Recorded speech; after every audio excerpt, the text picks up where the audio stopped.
And God blessed them, and God said unto them, Be fruitful, and multiply, and replenish the earth, and subdue it, and have dominion over the fish of the sea, and over the fowl of the air, and over every living thing that moves upon the earth. And God said, Behold, I have given you every half-bearing seed which is upon the face of all the earth, and every tree in the which is the fruit of a tree yielding seed, to you it shall be permitted, and to every beast of the earth, and to every fowl of the air, and to everything that creeps upon the earth, wherein there is life.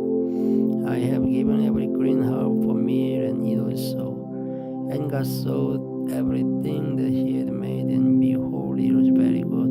And the evening and the morning were the sixth day.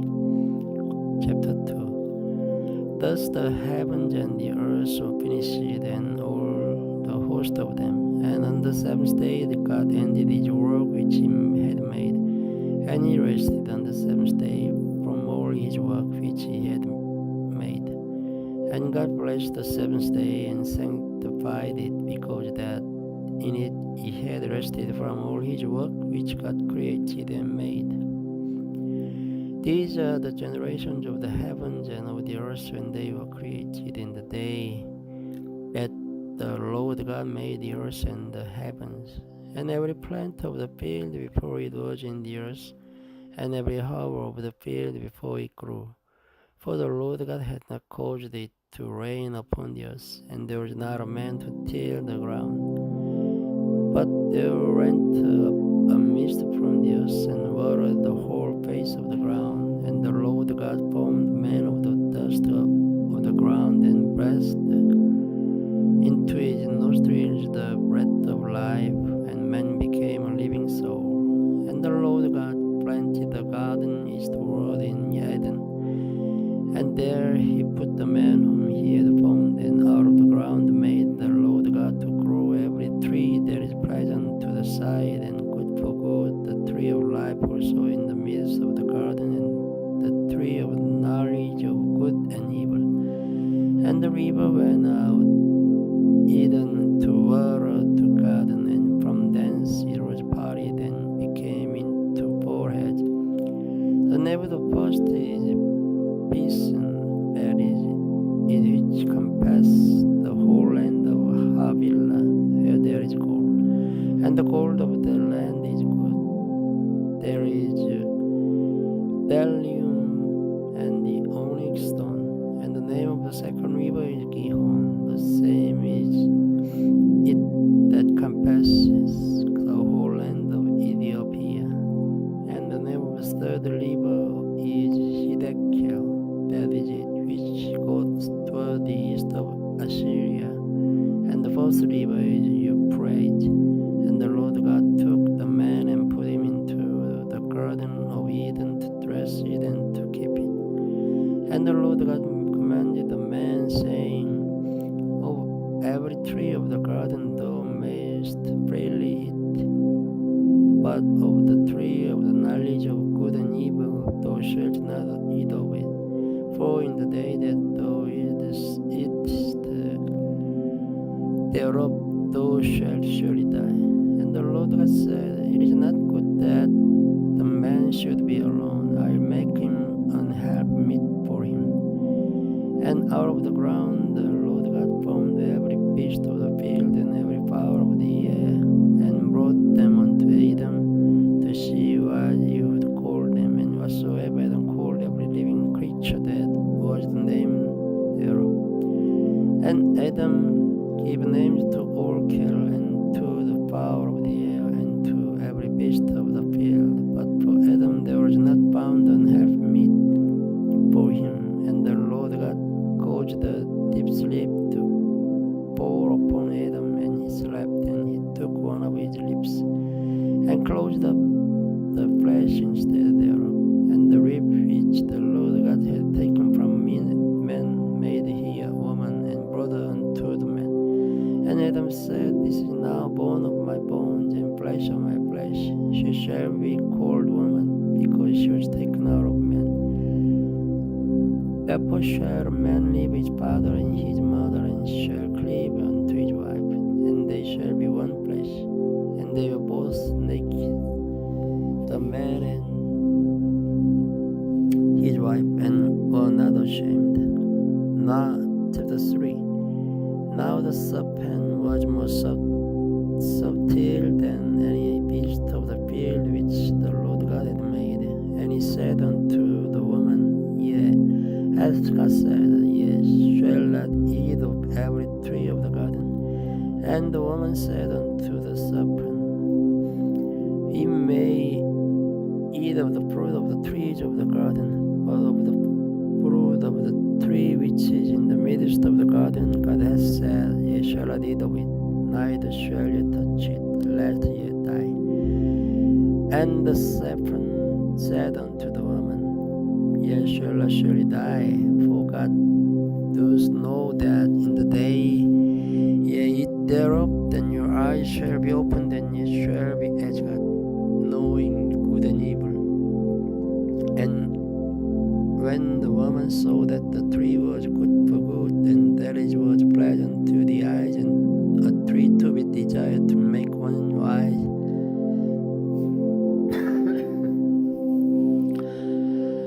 she took of the fruit thereof and did it, and gave also unto her husband with her, and he did it.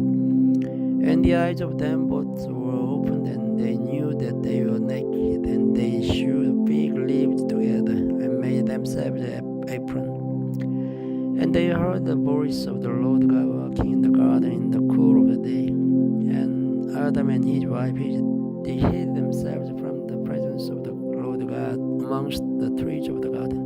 And the Lord God called unto Adam, and said unto him, Where art thou? And he said, I heard thy voice in the garden, and I was afraid, because I was naked, and I hid myself. And he said, Who told thee that thou wast naked? Hast thou eaten of the tree whereof I commanded thee that thou shouldest not eat? And the man said, The woman whom thou gavest to be with me, she gave me of the tree, and I did it. And the Lord God said unto the woman, What is this that thou hast done? And the woman said, The serpent beguiled me, and I did it. And the Lord God said unto the serpent, Because thou hast done this, thou art cursed above all cattle, and above every beast of the field. Of my belly shalt thou go, and dust shalt thou eat all the days of thy life. And I will put enmity between thee and the woman, and between thy seed and her seed. It shall bruise thy head, and thou shalt bruise his heel. Unto the woman he said, I greatly multiply thy sorrow and thy conception. In sorrow thou shalt bring forth children, and thy desire shall be to thy husband, and he shall rule over thee. And unto Adam he said, Because thou hast hearkened unto the voice of thy wife, and hast eaten of the tree of which I commanded thee, saying, Thou shalt not eat of it. Cursed is the ground for thy sake. In sorrow shalt thou eat of it all the days of thy life. Thorns also thistles shall it bring forth to thee, and thou shalt eat the herb of the field. In the sweat of thy face shalt thou eat bread, till thou return to the ground, for out of it wast thou taken. For dust thou art, and unto dust shalt thou return. And Adam called his wife name Eve, because she was the mother of all living. Unto Adam also and to his wife did the Lord God make coats of skins and clothe them. And the Lord God said, Behold, the man is become as one of us, to know good and evil. And now let him put forth his hand, and take also of the tree of life, and eat, and live forever. Therefore the Lord God sent him forth from the Garden of Eden to till the ground from whence he was taken. So he drove out the man, and he placed at the east of the Garden of Eden cherubim and the flaming sword which turned every way to keep the way of the tree of life. Thank you for listening. Good night. Chapter 4.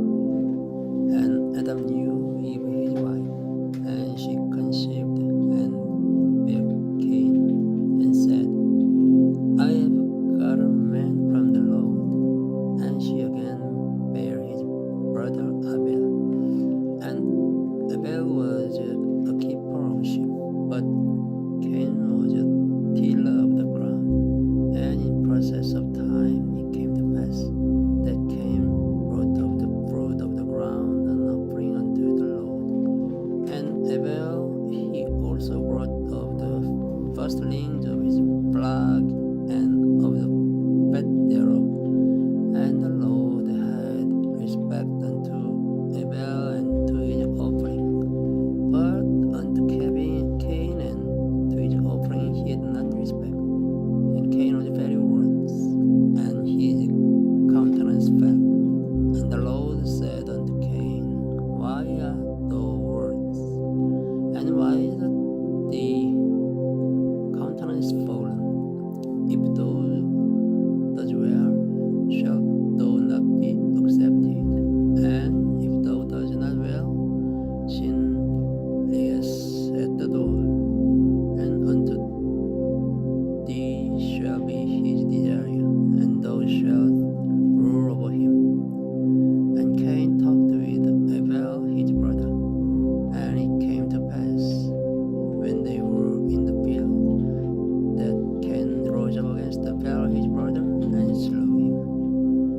And the Lord said unto Cain, Where is Abel thy brother? And he said, I know not. Am I my brother's keeper? And he said, What hast thou done?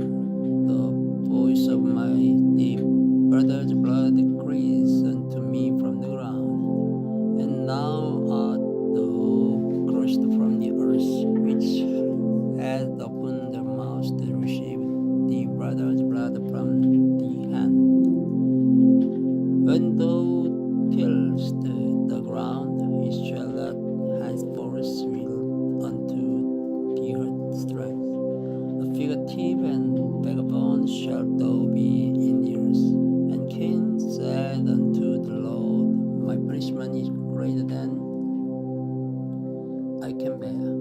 Behold, thou hast driven me out this day from the face of the earth, and from the face shall I be hid, and I shall be a fugitive and a vagabond in the earth. And it shall come to pass that everyone that findeth me shall slay me. And the Lord said unto him, Therefore whosoever slayeth Cain, vengeance shall be taken on him sevenfold. And the Lord set a mark upon Cain, lest any finding him should kill him. And Cain went up from the presence of the Lord, and dwelt in the land of Nod, on the east of Eden. And Cain knew his wife, and she conceived and bare Enoch. And he builded a city, and called the name of the city after the name of his son Enoch. And unto Enoch was born Irad, and Irad begat Mehujael, and Mehujael begat Methujael, and Methujael begat Lamech. And Lamech took unto him two wives. The name of the one was Ada, and the name of the other Zillah. And Ada bare Jabel. He was the father of such as dwell in tents, and of such as have cattle. And his brother's name was Jubal. He was the father of all such as handle the Angela, she also bear Tubal Cain, an instructor of every art teacher in brass and iron. And the sister of Tubal Cain was Nama. And Lamech said unto his wives, Ada and Angela, hear my voice, ye wives of Lamech. Hearken unto my speech, for I have slain a man to my wounding, and the young man to my hurt. If Cain shall be avenged sevenfold, truly, Lamech 70 and sevenfold.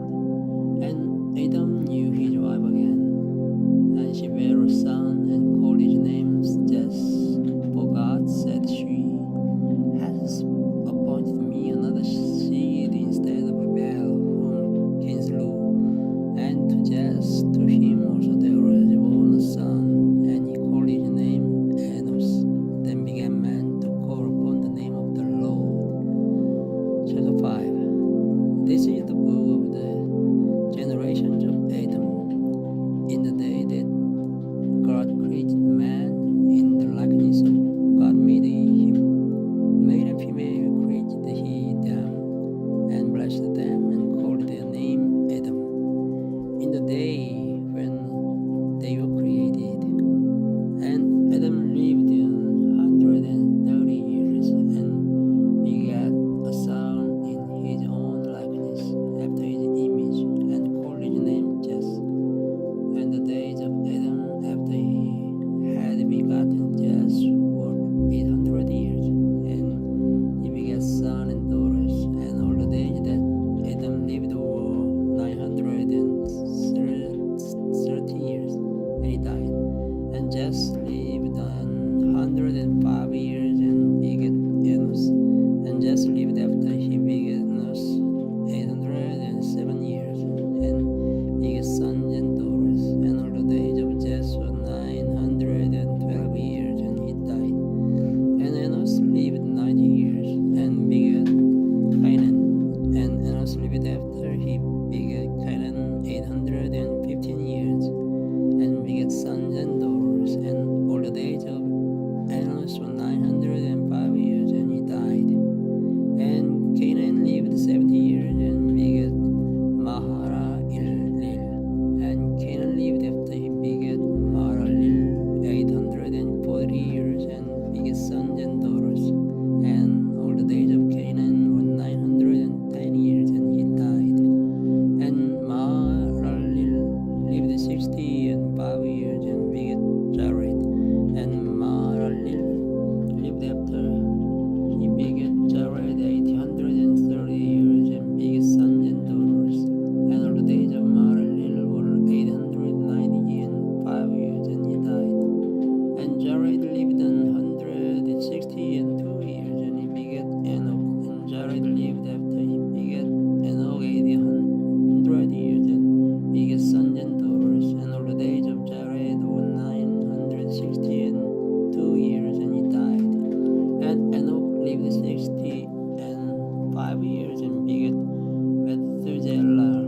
And Enoch walked with God after he begat Methuselah 300 years, and begat sons and daughters. And all the days of Enoch were 365 years, and Enoch walked with God, and he was not, for God took him. And Methuselah lived 187 years, and begat Lamech. And Methuselah lived after he begat Lamech 782 years, and begat sons and daughters. And all the days of Methuselah were 969 years, and he died.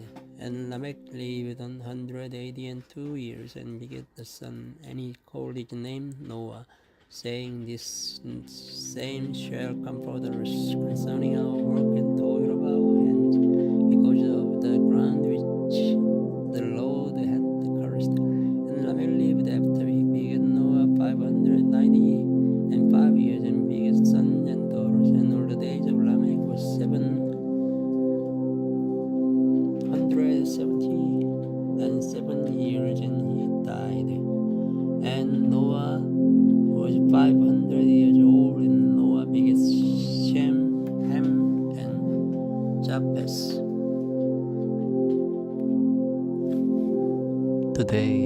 starting from chapter 6.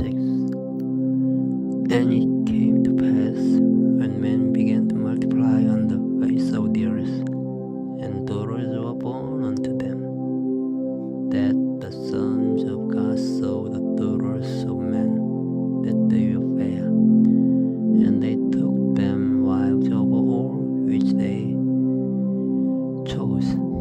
And the Lord said, My spirit shall always strive with man, for that he also is flesh. Yet his days shall be 120 years. There were giants in the earth in those days, and also after that, when the sons of God came in unto the daughters of men, and they bare children to them, the same became mighty men, which were of God, old men of renown. And God saw that the wickedness of man was great in the earth, and that every imagination of the thoughts of his heart was on evil continually. And it repented the Lord that he had made man on the earth, and it grieved him at his heart. And the Lord said, I'll destroy man whom I have created from the face of the earth, both man and beast, and the creeping thing, and the fowls of the air. For it repenteth me that I have made them. But Noah found grace in the eyes of the Lord. These are the generations of Noah. Noah was a just man, and perfect in his generation. And Noah walked with God. And Noah begat 3 sons, Shem, Ham, and Japheth. The earth also was corrupt before God, and the earth was filled with violence. And God looked upon the earth, and behold, it was corrupt, for all flesh had corrupted its way upon the earth. And God said unto Noah, The end of all flesh is come before me, for the earth is filled with violence through them. And behold, I will destroy them with the earth. Make thee an ark of gopher wood. Loom shalt thou make in the ark, and shalt pitch it within and without with pitch. And this is the fashion which thou shalt make it of. The length of the ark shall be 300 cubits, the breadth of it 50 cubits, and the height of it 30 cubits. A window shalt thou make to the ark, and in a cubit shalt thou finish it above. And the door of the ark shalt thou set in the side thereof, with the lower, second, and third stories shalt thou make it. And behold, I, even I, to bring a flood of waters upon the earth, to destroy all flesh, wherein is the breath of life from under heaven. And everything that is in the earth shall die. But with thee will I establish my covenant, and thou shalt come into the ark, thou and thy sons, and thy wife, and thy sons' wives with thee. And of every living thing of all flesh, 2 of every sort shalt thou bring into the ark, to keep them alive with thee. They shall be male and female, of fowls after their kind, and of cattle after their kind, of every creeping thing of the earth after his kind. 2 of every sort shall come unto thee, to keep them alive. And take thou unto thee of all food that is eaten, and thou shalt gather it to thee, and it shall be for food for thee and for them. thus did Noah, according to all that God commanded him, so did he. Chapter 7. And the Lord said unto Noah, Come thou and all the house into the ark. For thee have I seen righteous before me in this generation. Of every clean beast thou shalt take to thee by sevens, the male and his female, and of beasts that are not clean by two, the male and his female.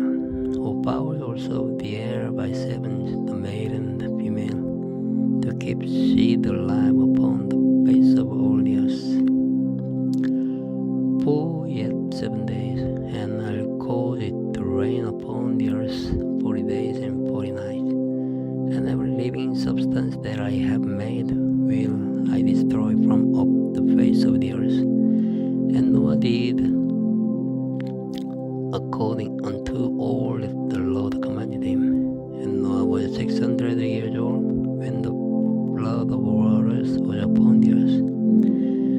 And Noah went in, and his sons and his wife and his sons' wives with him into the ark, because of the waters of the flood, of clean beasts and of beasts that are not clean, and of fowls and of everything that creepeth upon the earth. There went in two unto Noah into the ark, the male and the female, as God had commanded Noah. And it came to pass after 7 days that the waters of the flood were upon the earth. In the 600th year of Noah's life, in the second month, the 17th day of the month, the same day were all the fountains of the great deep broken up, and the windows of heaven were opened, and the rain was upon the earth 40 days and 40 nights. In the selfsame day entered Noah and Shem and Ham and the Japheth, the sons of Noah, and Noah's wife, and the 3 wives of his sons with them into the ark. They and every beast after his kind, and all the cattle after their kind, and every creeping thing that creepeth upon the earth after his kind, and every fowl after his kind, every bird of every sort. And they went in unto Noah into the ark, 2 and 2 of all flesh, wherein is the breath of life. And they that went in, male and female of all flesh, as God had commanded him. And the Lord shut him in. And the flood was 40 days upon the earth, and the waters increased, and bare up the ark, and it was lifted up above the earth. And the waters prevailed and were increasing greatly upon the earth. And the ark went upon the face of the waters, and the waters prevailed exceedingly upon the earth, and all the high hills that were under the whole heaven were covered. 15 cubits of water did the waters prevail, and the mountains were covered, and all flesh died that moved upon the earth, both of fowl, and of cattle, and of beasts, and of every creeping thing that creepeth upon the earth, and every man, all in whose nostrils was the breath of life, of all that was in the dry land, died. And every living substance was destroyed, which was upon the face of the ground, both man and cattle, and the creeping things, and the fowl of the heaven, and they were destroyed from the earth. And Noah only remained alive, and they that were with him in the ark. And the waters prevailed upon the earth 150 days.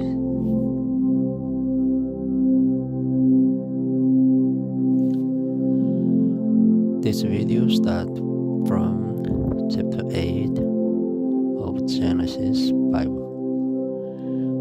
And God remembered Noah and every living thing and all the cattle that was with him in the ark. And God made the wind to pass over the earth, and the waters assuaged. The fountains also of the deep and the windows of heaven were stopped, and the rain from heaven was restrained, and the waters returned from up the earth continually.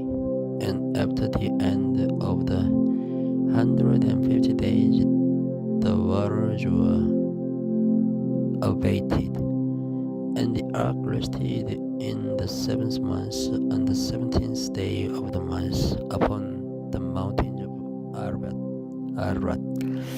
And the waters decreased continually until the 10th month. In the 10th month, on the first day of the month, were the tops of the mountains seen. And it came to pass at the end of 40 days that Noah opened the window of the ark which he had made, and he sent forth a raven which went forth to and fro until the waters were dried up from off the earth. Also he sent forth a dove from him to see if the waters were abated from off the face of the ground. But the dove found no rest for the sole of her foot, and she returned unto him into the ark, for the waters were on the face of the whole earth. Then he put forth his hand and took her and pulled her in unto him into the ark. And he stayed yet other 7 days, and again he sent forth the dove out of there. And the dove came into him in the evening, and lo, in the mouth was an olive leaf plucked up. So Noah knew that the waters were abated from off the earth. And he stayed yet other 7 days, and sent forth the dove, which returned not again unto him anymore. And it came to pass in the 601st year, in the first month, the first day of the month, the waters were dried up from off the earth. And Noah removed the covering of the ark, and looked, and behold, the face of the ground was dry. And in the second month, on the 27th day of the month, was the earth dried. And God spake unto Noah, saying,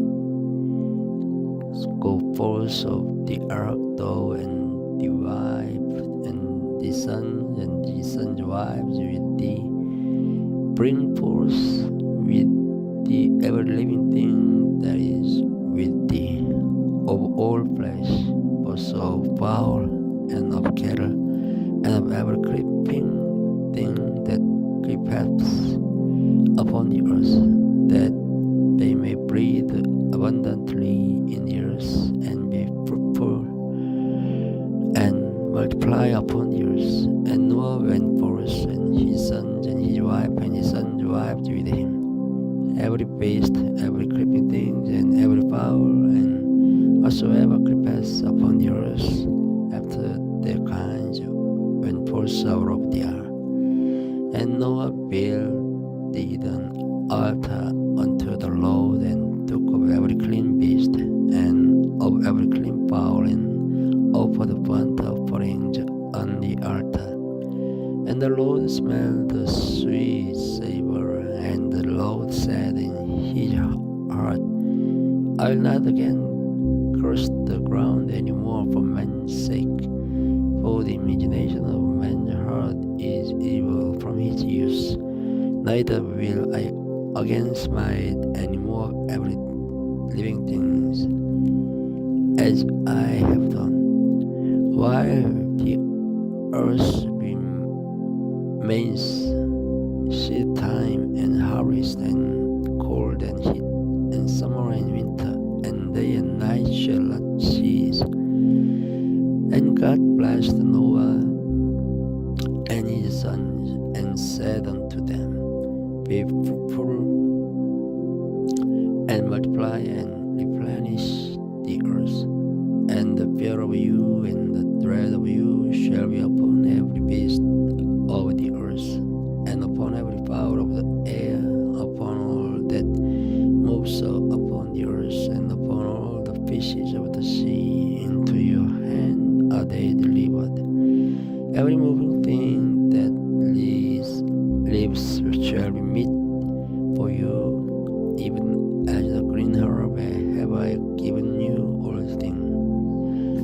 But flesh with the life thereof, which is the blood thereof, shall ye not eat. And surely your blood of your lives will I require. At the hand of every beast will I require it, and at the hand of every man's brother will I require the life of man. Whoso sheddeth man's blood, by man shall his blood be shed. For in the image of God made him man, and you be ye fruitful and multiply. Bring forth abundantly in the earth, and multiply therein. And God spake unto Noah and to his sons with him, saying, And I, behold, I establish my covenant with you, and with your seed after you, and with every living creature that is with you, of the fowl, of the cattle, and of every beast of the earth with you, from all that go out of the ark to every beast of the earth. And I will establish my covenant with you.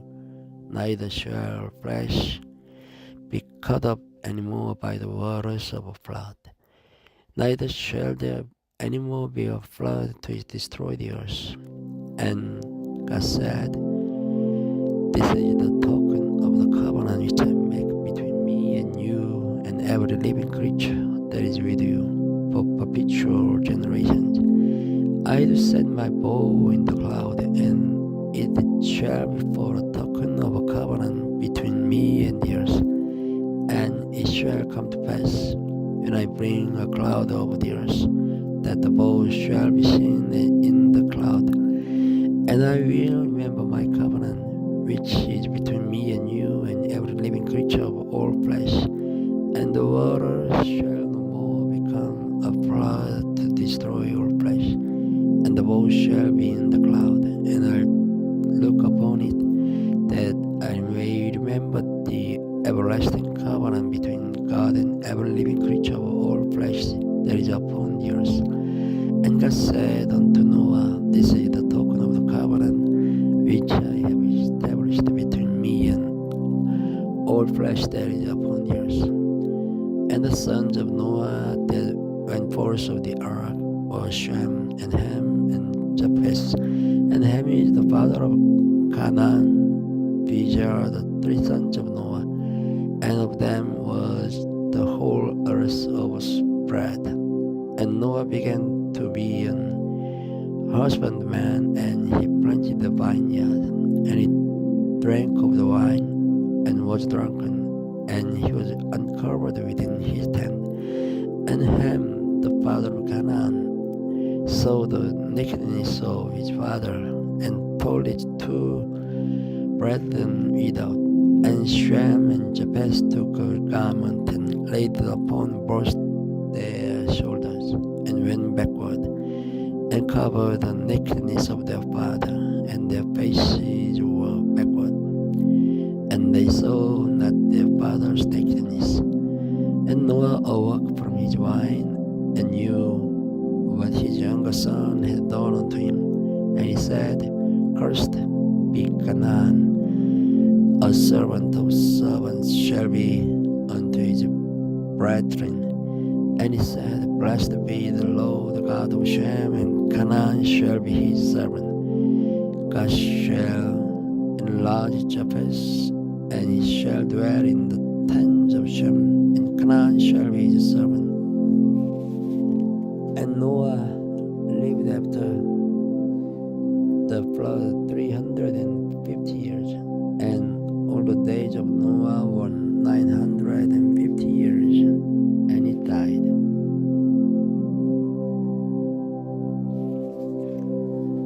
This video starts from chapter 10. Now these are the generations of the sons of Noah, Shem, Ham, and Japheth. And unto them were sons born after the flood, the sons of Japheth, Gomer, and Magog, and Madai, and Javan, and Tubal, and Meshach, and Tiras. And the sons of Gomer, Ashkenaz, and Lipas, and Togarmah. And the sons of Javan, Elisha, and Tarshish, Kittim, and Dodanim. By these were the isles of the Gentiles dividing their land, everyone after his tongue, after their families in their nations. And the sons of Ham, Cushi, and Mizraim, and Put, and Canaan.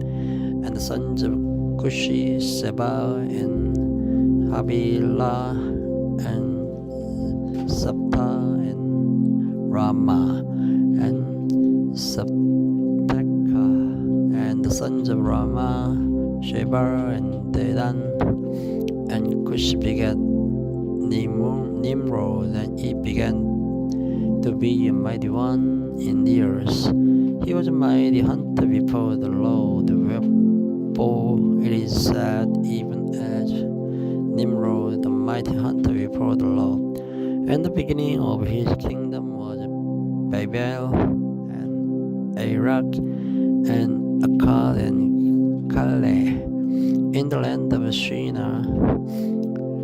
Out of that land went forth Asher, and Bildad, Nineveh, and the city of Rehoboth, and Kala, and Rezin between Nineveh and Kala. The same is a great city. And Mizraim begat Ludim, and Ananim, and Rehabim, and Naptuhim, and Patrujim, and Casluhim, out of whom came Philistim, and Kephtorim. And Canaan begat Sidon, and his firstborn, and Heth, and the Jebusite, and the Amorite, and the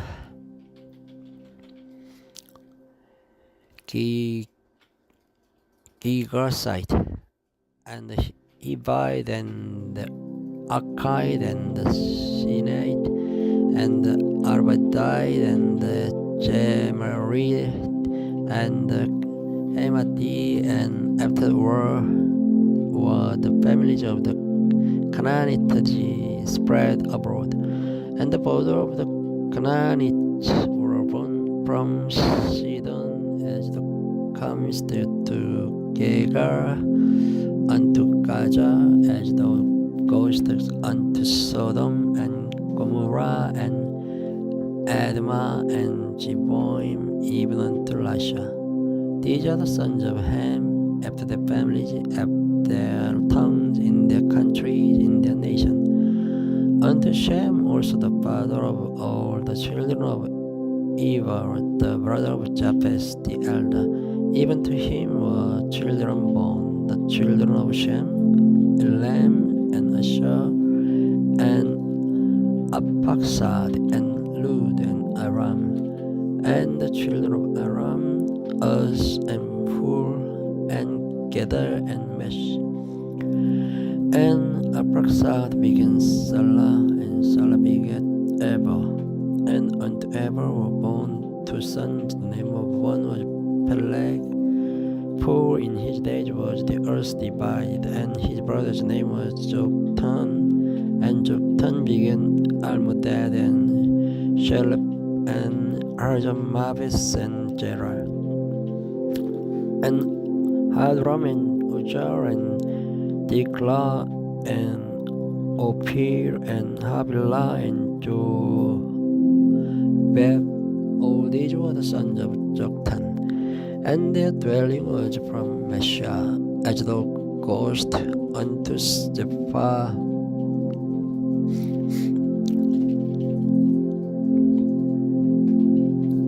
mount of the east.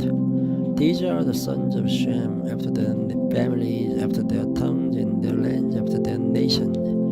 These are the families of the sons of Noah after their generations in their nations. And by these were the nations divided in the earth after the flood. And the whole earth was of one language and of one speech. And it came to pass as they journeyed from the east, that they found a plain in the land of Shinar, and they dwelt there. And they said one to another, Go to, let us make brick and burn them thoroughly. And they had brick for stone, and slime had they for mortar. And they said, Go to, let us build us a city and a tower, whose top may reach unto heaven, and let us make us a name, lest we be scattered abroad upon the face of the whole earth. And the Lord came down to see the city and the tower which the children of men builded. And the Lord said, Behold, the people is one, and they have all one language, and this they begin to do, and now nothing will be restrained from them which they have imagined to do. Go to, let us go down, and there confound their language, and they may not understand one another's speech. So the Lord scattered them abroad from thence upon the face of all the earth, and they left off to build the city. Therefore is the name of it called Babel, because the Lord did there confound the language of all the earth, and from thence did the Lord scatter them abroad upon the face of all the earth. These are the generations of Shem. Shem was 100 years old and begat approximately 2 years after the flood. And Shem lived after he begat approximately 500 years and begat sons and daughters. And approximately lived 530 years and begat Salah. And approximately lived after he begat Salah 403 years and begat sons and daughters. And Salah lived 30 years and begat Eber.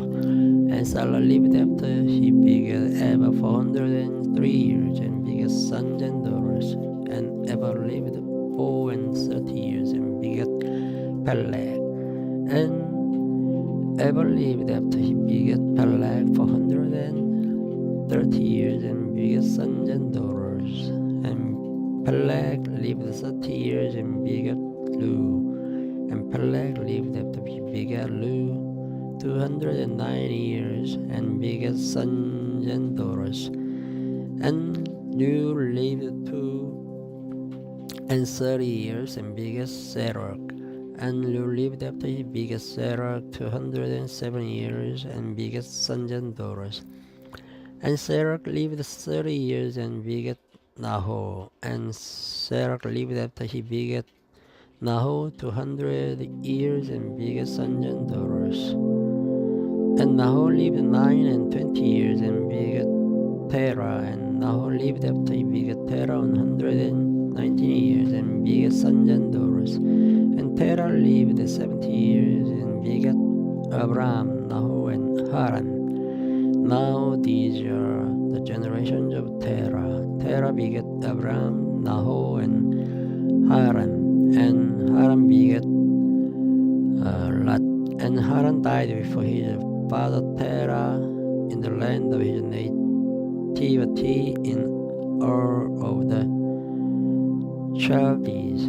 And Abraham and Nahor took them wives. The name of Abraham's wife was Sarah, and the name of the Nahor's wife Milcah, the daughter of Haran, the father of Milcah and the father of Iscah.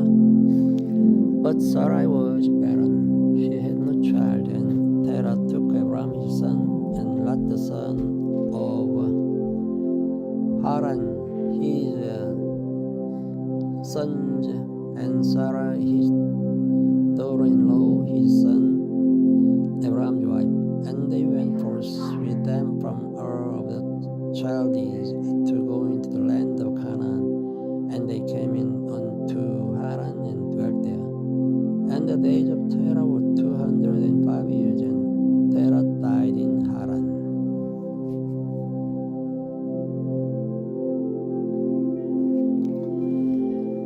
This video starts from chapter 12. Now the Lord had said unto Abram, Get thee out of the country, and from the kindred, and from the father's house, unto a land that I will shew thee, and I will make of thee a great nation, and I'll bless thee, and make thy name great, and thou shalt be a blessing. And I bless them that bless thee, and curse him that curses thee, and in thee shall all families of the earth be blessed. So Abram departed as the Lord had spoken unto him, and Lot went with him. And Abram was 75 years old when he departed out of Haran. And Abram took Sarai his wife, and Lot his brother's son, and all their substance that they had gathered, and the souls that they had gotten in Haran. And they went forth to go into the land of Canaan, and into the land of Canaan they came. And Abram passed through the land unto the place of Shechem, unto the plain of Moreh, and the Canaanite was then in the land. And the Lord appeared unto Abram and said, Unto this seed will I give this land. And there builded he an altar unto the Lord, who appeared unto him. And he removed from thence unto a mountain on the east of Bethel, and pitched his tent, having Bethel on the west and Hai on the east. And there he builded an altar unto the Lord, and called upon the name of the Lord. And Abram journeyed, going on still to the south. And there was a famine in the land, and Abram went down into Egypt to sojourn there, for the famine was grievous in the land. And it came to pass, when he was come near to enter into Egypt, that he said unto Sarai his wife, Behold now, I know that thou art a fair woman to look upon. Therefore it shall come to pass, when the Egyptian shall see thee, that they shall say, This is his wife, and they will kill me.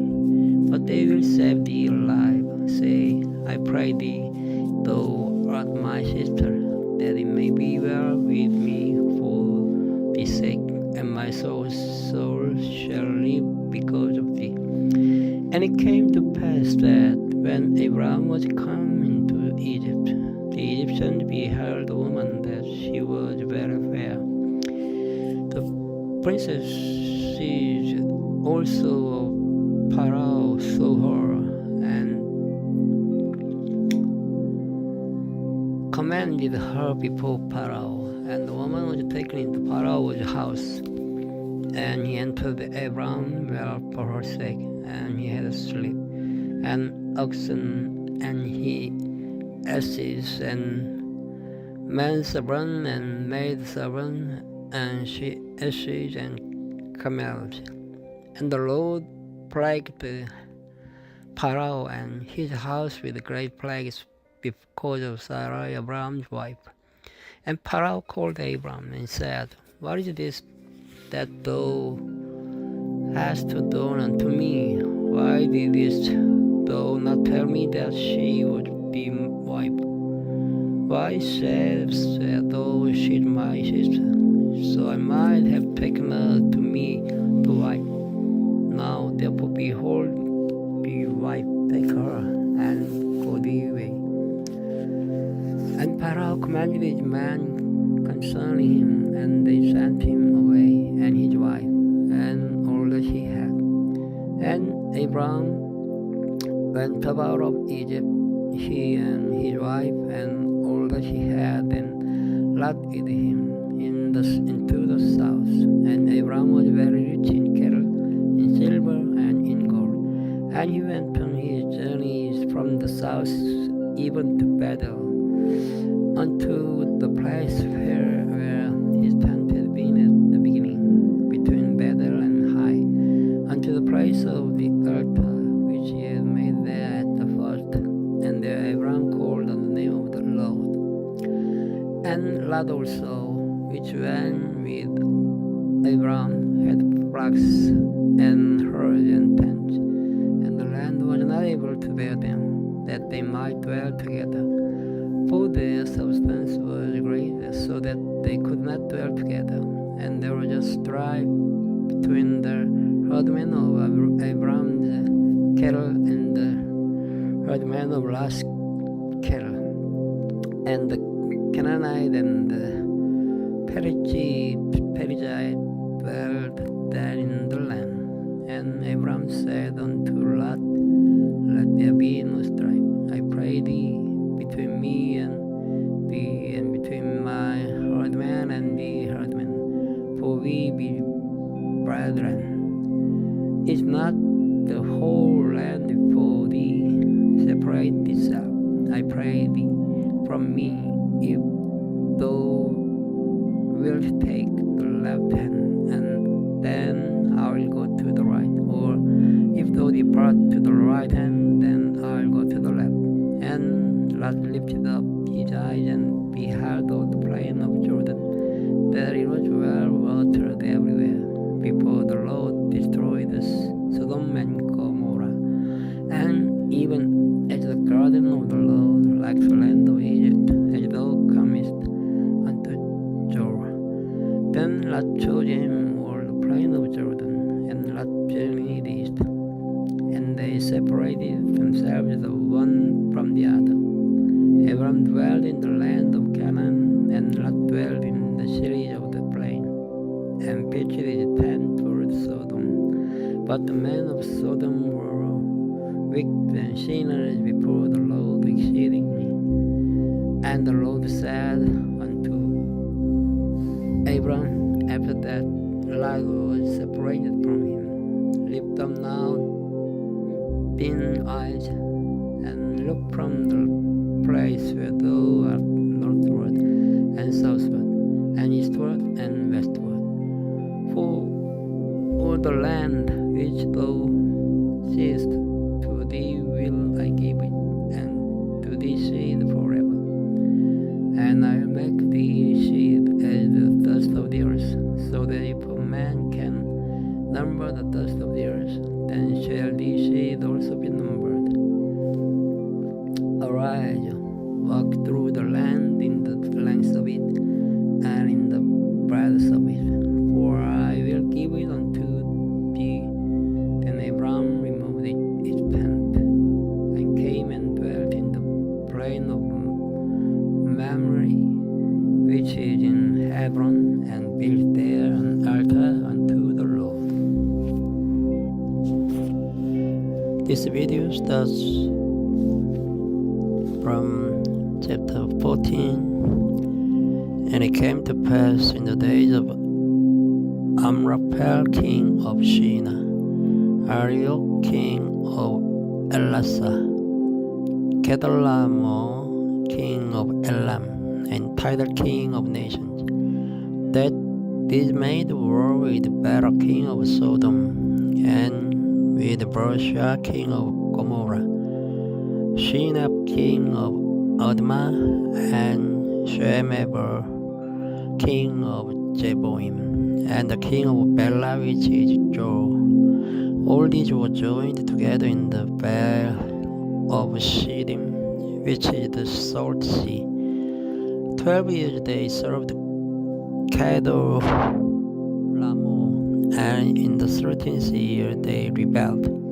And in the 14th year came Kedorlaomer, and the king there with him, and smote the Rephaim in Ashtaroth, Karnaim, and the Jujim in Ham, and the Emim in Shebe, Kiriathaim, and the Horich in the Mount Seir unto El-Paran, which is by the wilderness.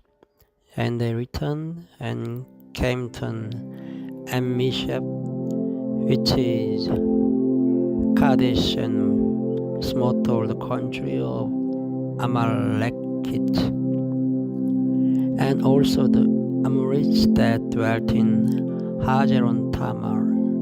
And there went out the king of Sodom, and the king of Gomorrah, and the king of Admah, and the king of Zeboim, and the king of Bela, and the same is Jor, and they joined battle with them in the Vale of Shittim, with Kedorlaomer, the king of Elam, and with Tidal, king of nations, and Amraphel, king of Shinar, and Arioch, king of Elasa, 4 kings with 5.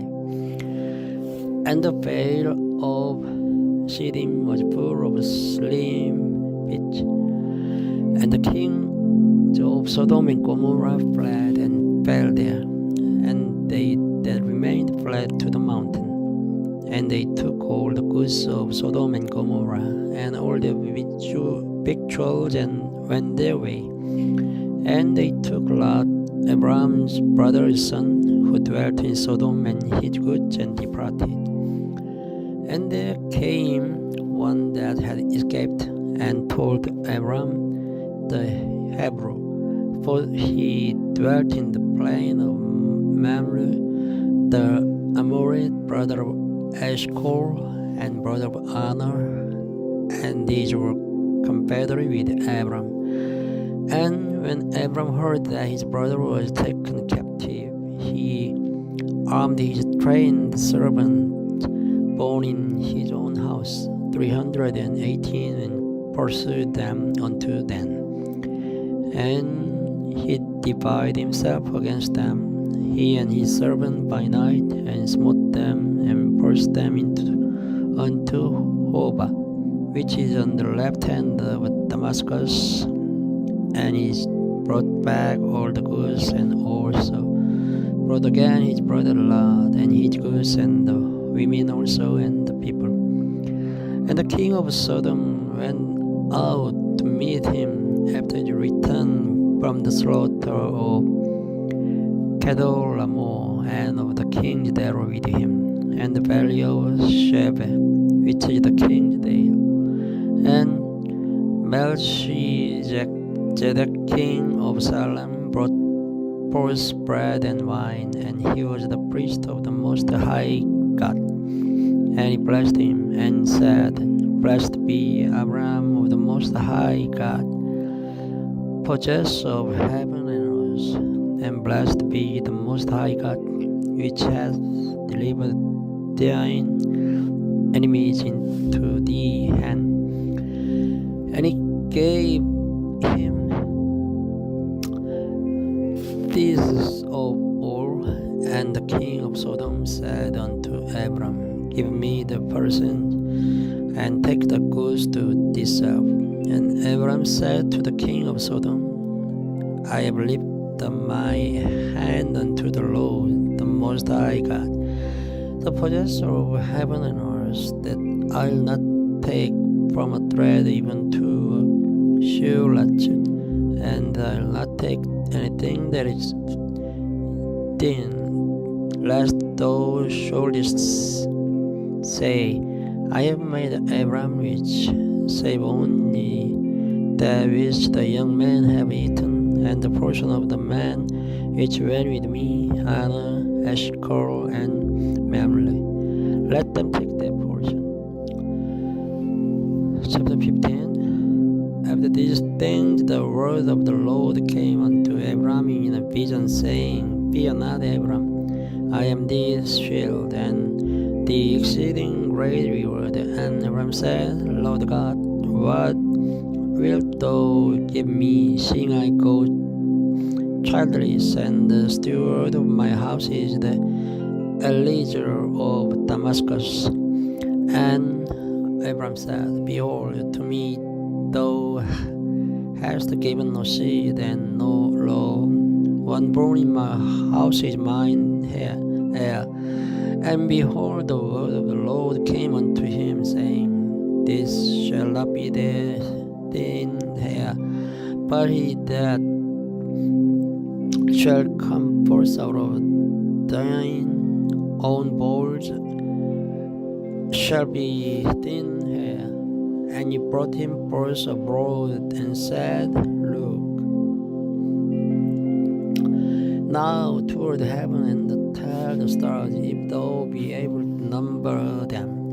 And he said unto him, So shall thy seed be. And he believed in the Lord, and he counted it to him for righteousness. And he said unto him, I am the Lord that brought thee out of the Chaldees to give thee this land to inherit it. And he said, Lord God, whereby shall I know that I shall inherit it? And he said unto him, Take me an heifer of 3 years old, and a she-goat of 3 years old, and a ram of 3 years old, and a turtle dove, and a young pigeon. And he took unto him all these, and divided them in the midst, and laid each piece one against another. But the birds divided him not. And when the fowls came down upon the carcasses, Abram drove them away. And when the sun was going down, a deep sleep fell upon Abram, and lo, an horror of great darkness fell upon him. And he said unto Abram, Know of a surety that the seed shall be a stranger in a land that is not theirs, and shall serve them. And they shall afflict them 400 years. And also that nation whom they shall serve will I judge, and afterward shall they come out with great substance. And thou shalt go to the fathers in peace. Thou shalt be buried in a good old age. But in the fourth generation they shall come hither again, for the iniquity of the Amorites is not yet full. And it came to pass that when the sun went down and it was dark, behold, a smoking furnace and a burning lamp that passed between those pieces. In the same day the Lord made a covenant with Abram, saying, Unto the seed have I given this land from the river of Egypt unto the great river, the river Euphrates, the Canaanite and the Canaanite and the Cadmonites and the Hittites and the Perizzites and the Rephaim and the Amorites and the Canaanites and the Girgashites and the Jebusites.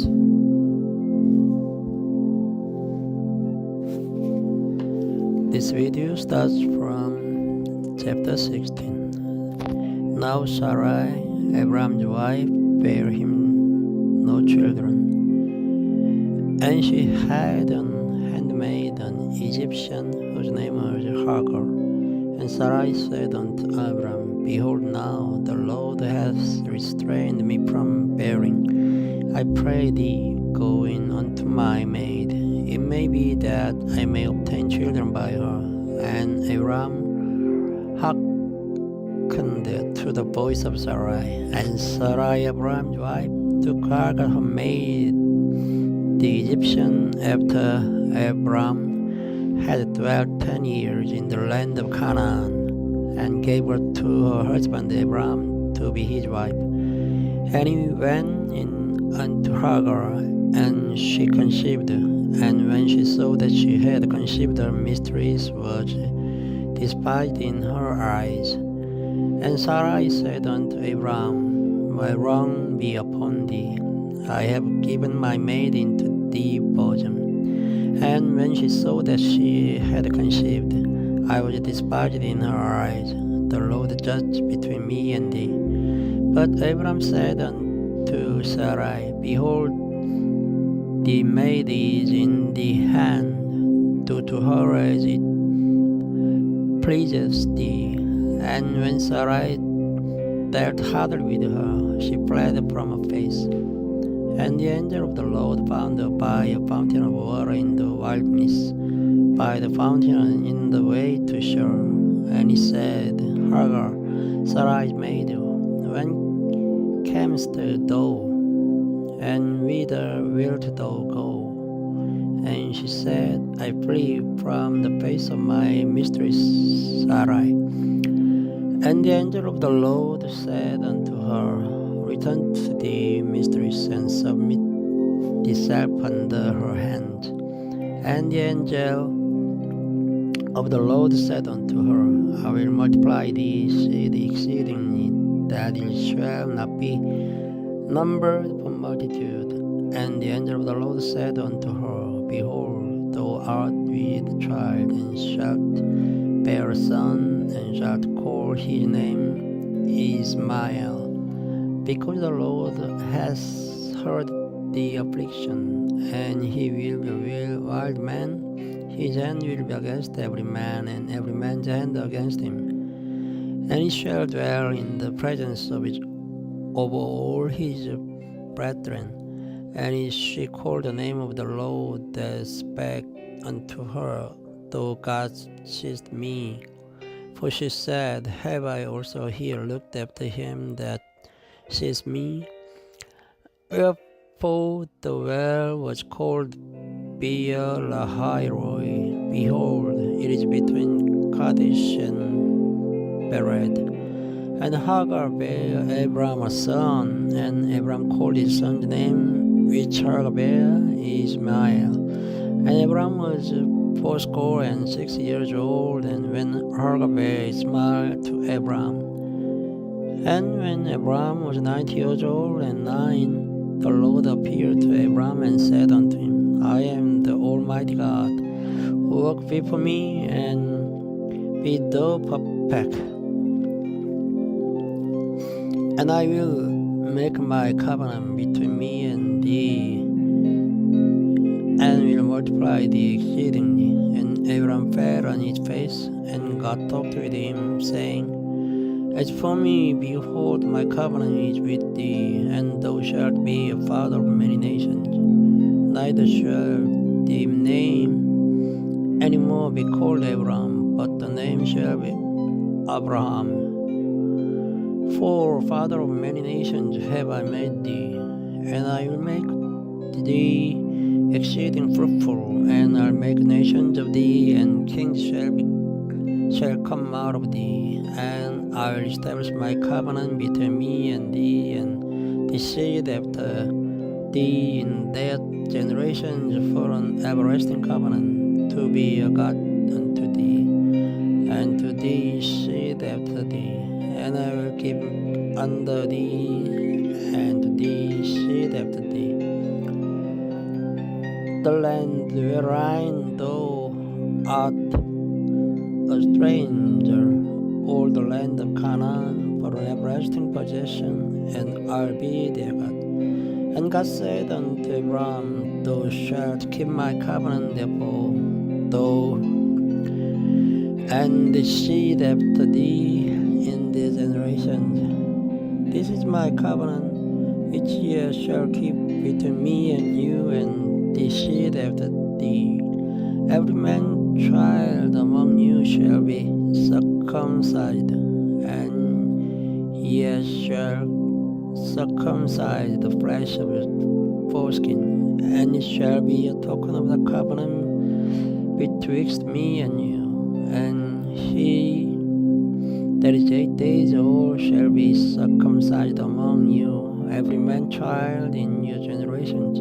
He that is born in the house, or brought with money, or any stranger which is not of thy seed, he that is born in thy house, and he that is bought with thy money, must needs be circumcised. And my covenant shall be in your flesh for an everlasting covenant, and the uncircumcised man child, whose flesh of his foreskin is not circumcised, that soul shall be cut off from his people. He hath broke my covenant. And God said unto Abraham, Espero Sarai thy wife, thou shalt not call her name Sarai, for Sarah shall be her name be, and I will bless her and give thee a son also of her. Yea, I will bless her, and she shall be a mother of nations. Kings of people shall be over her. Then Abraham fell upon his face and leapt, and said in his heart, shall a child be born unto him that is 100 years old? And shall Sarah that is 90 years old bear? And Abraham said unto God, oh, that Ishmael might live before thee. And God said, Sarah thy wife shall bear thee a son indeed, and thou shalt call his name Isaac. And I will establish my covenant with him for an everlasting covenant, and with his seed after him. And as for Ishmael, I have heard thee. Behold, I have blessed him, and will make him fruitful, and will multiply him exceedingly. 12 princes shall be begat, and I'll make him a great nation. But my covenant will I establish with Isaac, with Sarah shall bear unto thee at this set time in the next year. And he left up, taking with him when God went up from Abraham. And Abraham took Ishmael his son, and all that were born in his house, and all that were bought with his money, every male among the men of Abraham's house, and circumcised the flesh of the foreskin in the selfsame day which God had said unto him. And Abraham was 90 years old and mine, when he was circumcised in the flesh of his foreskin. And Ishmael his son was 13 years old, and when he was circumcised in the flesh of his foreskin. In the selfsame day was Abraham circumcised, and Ishmael his son, and all the men of his house, born in the house, and bought with money of the stranger, was circumcised with him.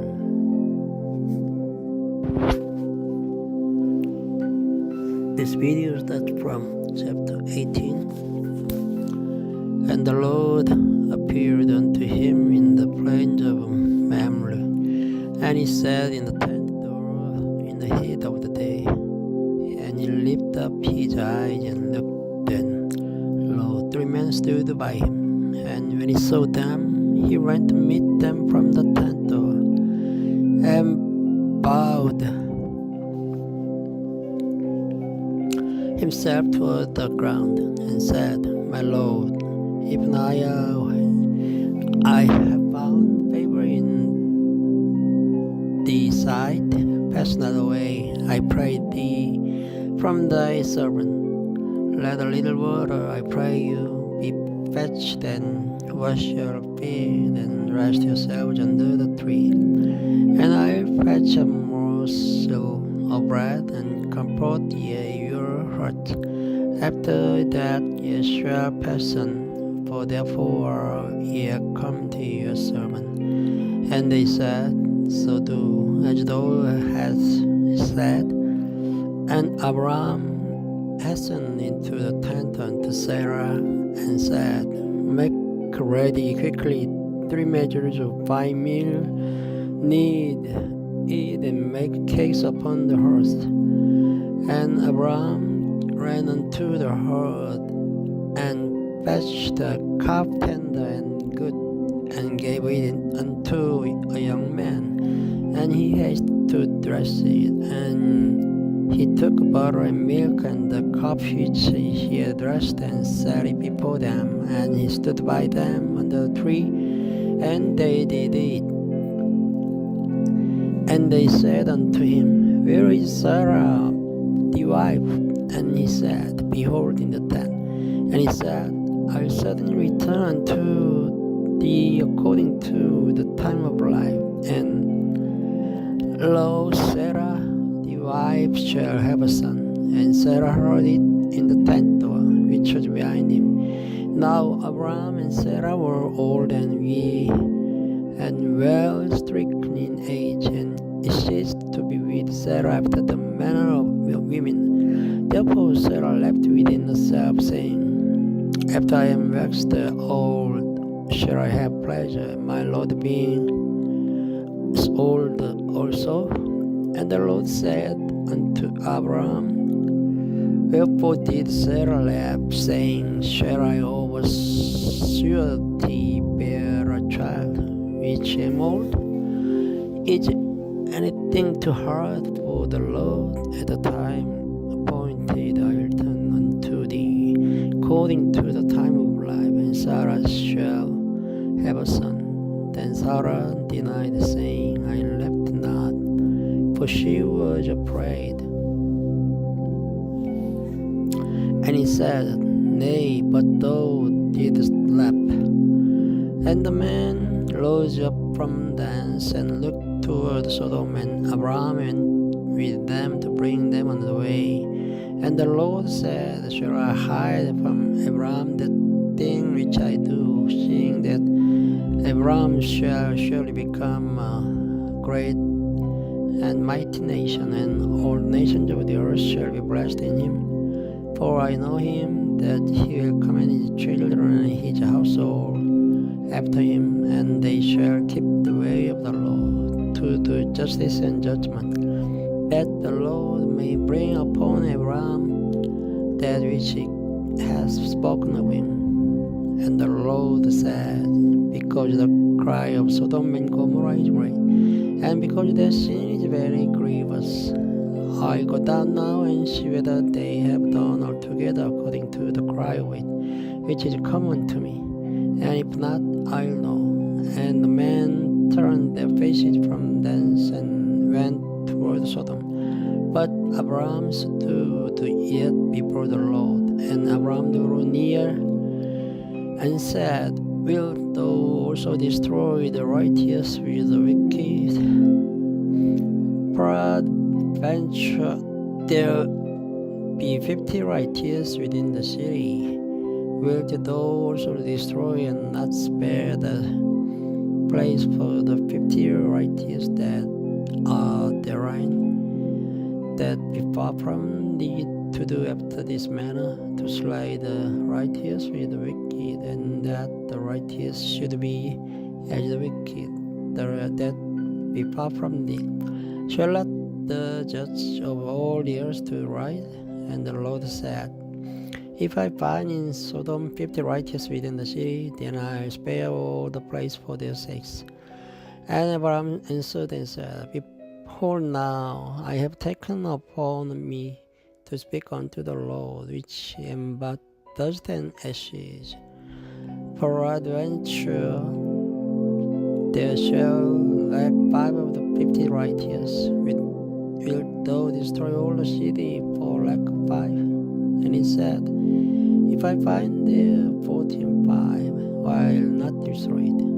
And he spake unto him yet again and said, Peradventure there shall be 40 found there. And he said, I'll not do it for 40's sake. And he said unto him, Oh, let not the Lord be angry, and I'll speak Peradventure there shall certainly be found there. And he said, I'll not do it.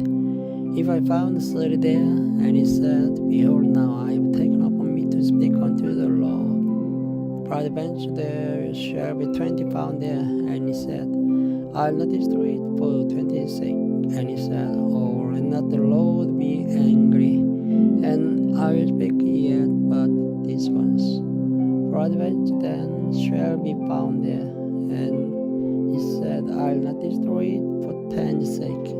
And the Lord went his way as soon as he had left communing with Abraham, and Abraham returned unto his place.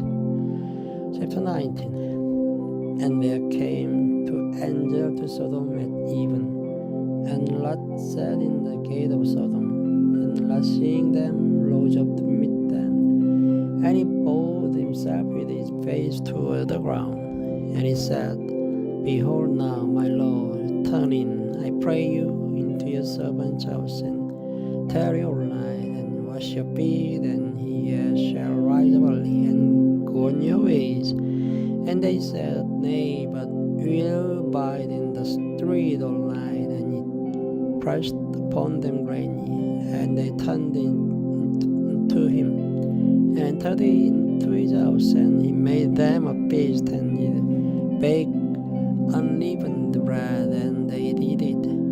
But before they lay down, the men of the city, even the men of Sodom, compassed the house round, both old and young, all the people from every quarter. And they called unto Lot, and said unto him, Where are the men which came in to thee this night?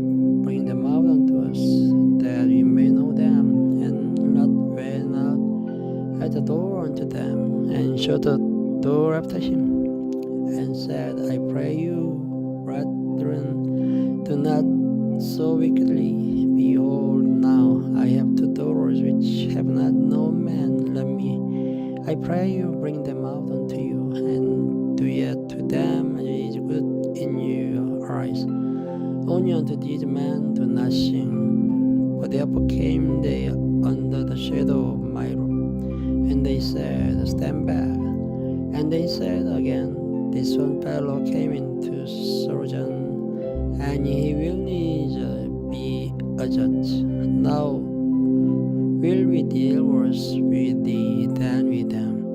And they pressed a sword upon the man, and even Lot, and came near to break the door.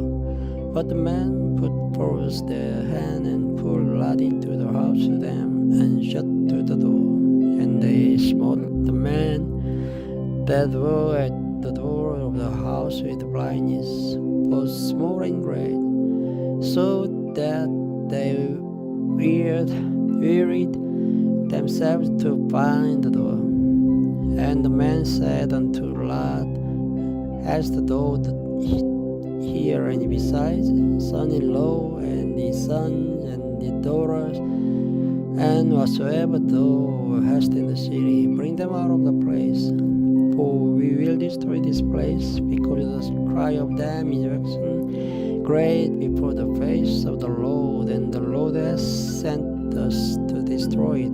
And Lot went out and spake unto his sons-in-law, which married his daughter, and said, Up, get you out of this place, for the Lord will destroy city. But it seemed as one that mocked unto his sons-in-law.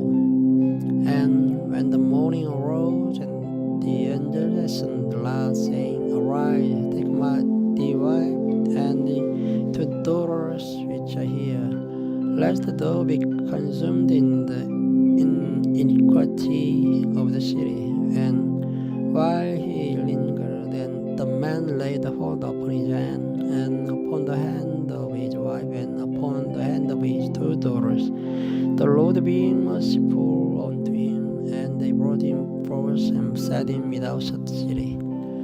And it came to pass, when they had brought them forth abroad, that he said, Escape for thy life, look not behind thee, neither stay thou in all the plain. escaped to the mountain, lest thou be consumed. And Lot said unto them, Oh, not so, my lord. Behold, now the servant hath found grace in thy sight, and thou hast magnified thy mercy, which thou hast shewed unto me in saving my life. And I cannot escape to the mountain, lest some evil take me and I die. Behold, now this city is near to flee unto, and it is a little one. Oh, let me escape thither. It is not a little one, and my soul shall live. And he said unto him, See, I have accepted thee concerning this thing also, that I will not overthrow this city, for the which thou hast spoken. Haste thee, escape thither, for I cannot do anything till thou be come thither. Therefore the name of the city was called Joe. The sun was risen upon the earth when Lot entered into Joe. Then the Lord rained upon Sodom and upon Gomorrah brimstone and fire from the Lord out of heaven, and he overthrew those cities and all the plain, and all the inhabitants of the cities, and that which grew upon the ground.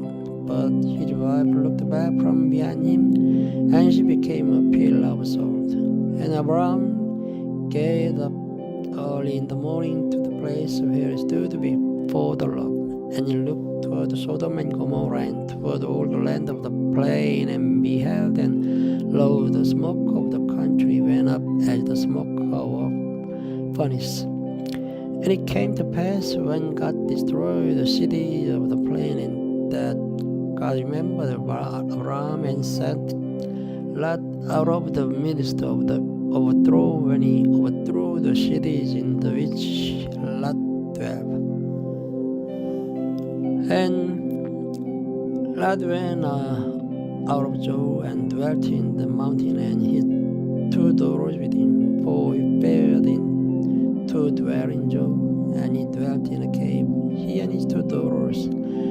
And the firstborn said unto the younger, Our father is old, and there is not a man in the earth to come in unto us after the manner of all the earth.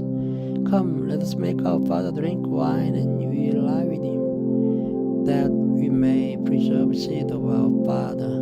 And they made their father drink wine that night. And the firstborn went in and lay with her father, and he perceived not when she lay down, nor when she arose. And it came to pass on the morrow that firstborn said unto the younger, Behold, I may lay the night with my father. Let us make him drink wine this night also, and go thou in and lie with him, that we may preserve seed of our father. And they made their father drink wine that night also. And the younger arose and lay with him, and he perceived not when she lay down, nor when she arose.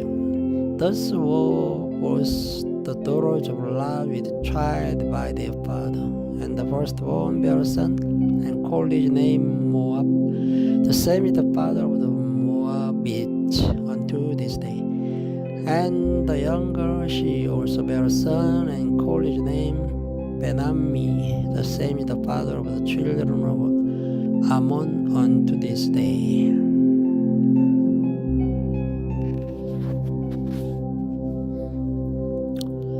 Hello everyone.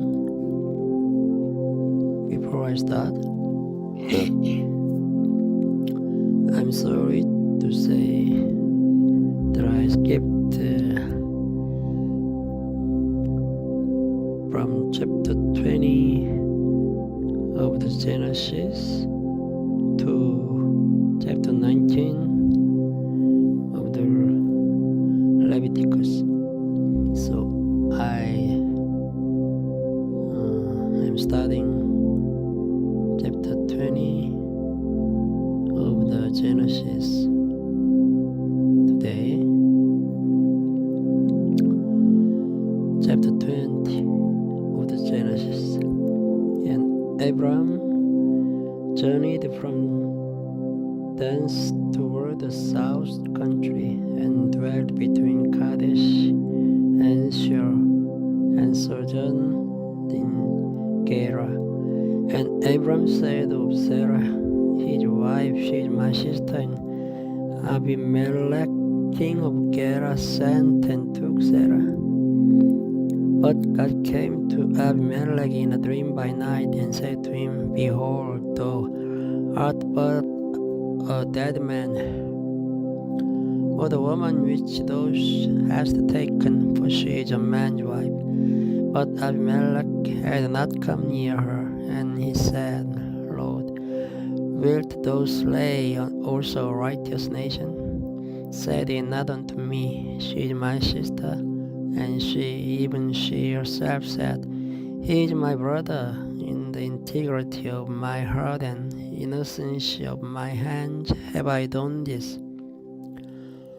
And God said unto him in a dream, Yea, I know that thou didst do this in the integrity of thy heart, for I also withheld thee from sinning against me. Therefore suffered I thee not to touch her. Now therefore restore thou man his wife, for he is a prophet, and he shall pray for thee, and thou shalt live. And if thou restore her not, know thou that thou shalt surely die, and thou and all that are thine. Therefore Abimelech rose early in the morning, and called all his servants, and told all these things in their ears, and the man was sore afraid. Then Abimelech called Abram, and said unto him, What hast thou done unto us? And what have I offended thee, that thou hast brought on me and on my kingdom a great sin? Thou hast done this unto me that ought not to be done. And Abimelech said unto Abram, What sawest thou that thou hast done this thing? And Abram said, Because I thought surely in the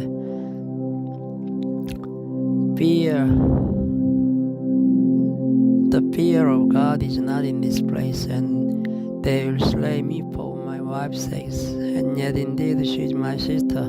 She is the daughter of my father, but not the daughter of my mother, and she became my wife. And it came to pass, when God caused me to wander from my father's house, that I said unto her, This is the kindness which thou shalt shew unto me at every place whither we shall come, say of me, He is my brother. And Abimelech took sheep and oxen and men servants and women servants, and gave them unto Abram, and restored him Sarah his wife. And Abimelech said, Behold, my land is before thee, dwell where it please thee.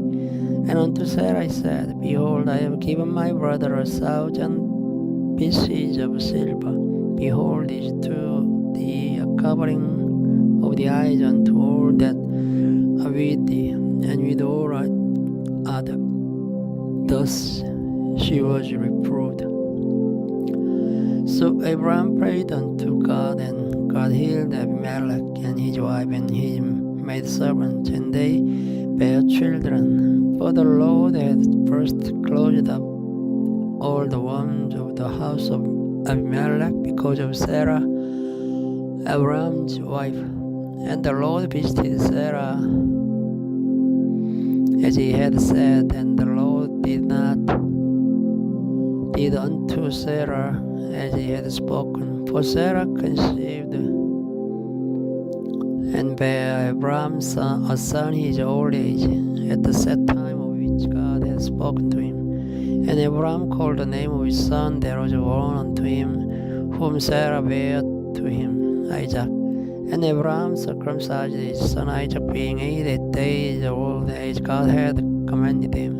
And Abraham was 100 years old when his son Isaac was born unto him. And Sarah said, God hath made me to laugh, so that all that he will laugh with me. And she said, Who would have said unto Abraham that Sarah should have given children suck, for I born him a son in his old age, and the child grew and was weaned. And Abraham made a great feast the same day that Isaac was weaned. And Sarah saw the son of Hagar in the Egyptian, which she had born unto Abraham, mocking. Wherefore she said unto Abraham, Cast out this bondwoman and her son, for the son of this bondwoman shall not be heir with my son, even with Isaac. And the thing was very grievous in Abraham's sight because of his son. And God said unto Abraham, Let it not be grievous in thy sight because of the lad and because of thy bondwoman. In all that Sarah has unto thee, hearken unto her voice. For in Isaac shall thy seed be called. And also of the son of the bondwoman will I make a nation, because he is thy seed. And Abraham rose early in the morning, and took bread and the bottle of water, and gave it unto Hagar, putting it on her shoulder and the child, and sent her away. And she departed and wandered in the wilderness of Beersheba. And though her was spent in the battle, and she cast the child under one of the cherub. And she went and sat down over against him a good way off.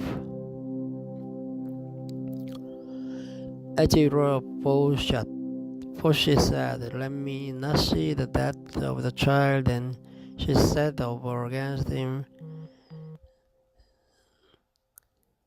and lifted up her voice and wept. And God heard the voice of the lad, and the anger of God called Hagar out of heaven, and said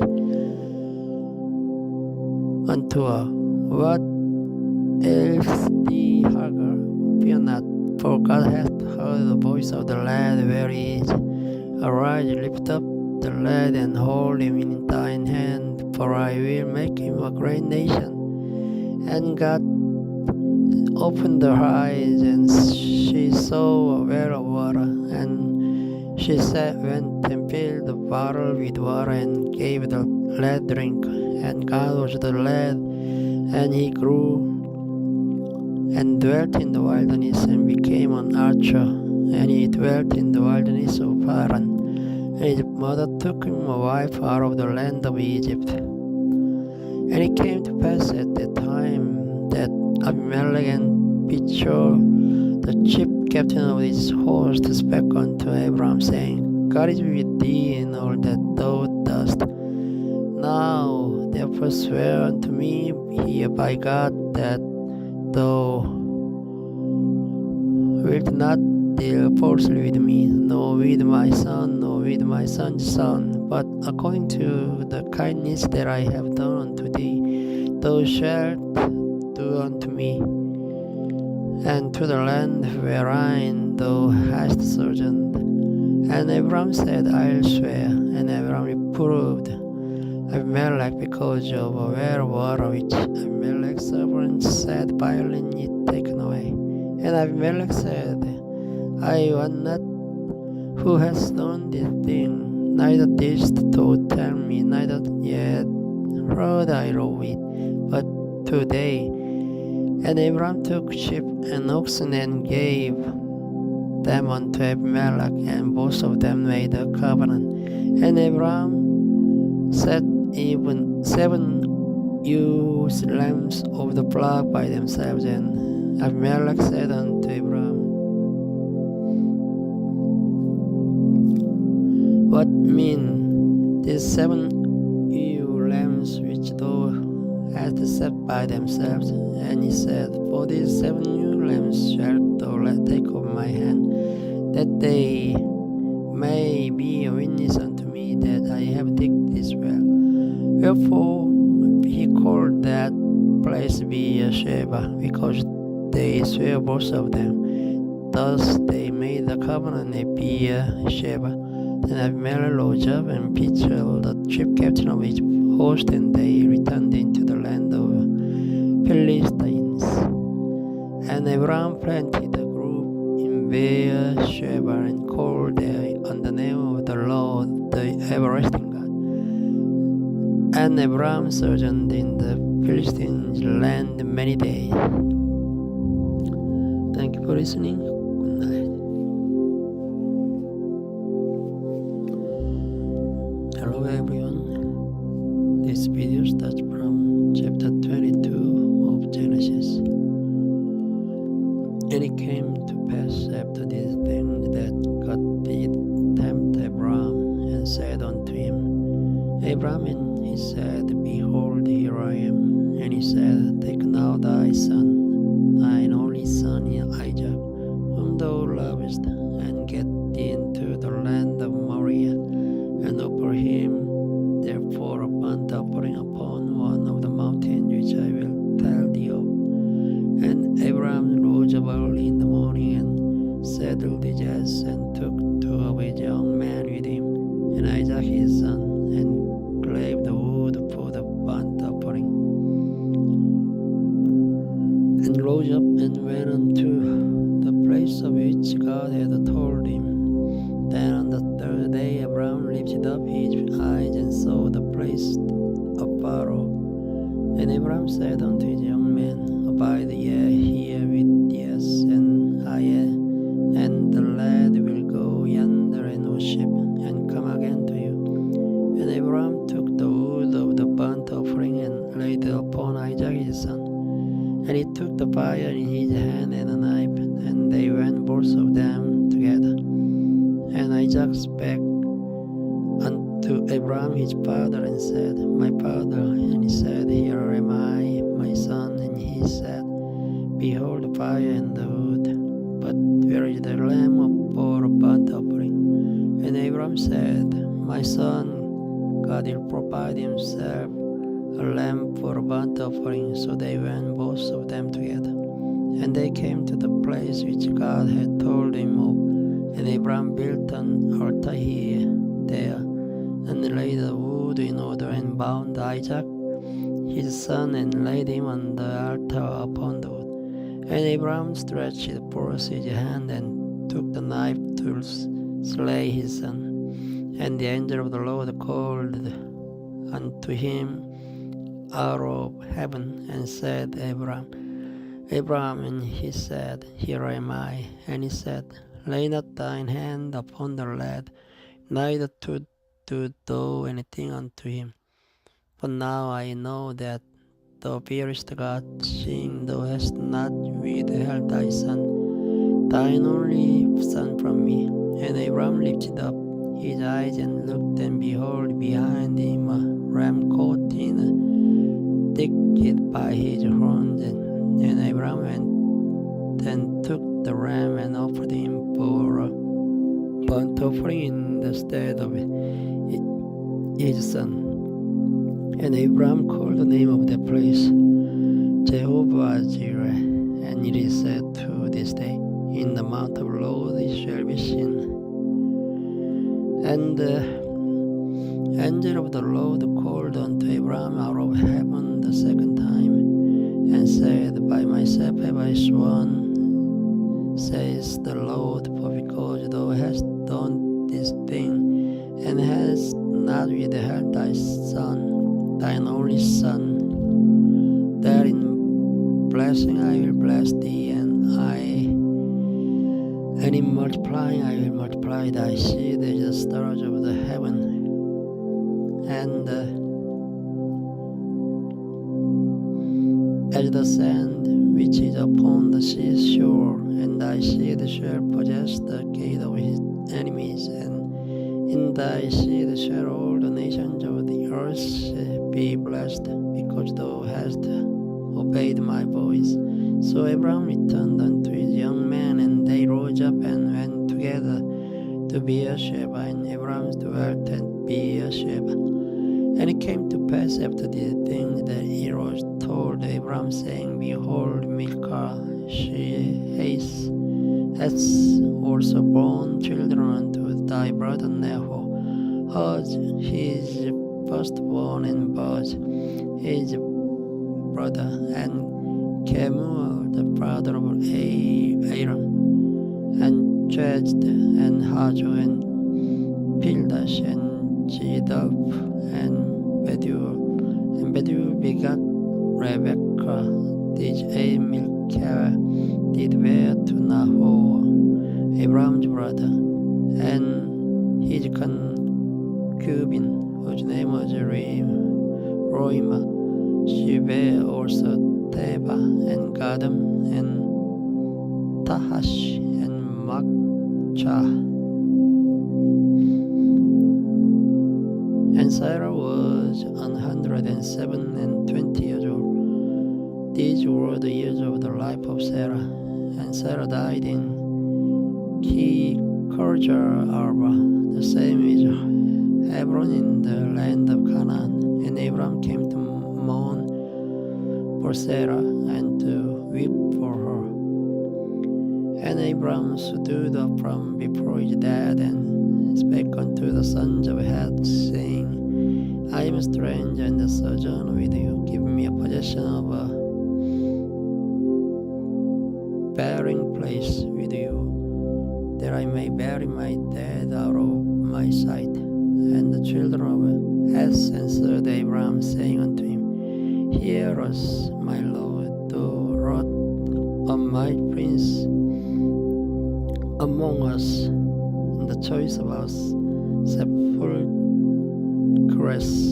bury thy dead. None of us shall withhold from thee his sepulchre, but that thou mayst bury thy dead. And Abraham stood up and bowed himself to the people of the land, even to the children of Heth, and communed with them, saying, If it be you mind that I should bury my dead out of my sight, hear me, and entreat for me to Espero, the son of Joel, that he may give me the cave of Machpelah, which he has, which is in the end of his field. For as much money as it is worth, he shall give it me for a possession of burying place amongst you. And Espero dwelt among the children of Heth, and Espero the Hierdie answered Abraham in the audience of the children of Heth, even of all that went in at the gate of his city, saying, Nay, my Lord, hear me, the field give I thee, and the cave that is therein I give it thee, in the presence of the sons of my people give I thee, burn thy dead. And Abraham bowed down himself before the people of the land, and he spake unto Espero in the audience of the people of the land, saying, But if thou wilt give it, I pray thee, hear me.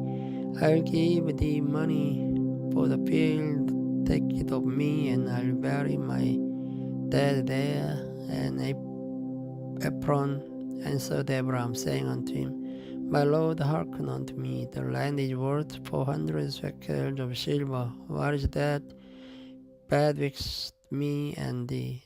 Bury therefore thy dead. And Abraham hearkened unto Espero. And Abraham weighed to Espero the silver which he had named in the audience of the sons of Heth, 400 shekels of silver, current money, with the merchant. And the field of Espero, which was in Machpelah, which was before Mamre, the field and the cave which was therein, and all the trees that were in the field, that were in all the borders round about, were made sure unto Abraham for a possession in the presence of the children of Heth, before all that went in at the gate of the city. And after this, Abraham buried Sarah his wife in the cave of the field of Machpelah before Mamre. The same is Hebron in the land of Canaan. And the field and the cave that is therein were made sure unto Abraham for a possession of bearing place by the sons of Het. Thank you for listening. Good night. Hello everyone. This video starts from chapter 24 of the Genesis. And Abraham was old,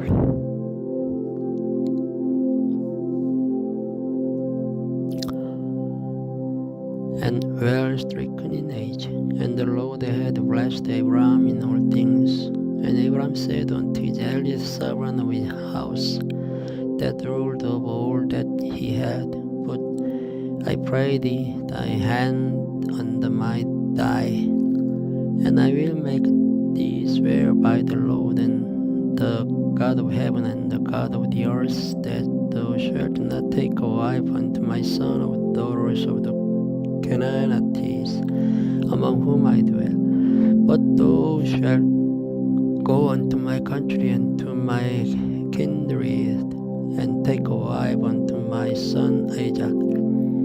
And the servant said unto him, Peradventure the woman will not be willing to follow me unto this land. Must I need bring thy son against unto the land from whence thou camest? And Abraham said unto him, Beware thou that thou bring not my son thither again.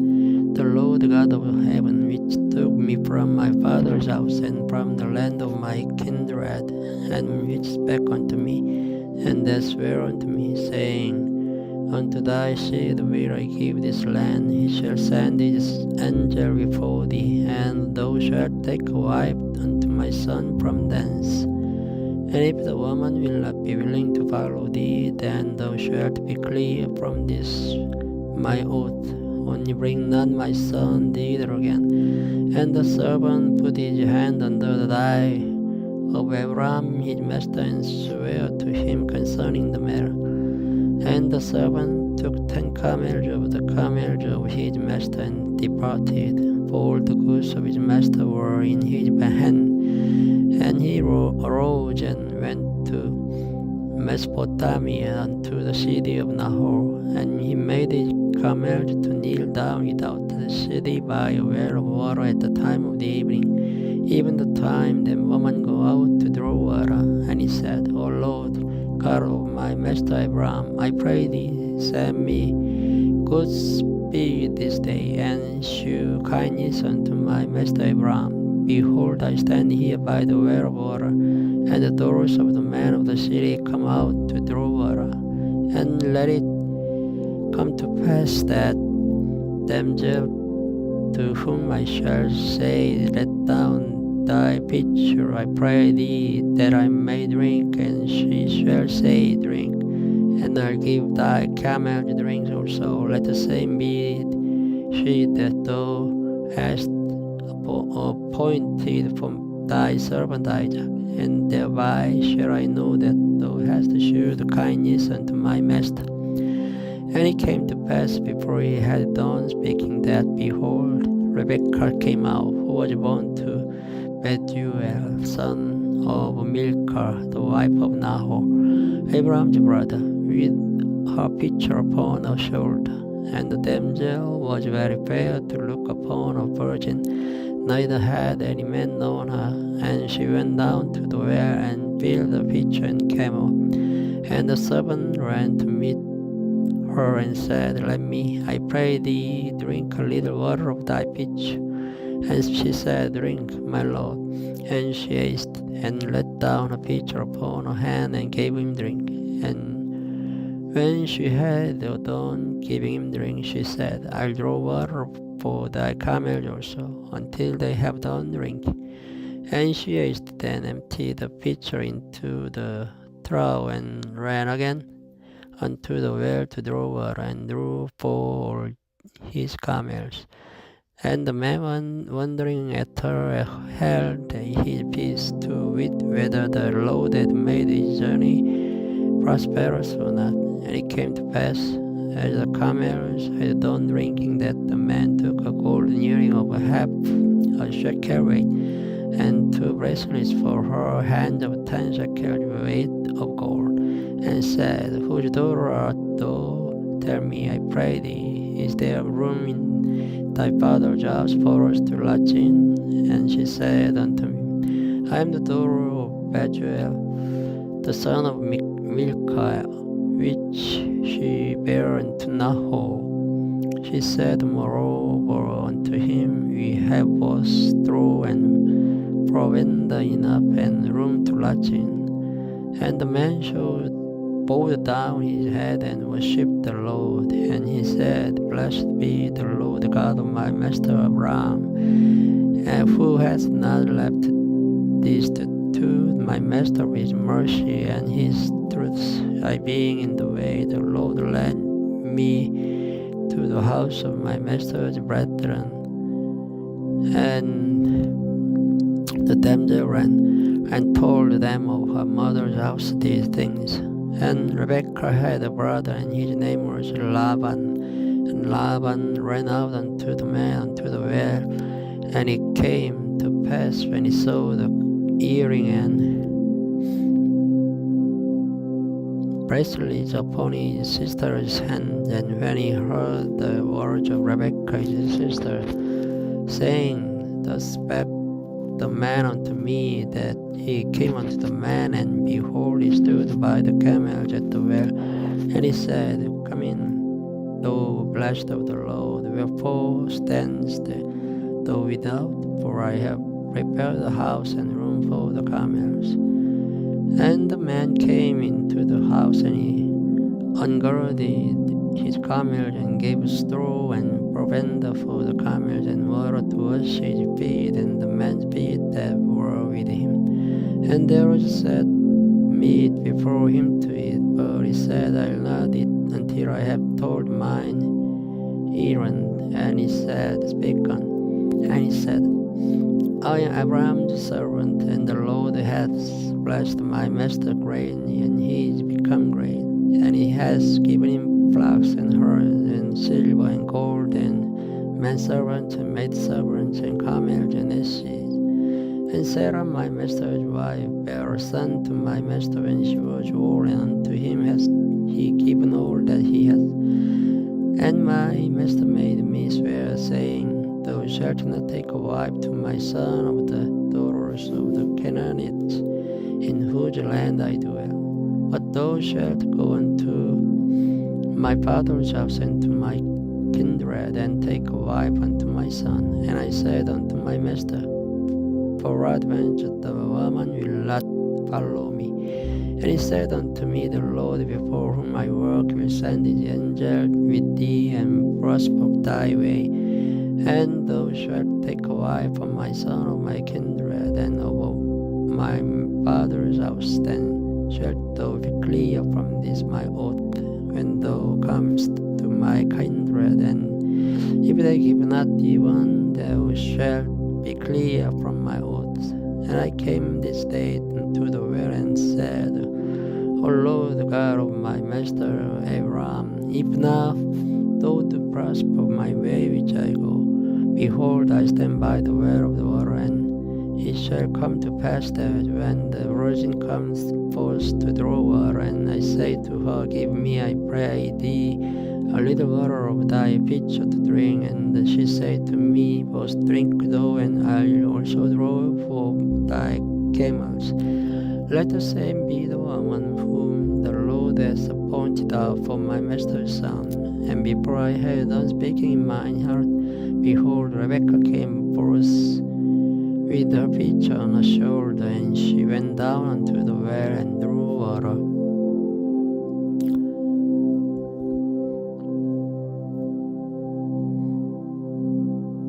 And I said unto her, Let me drink, I pray thee. And she made haste, and let down a pitcher from her shoulder, and said, Drink, and I will give thy camel drink also. So I drank, and she made the camel drink also. And I asked her and said, whose daughter are we do? And she said, the daughter of Beduel, Nahor's son, whom Milcah bare unto him. And I put the earring upon her face, and blessed the Lord God of my master Abram, which had led me in the right way to take my master's brother's daughter unto his son. And now, if ye will deal kindly and truly with my master, tell me, and if not, tell me, that I may turn to the right hand or to the left. Then Laban and Bethuel answered and said, the thing proceedeth from the Lord, we cannot speak unto thee bad or good. Behold, Rebekah is before thee, take her and go, and let her be thy master's son's wife. And the Lord hath spoken. And it came to pass that when Abraham's servant heard their words, he worshipped the Lord, bowing himself to the earth. And the servant brought forth jewels of silver and jewels of gold and raiment, and gave them to Rebekah. He gave also to her brother and to her mother precious things. And they did eat and drink, he and the man at that with him, and tarried all night. And they rose up in the morning, and he said, send me away unto my master. And her brother and her mother said, let the damsels abide with us a few days, at the least 10. After that she shall go. And he said unto them, in the meantime, seeing the Lord hath prospered my way, send me away that I may go to my master. And they said, we will call the damsel and inquire at her mouth. And they called Rebekah and said unto her, wilt thou go with this man? And she said, I'll go. And they sent away Rebekah their sister, and her nurse, and Abraham's servant, and his man. And they blessed Rebekah and said unto her, thou art our sister, be thou the mother of thousands of millions, and let thy seed possess the gate of those which hate them. And Rebekah arose and her damsels, and they rode upon the camels and followed the man. And the servant took Rebekah and went his way. And Isaac came from the way of the well Lahairoi, for he dwelt in the south country. And Isaac went out to meditate in the field at the eventide, and he lifted up his eyes and saw, and behold, the camels were coming. And Rebekah lifted up her eyes, and when she saw Isaac, she lighted up the camel, for she had said unto the servant, what man is this that walks in the field to meet us? And the servant had said, it is my master. Therefore she took a veil and covered herself. And the servant told Isaac all things that he had done. And Isaac brought her into his mother Sarah's tent, and took Rebekah, and she became his wife, and he loved her. And Isaac was comforted after his mother's death. Thank you for listening. Good night.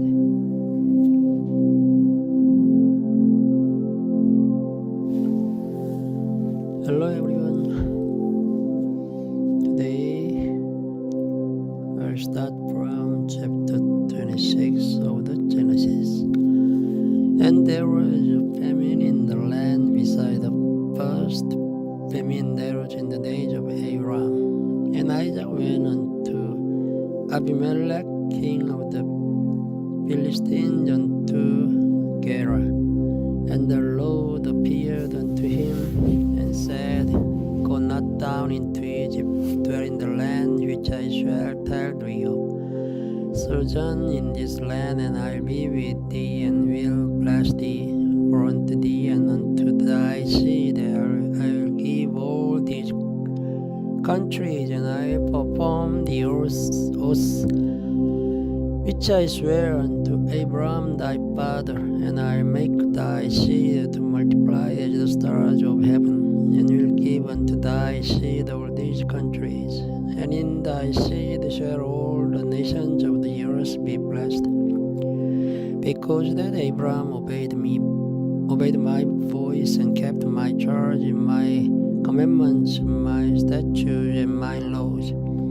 And Isaac dwelt in Gerar, and the man of the place asked him of his wife, and he said, She is my sister.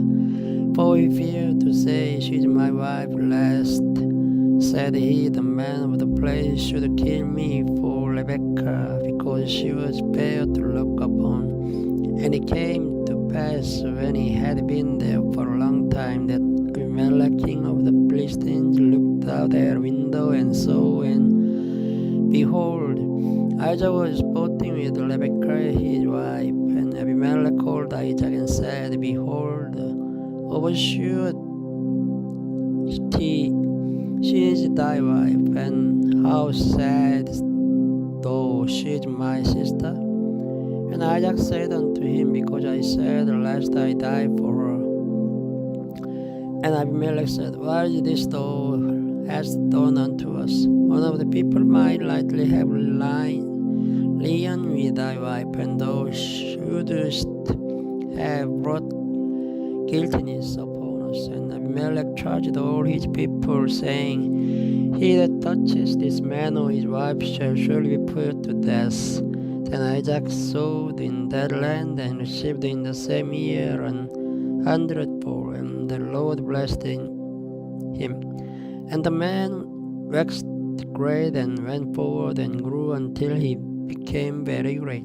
For he had possession of flocks, and possession of herds, and great store of servants, and the Philistines envied him. For the wells which his father's servants had digged in the days of Abraham his father, the Philistines had stopped them and filled them with the earth. And Abimelech said unto Isaac, Go from us, for thou art much mightier than we.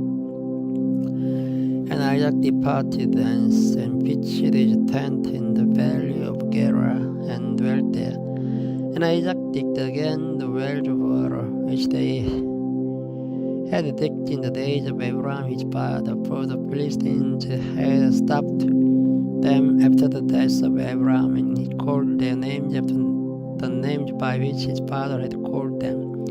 And Isaac's servants digged in the valley, and found there a well of springing water. And the herdman of Gerar did strive with Isaac's herdman, saying, The water is ours. And he called the name of the well Este, because they strove with him.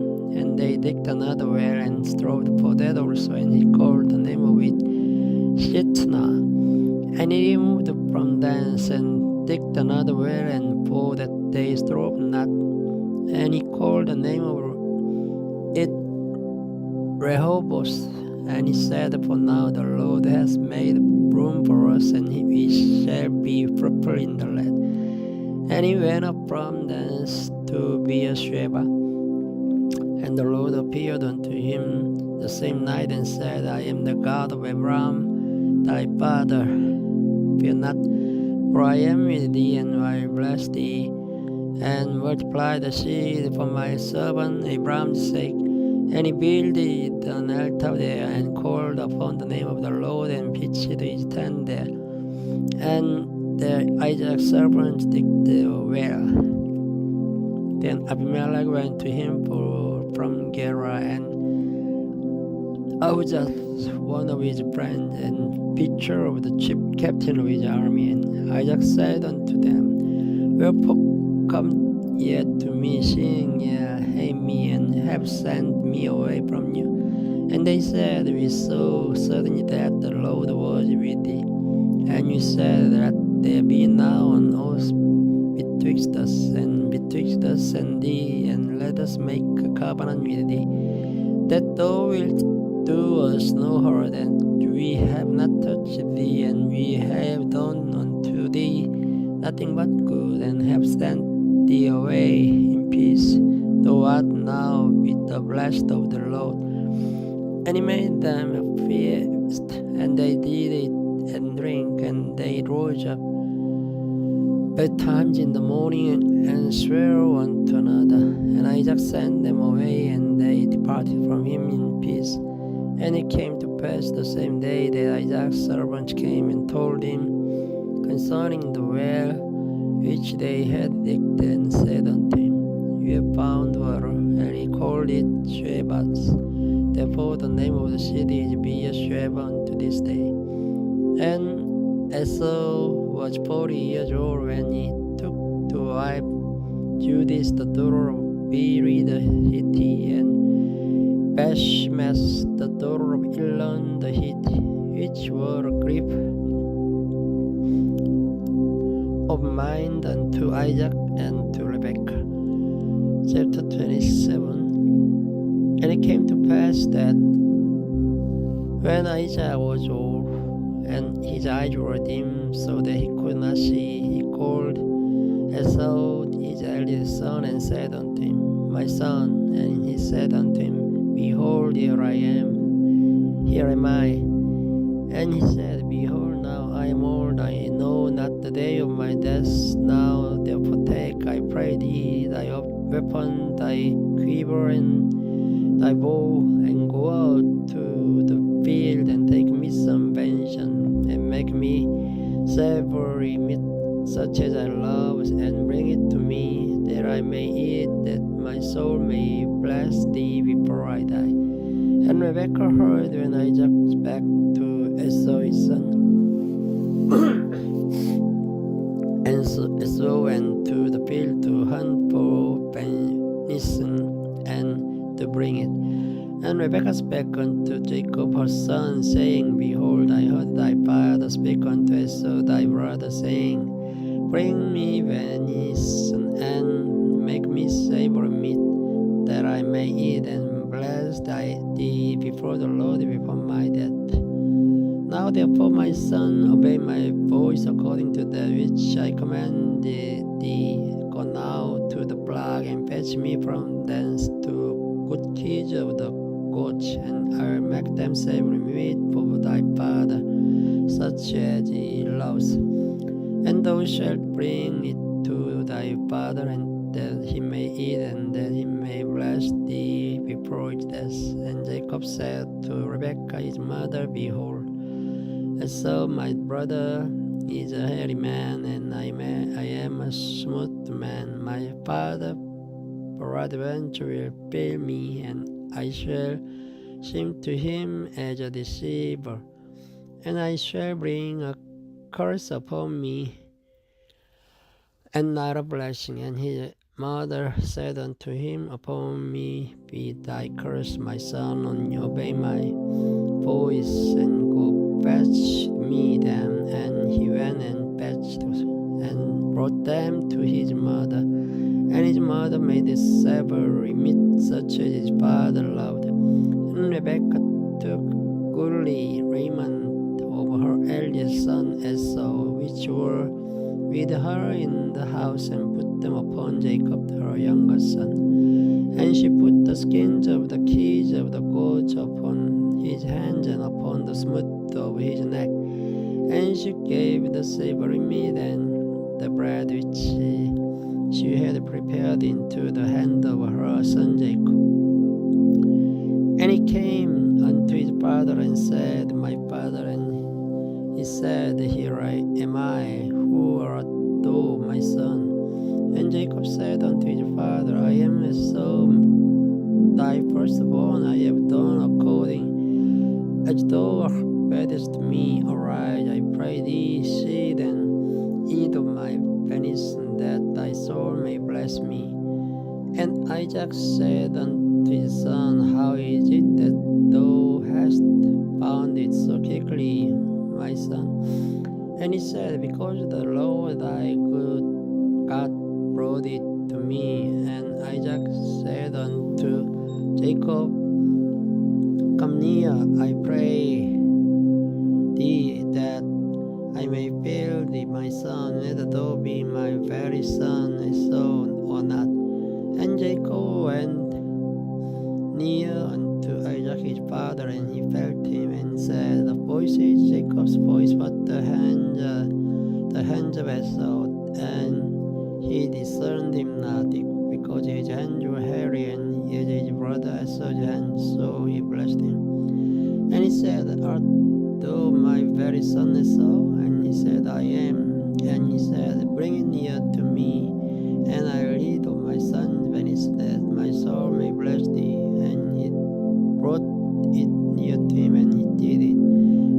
brought him wine, and he drank. And his father Isaac said unto him, Come near now, and kiss me, my son. And he came nearer and kissed him. And he smelled the smell of his raiment, and blessed him, and said, See, the smell of my son is as the smell of fields. The Lord has blessed you. Therefore God give thee of the dew of heaven, and the fatness of the earth, and plenty of corn and wine. Let people serve thee, the nations bow down to thee. Be Lord over thee, thy brethren, and let thy mother's sons bow down to thee. Cursed be everyone that curses thee, and blessed be he that blessed thee. And it came to pass, as soon as Isaac had made an end of blessing Jacob, and Jacob was yet scarce gone out from the presence of Isaac his father, that Esau his brother came in from his hunting, and he also had made the savory meat, and brought it unto his father, and said unto his father, Let my father arise, and eat of his son's venison, that thy soul may bless me. And Isaac his father said unto him, Who art thou? And he said, I am thy son, thy firstborn I saw. And Isaac trembled very exceedingly, and said, Where is he that has taken venison and brought it to me?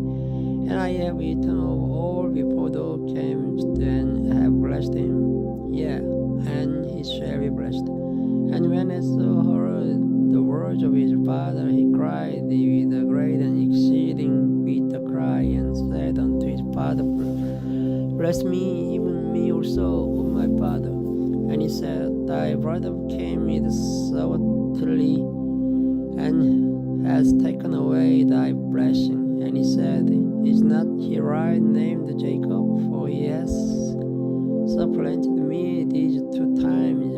He took away my birthright, and behold, now he has taken away my blessing.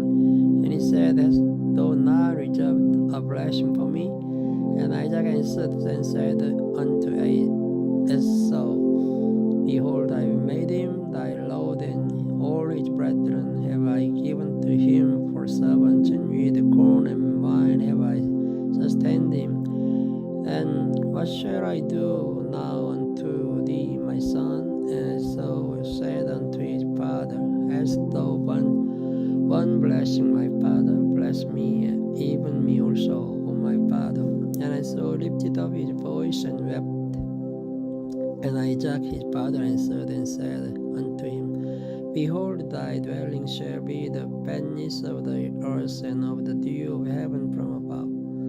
And be thy sword, shalt thou lie, and shalt serve thy rod. And it shall come to pass, when thou shalt have the dominion, that thou shalt break his yoke from off thy neck. And Esau hated Jacob because of the blessing wherewith his father blessed him. And Esau said in his heart, The days of mourning for my father I attended, and I slay my brother Jacob. And these words of Esau's elder son were told to Rebekah, and she sent and called Jacob her younger son, and said unto him, Behold, thy brother Esau is touching thee, thus comfort himself, purposing to kill thee. Now therefore, my son, obey my voice, and arise, flee thou to Laban my brother to Haran, and tarry with him a few days, until thy brother's fury turn away, until thy brother's anger turn away from thee, and he forget that which thou hast done unto him. Then I will send and fetch thee from thence. Why should I be deprived also of you both in one day? And Rebekah said to Isaac, I am weary of my life because of the daughters of Heth. If Jacob take a wife of the daughters of Heth, such as these which are the daughters of the land, what good shall my life to me? Thank you for listening. Good night.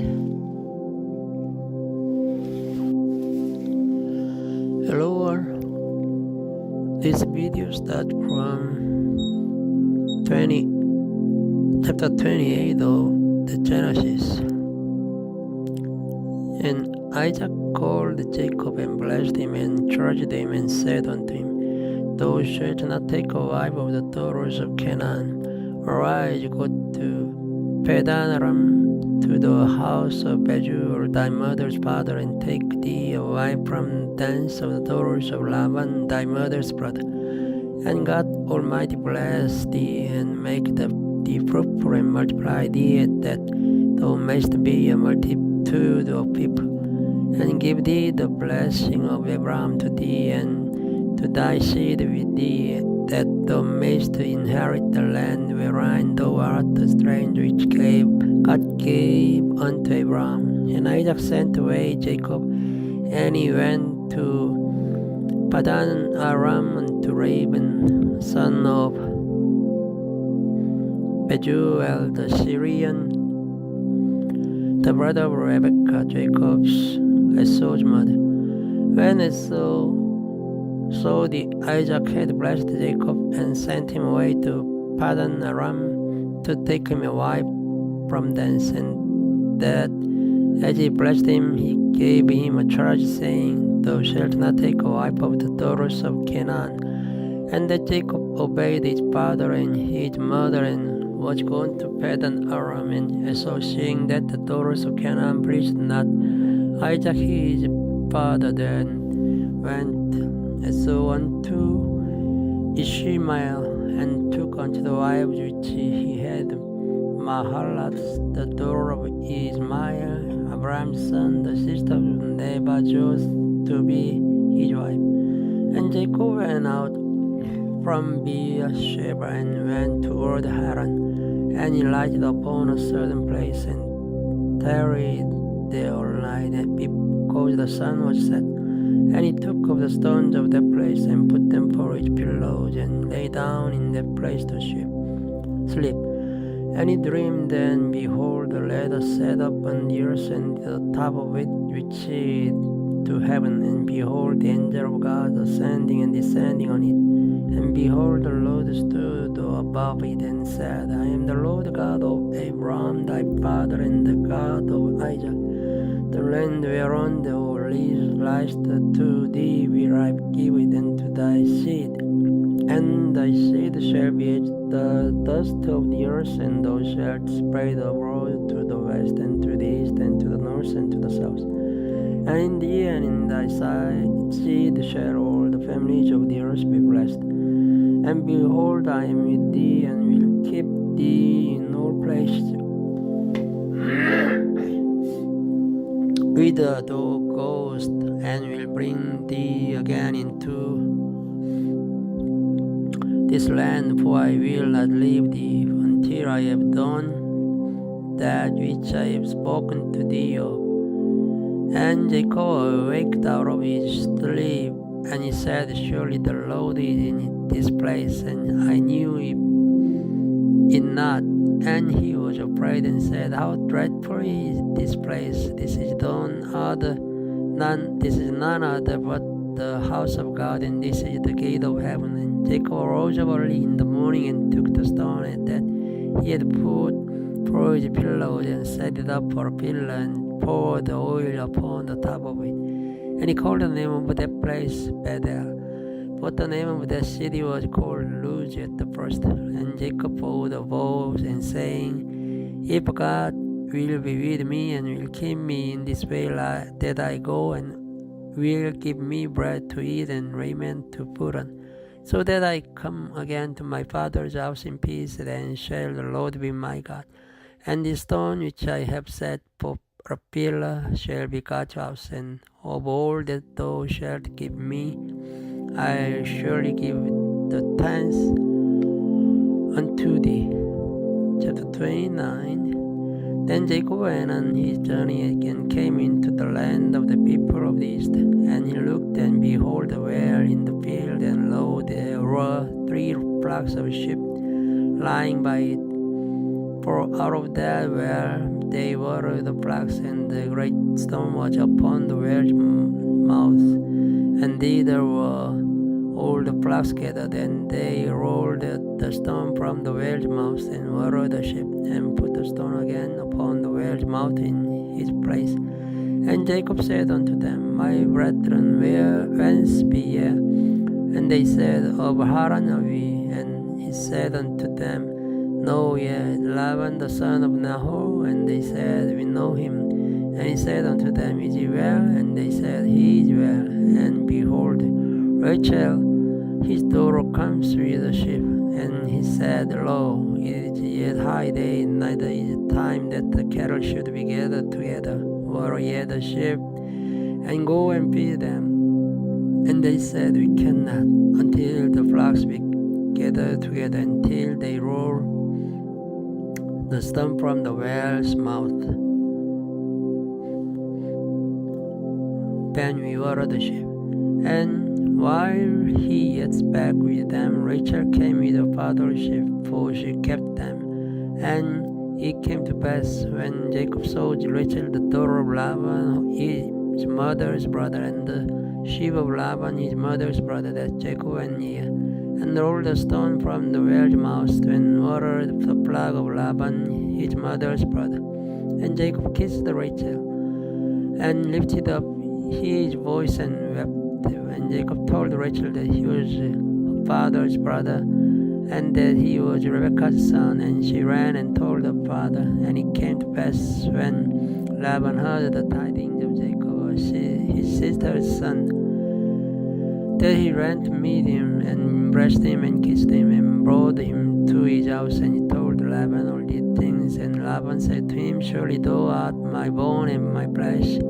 And he abode with him the space of a month. And Laban said unto Jacob, Because thou art my brother, shouldest thou therefore serve me for naught? Tell me, what shall the wages be? And Laban had two daughters. The name of the elder was Leah, and the name of the younger was Rachel. Leah then died, but Rachel was beautiful and well favored. And Jacob loved Rachel, and said, I will serve thee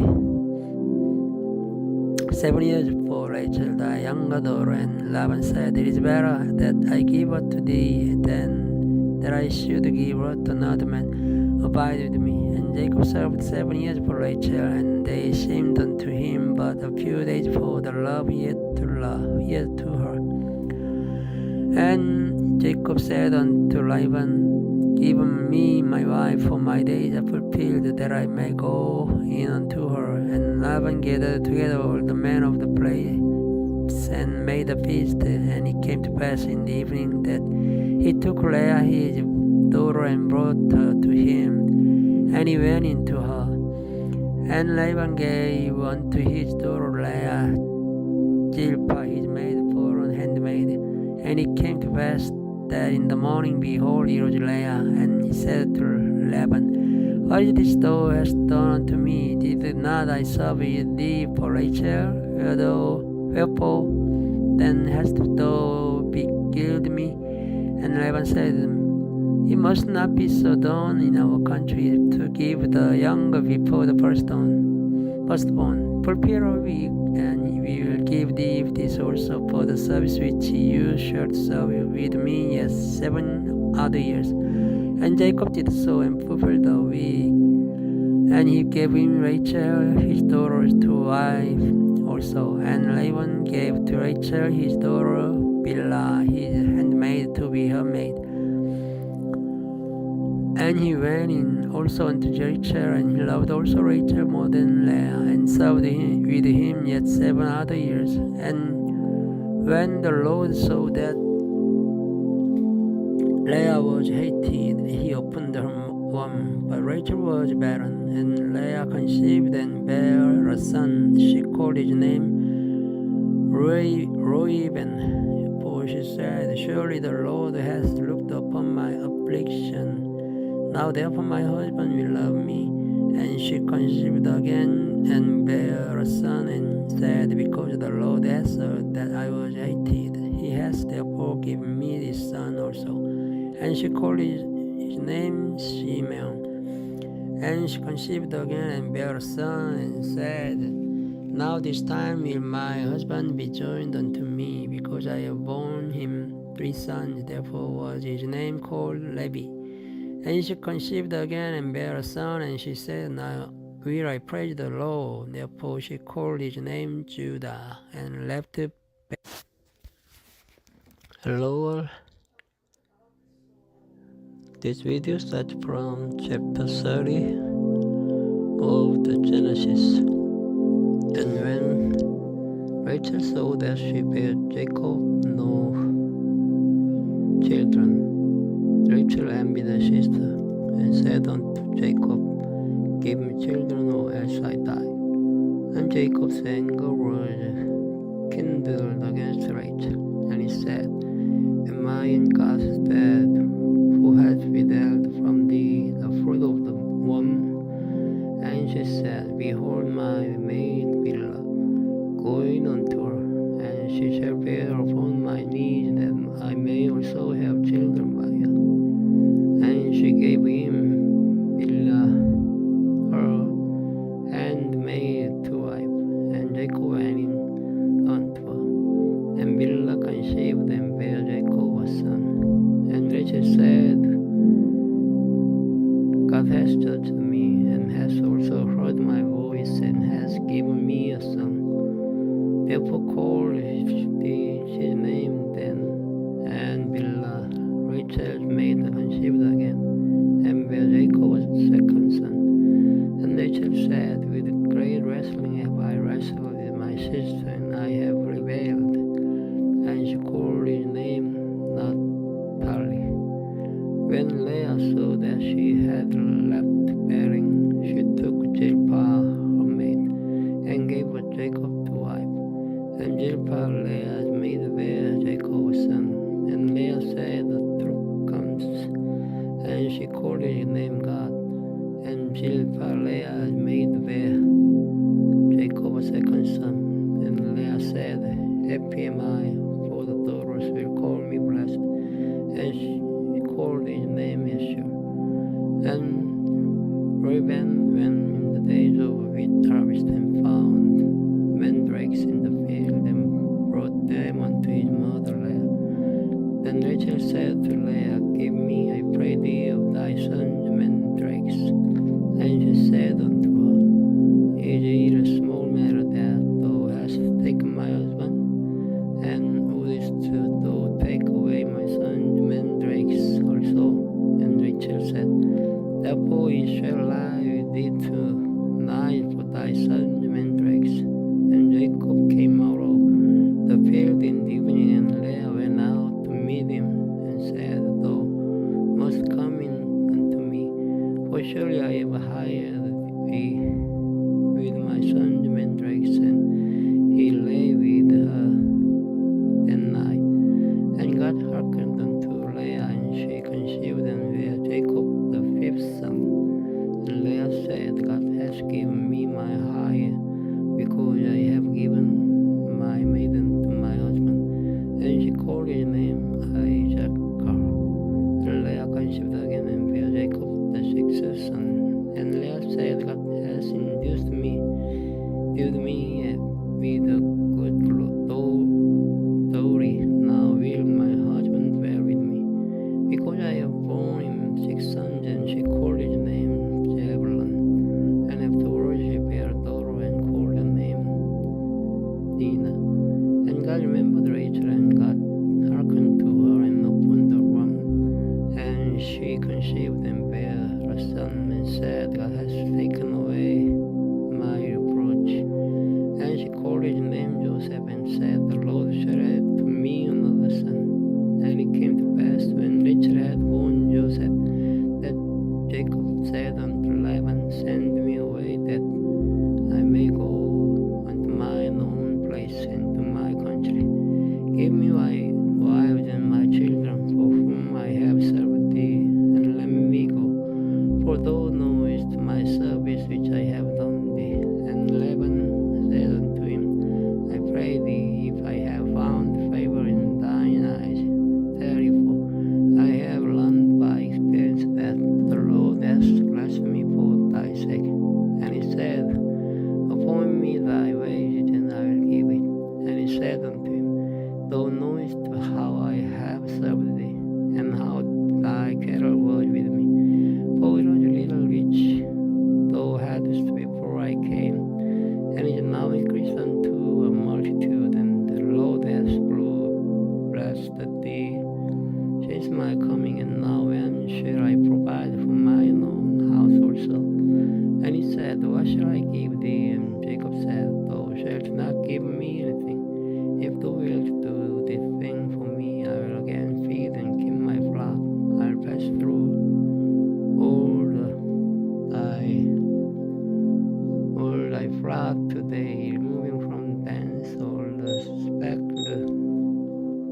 and spotted cattle, and all the brown cattle among the sheep, and the spotted and speckled among the goats, and of such shall be my hire.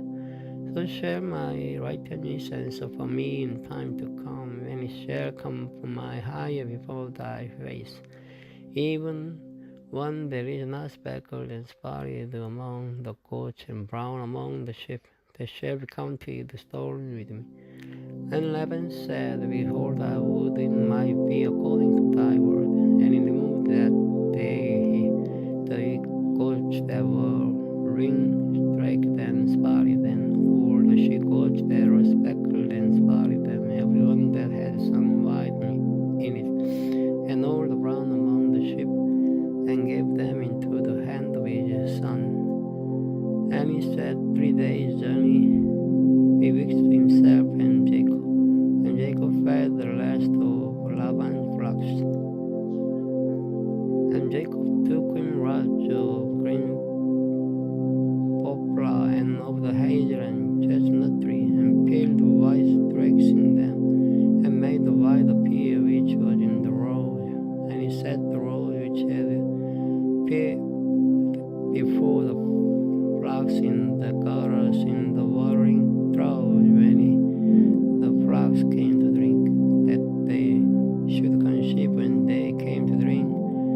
And the flocks conceived before the Lord, and brought forth cattle, ring-streaked, speckled, and spotted.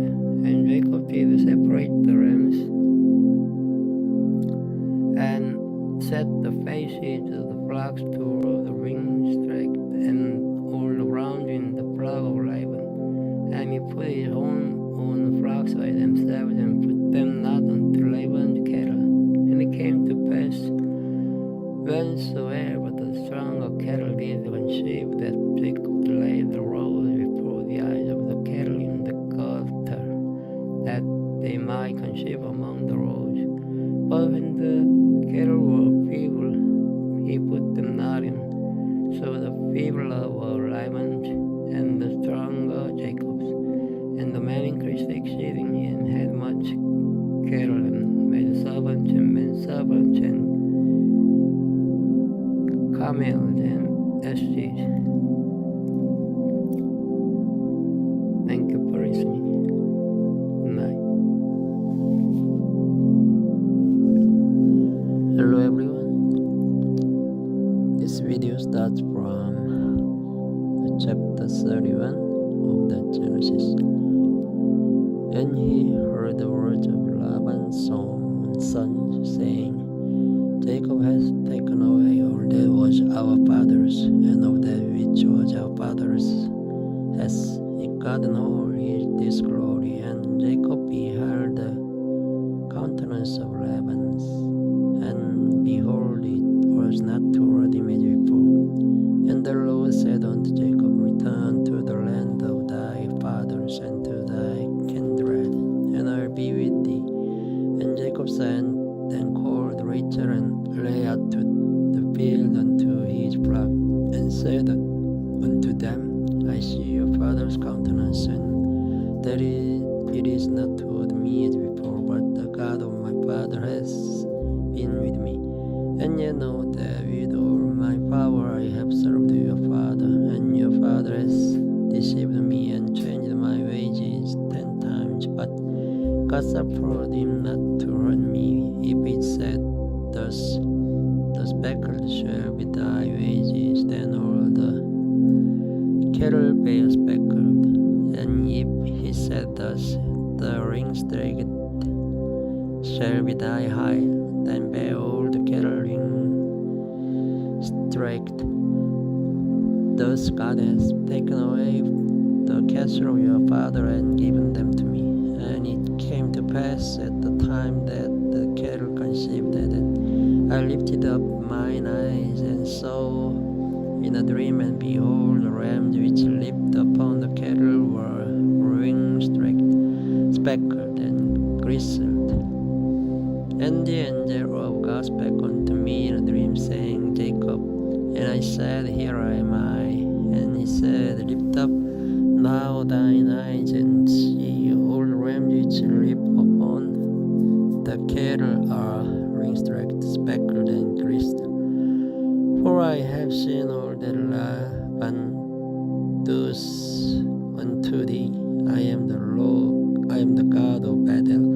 where thou anointest the pillar, and where thou voiced a vow unto me. Now arise, get thee out from this land, and return unto the land of thy kindred. And Rachel and Leah answered and said unto him, Is there yet any portion or inheritance for us in our father's house? Are we not counted on of him strangers? For he hath sold us, and has quite devoured also our money. For all the riches which God has taken from our father, that is ours and our children's. Now then, whatsoever God has said unto thee, do. Then Jacob rose up and set his sons and his wives upon camels, and he carried away all his cattle and all his goods which he had gotten, the cattle of his getting, which he had gotten in Padan Aram, for to go to Isaac his father in the land of Canaan. And Laban went to shear his sheep, and Rachel had sold the images that were her father's. And Jacob stole away on the wares to Laban the Syrian, in that he hold him not, that he fled. So he fled with all that he had, and he rose up and passed over the river, and set his face toward the Mount Gilead. And he told Laban on the third day that Jacob was fled, and he took his brethren with him, and pursued after him 7 days' journey. And they overtook him in the Mount Gilead. And God came to Laban the Syrian in a dream by night, and said unto him, Take heed that thou speak not to Jacob either good or bad. Then Laban overtook Jacob. Now Jacob had pitched his tent in the mountain, Laban with his brethren pitched in the mount of Gilead. And Laban said to Jacob, What hast thou done, that thou hast stolen away unawares to me, and carried away my daughters as captives, taken with the sword? Wherefore didst thou flee away secretly, and steal away from me, and didst not tell me, that I might have sent thee away with mirth, and with songs, with tabret, and with harp? And hast not suffered me to kiss my sons and my daughters. Thou hast not once foolishly in so doing. It is in the power of my hand to do you hurt. But the God of your fathers spake unto me is the night, saying, Take thou heed that thou speak not to Jacob either good or bad. And now thou wouldest needs be gone, because thou so longest after thy father's house. Yet wherefore hast thou stolen my gods? And Jacob answered and said to Laban, Because I was afraid, for I said, Peradventure thou wouldest take by force thy daughters from me. With whomsoever thou findest thy gods, let him not lie before our brethren. Discern thou what is thine with me, and take it to thee. For Jacob knew that Rachel had stolen them, and Laban went into Jacob's tent, and into Leah's tent, and into the two maidservants' tent, but he found them not. Then went he out of Leah's tent, and entered into Rachel's tent. Now Rachel had taken the images, and put them in the camel's furniture, and sat upon them. And Laban searched all the tent, but found them not. And she said to her father, Let it not displease my lord, that I cannot rise up before thee, for the custom of women is upon me. And he searched them, but found not the images. And Jacob was wroth and chode with Laban. And Jacob answered and said to Laban, What is my trespass? What is my sin that thou wast so hardly pursued after me? Where is thou hast searched all my stuff? What hast thou found of all thy household stuff? Set it here before my brethren, any brethren that may judge betwixt us both. These 20 years have I been with thee. Thy ewes and thy sheep goats have not cast their young, and the rams of thy flock have I not eaten. That which was torn of beasts I brought not unto thee. I bear the loss of it. Of my hand is the thou require it, whether stolen by day or stolen by night. Thus I was in the day of the drought consumed me, and the frost by night, and my sleep departed from mine eyes. Thus have I been 20 years in thy house. I served thee 14 years for thy 2 daughters, and 6 years for thy cattle. And thou hast changed my wages 10 times, except the God of my father, the God of Abraham, and the fear of Isaac had been with me. Surely thou hast sent me away now empty. God has seen mine affliction and the labor of my hands, and rebuked thee as a night. And Laban answered and said unto Jacob, these daughters are my daughters, and these children are my children, and these cattle are my cattle, and all that thou seest is mine. And what can I do this day unto thee? Should my daughters unto their children which they have borne?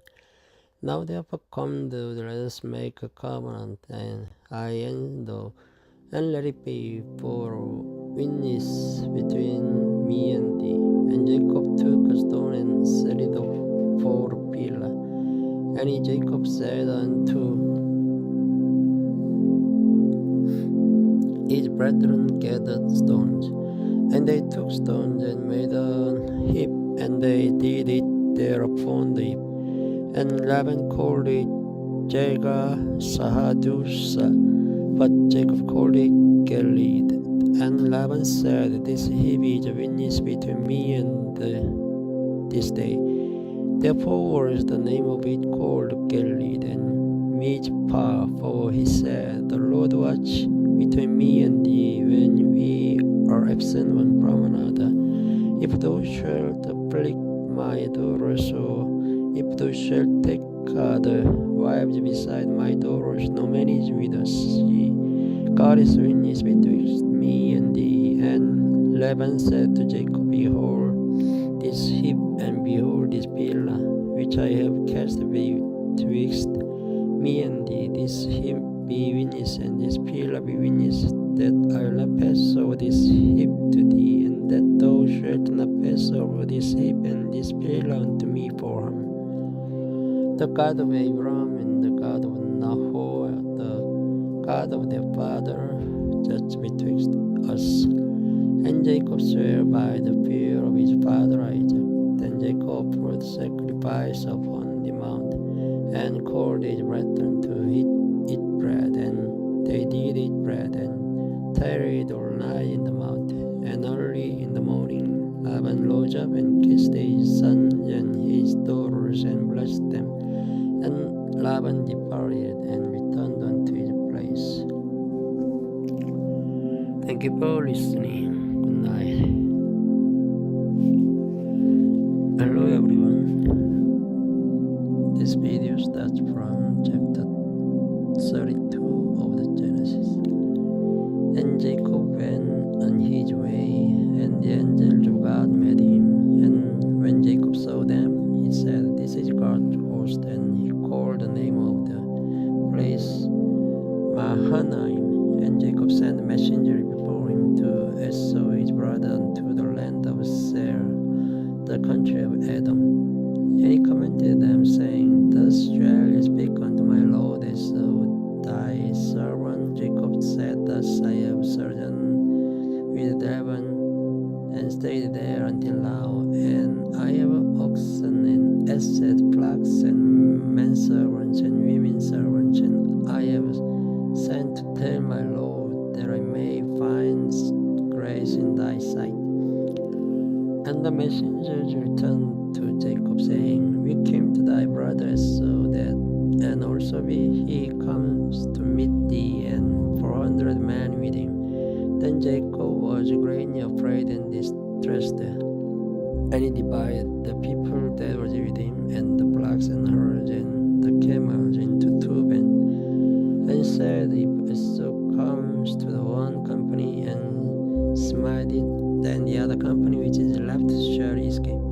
And Jacob said, O God of my father Abraham and God of my father Isaac, the Lord which says unto me, Return unto the country and to thy kindred, and I will deal well with thee. I am not worthy of the least of all the mercies and of all the truths which thou last shewed unto thy servant. For with my step I passed over this Jordan,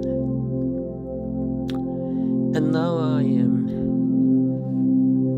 become two bands. Deliver me, I pray thee, from the hand of my brother, from the hand of Esau. For I fear him, lest he will come and smite me and the mother with the children. And thou saidst, I'll surely do thee good and make thy seed as the sand of the sea, which cannot be numbered for multitude. And he lodged there that same night, and took of that which came to his hand the present for Esau his brother, 200 she-goats and 20 goats, 200 ewes and 20 rams, 30 milk camels with their colts, 40 kine and 10 bulls, 20 she-asses and 10 foals. And it delivered them into the hand of his servants every drove by themselves, and said unto his servants, Pass over before me, and put a space betwixt the drove and drove. And he commanded the foremost, saying, When Esau my brother meets thee, and asks thee, saying, Whose art thou? And whither goest thou? And whose art is before thee? Then thou shalt say, They be with thy servant Jacob's. It is a present sent unto my Lord Esau, and behold, also is behind us. And so commanded the second and the third, and all that follow the drove, saying, On this manner shall ye speak unto Esau when ye find him, and say ye, Moreover, behold, thy servant Jacob is behind us. For he said, I will appease him with the present that goes before me, and afterward I will see his face, peradventure he will accept of me. So when the present were before him, and himself lodged that night in the company, and he rose up that night and took his 2 wives and his 2 women servants and his 11 sons, and passed over the ford Jabbok. And he took them and sent them over the brook, and sent over that he had. And Jacob was left alone, and they wrestled the man with him until the breaking of the day. And when he saw that he prevailed not against him, he touched the hollow of his thigh.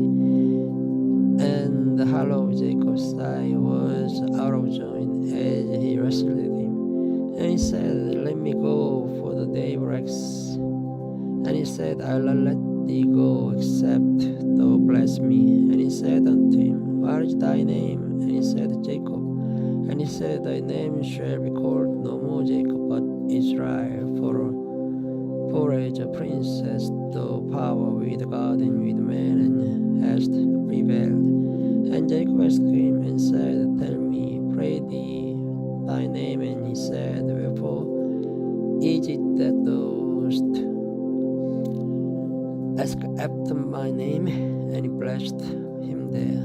And Jacob called the name of the place Peniel, for I have seen God face to face, and my life is preserved. And he passed over Penuel, the sun rose upon him, and he halted upon his thigh. Therefore the children of Israel eat not of the sinew which is rank, which is upon the hollow of the thigh, unto this day, because he touched the hollow of Jacob's thigh and the sinew that shrank. Chapter 33. And Jacob lifted up his eyes and looked, and behold, Esau came, and with him 400 men. And he divided the children unto Leah, and unto Rachel, and unto the two handmaids. And he put the handmaids and the children foremost, and Leah and her children after, and Rachel and Joseph in the most. And he passed over before him, and bowed himself to the ground 7 times, until he came near to his brother. And Esau ran to meet him, and embraced him, and fell on his neck, and kissed him, and they wept.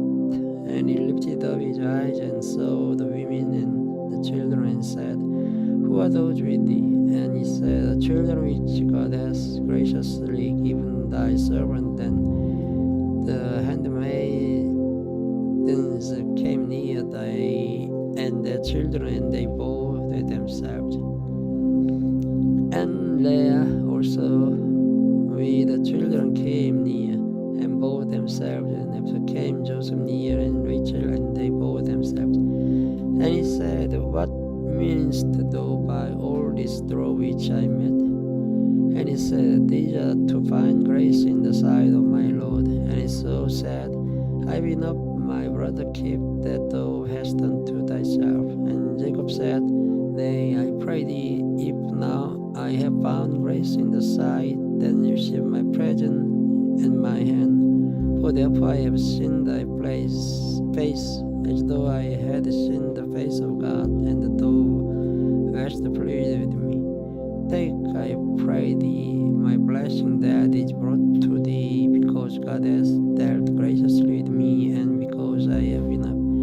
And he urged him, and he took it, and he said, Let us take our journey, and let us go, and I will go before thee.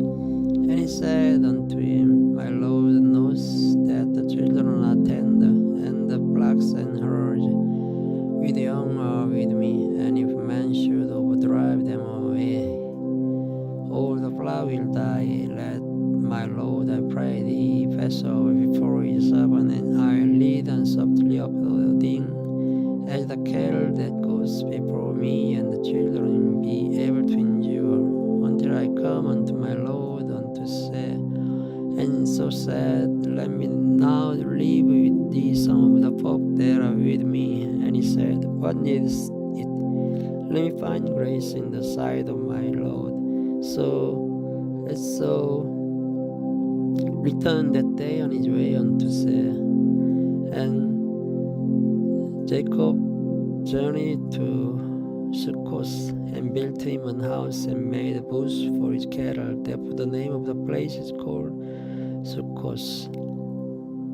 And Jacob came to Shalem, the city of Shechem, which is in the land of Canaan, when he came from Padan Aram, and pitched his tent before the city. And he brought a parcel of a field where he had spread his tent, at the hand of the children of Hamor, Shechem's father. For hello world, this video starts from chapter 34 of the Genesis.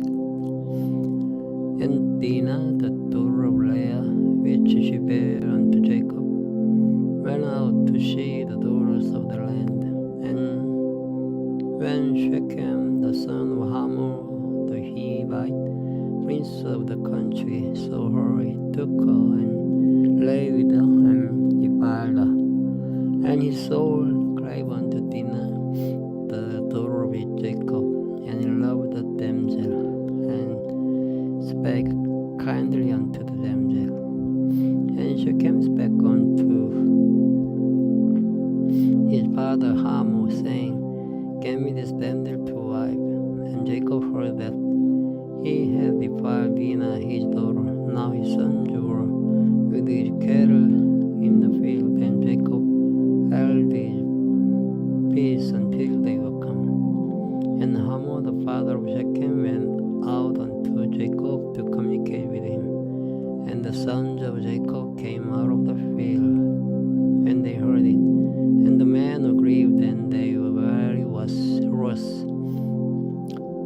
because he had wrought for in Israel in line with Jacob's daughter, which thing ought not to be done. And Hamor communed with them, saying, The soul of my son Shechem longs for your daughter. I pray you give him to wife, and make ye marriages with us, and give your daughters unto us, and take our daughters unto you. And ye shall dwell with us, the land shall be before you. Dwell and trade ye therein, and get new possessions therein. And Shechem said unto her father and unto her brethren, Let me find grace in your eyes, and when you shall say unto me, I'll give. Ask me never so much dowry and gift, and I'll give according as ye shall say unto me. But give me the damsel to wife, and the sons of Jacob, instead of Shechem. And Hamor his father deceitfully, and said, Because ye have defiled Dinah their sister. And they said unto them, We cannot do this thing, to give our sister to one that is uncircumcised, for that were a reproach unto us. But in this will we consent unto you.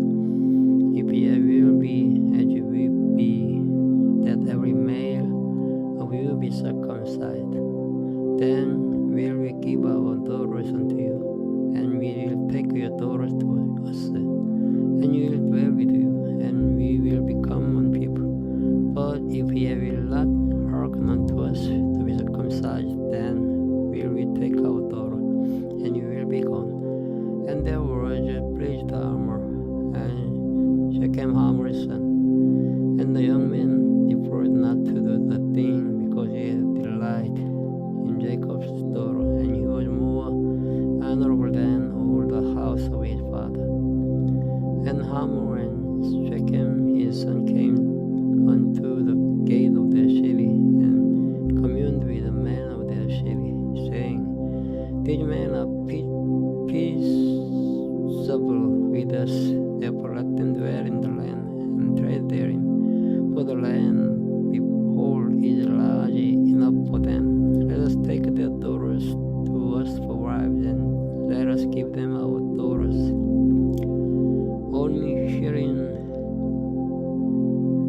will the man consent unto us for to dwell with us, to be one people. If every male among us be circumcised, as they are circumcised, shall not their cattle and their substance and every beast of theirs be ours.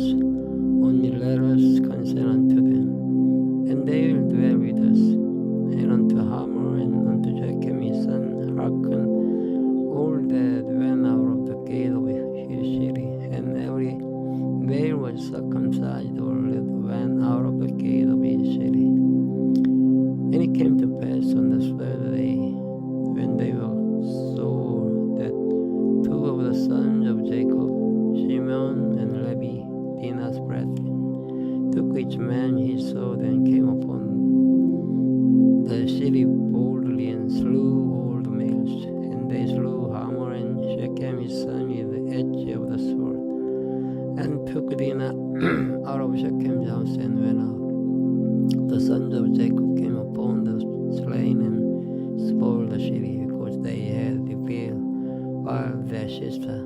They took their sheep and their oxen and their ashes, and that which was in the city, and the which was in the field, and all their wealth, and all their little ones and their wives took they captive, and spoiled even all that was in the house. And Jacob said to Simeon and Levi, Ye have troubled me to make me to stink among the inhabitants of the land, among the Canaanites and the Perizzites. And I being few in number, they shall gather themselves together against me, and slay me, and I shall be destroyed, I and my house. And they said, Should he deal with our sisters with an harlot? Chapter 35. And God said unto Jacob, Arise, go up to Bethel, and dwell there, and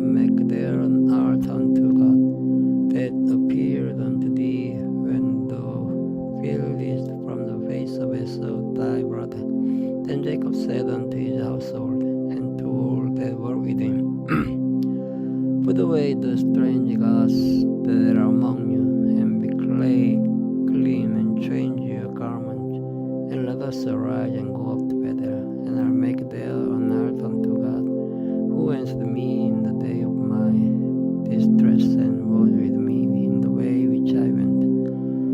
And they gave unto Jacob all the strange gods which were in their hand, and all their earrings which were in their ears, and Jacob hid them under the oak which was by Shechem.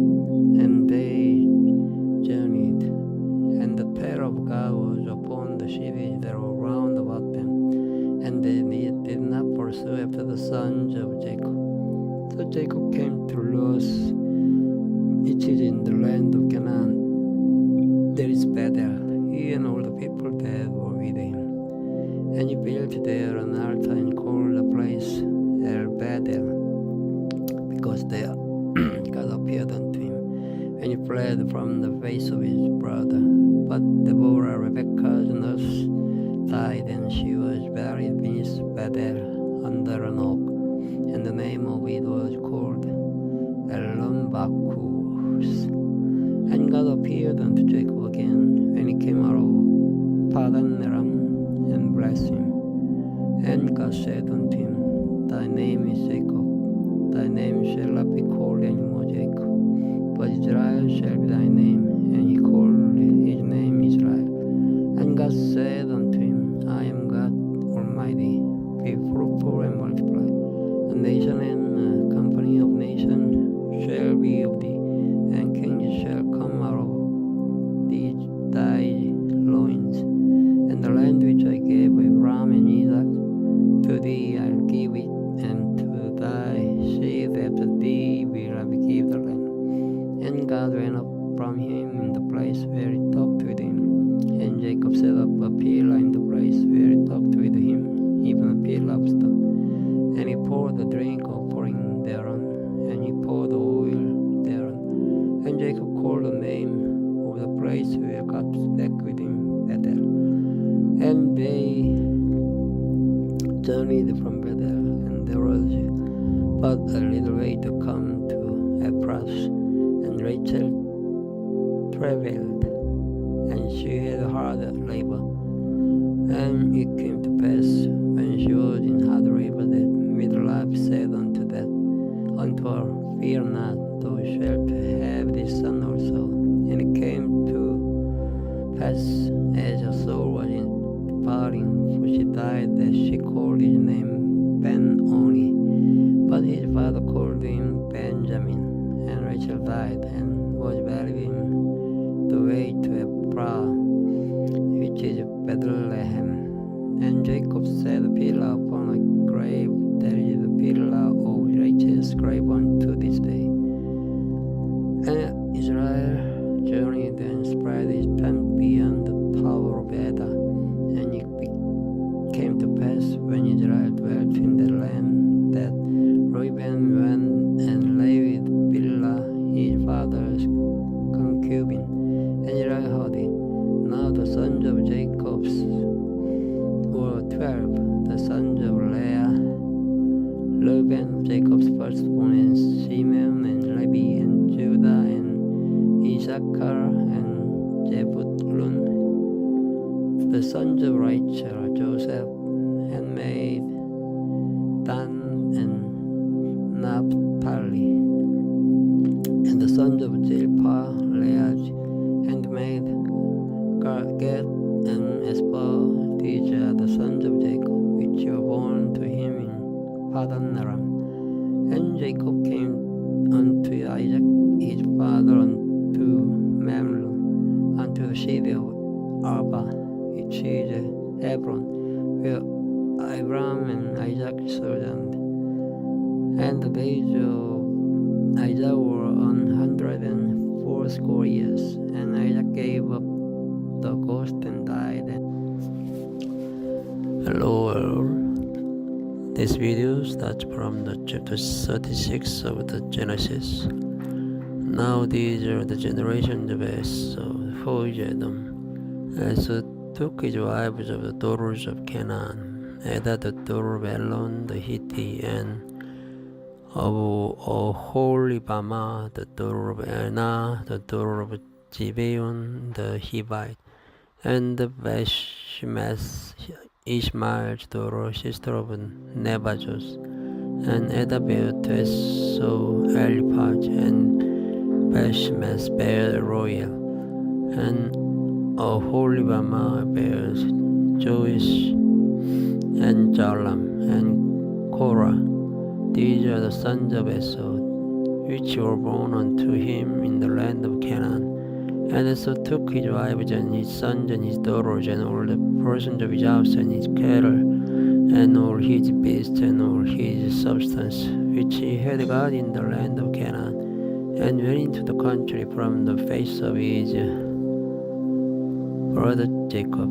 For their riches were more than that they might dwell together, and the land wherein they were strangers could not bear them because of their cattle. Thus dwelt Esau in Mount Seir. Esau is Edom.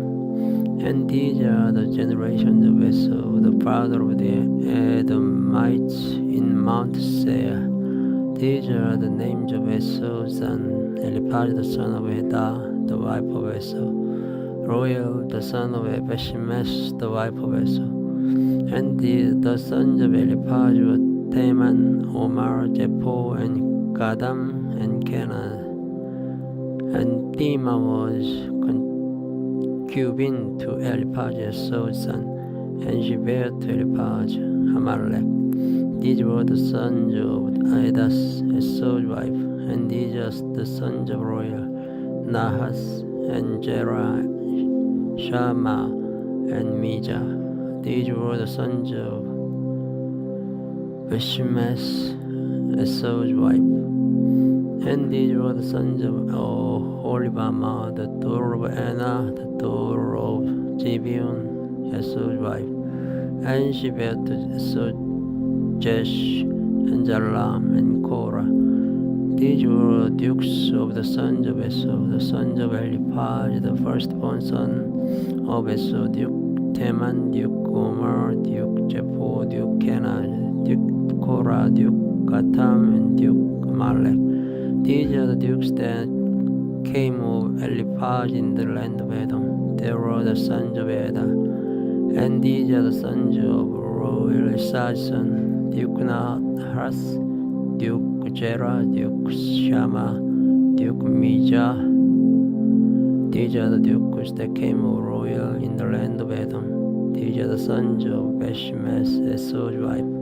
And these are the sons of Oholibamah, Esau's wife, Duke Joish, Duke Jalam, and Duke Korah. These were the dukes that came of Oholibamah, the daughter of Anah, Esau's wife.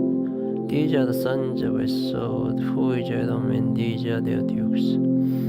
There are the sons of Jair in the Horite, who inhabited the land, Lotan, and Shobal, and Gibeon, and Anah, and Dishon, and Ezer, and Dishan. These are the dukes of the Horite, the children of Jair in the land of Edom. And the children of Lotan were Hori and Hemam, and Lotan's sister was Timnah. And the children of Shobal were these, Elvan, and Manahath, and Ebal, Shapho, and Onam. And these are the children of Gibeon, Bosajah, and Anah. This was that Anah that found the mules in the wilderness as he fed the asses of Gibeon in his father. And the children of Anah were these, Dishon, and Oholibamah, the daughter of Anah. And these are the children of Dishon, Hemdan, and Eshban, and Idran, and Cheran. The children of Ezer are these, Bilhan, and Javan, and Akan. The children of Dishan are these, Uz, and Arkan. These are the dukes that came of the Horite, Duke Lotan, Duke Shobal, Duke Gibeon, Duke Anah, Duke Dishon, Duke Ezer, Duke Dishan. These are the dukes that came of Hori among their dukes in the land of Jair. And these are the kings that reigned in the land of Edom before there reigned any king over the children of Israel. And Bela the son of Beor reigned in Edom, and the name of his city was Dinhaba. And Bela died, and Jobab the son of Jerah of Bozrah reigned in his stead. And Joab died, and Hosham of the land of Temani reigned in his stead. And Hashman died, and Hadad the son of Bedad, who smote Midian in the field of Moab, reigned in his stead. And the name of his city was Ebitz. And Hadad died, and Samlar of Mesrekah reigned in his stead. And Samlah died, and Saul of Rehoboth by the river reigned in his stead. And Saul died, and Baal-Hanan the son of Espero reigned in his stead. And Baal-Hanan the son of Espero died, and Hadad reigned in his stead. And the name of the city was Paul.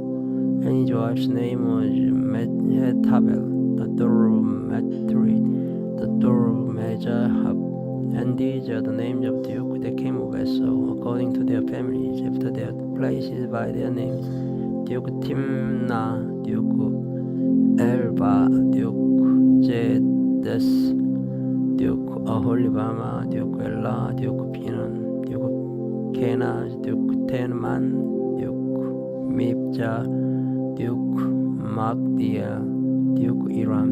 These be the dukes of Edom, according to their habitations, in the land of their possession. He is Esau, the father of the Edomites.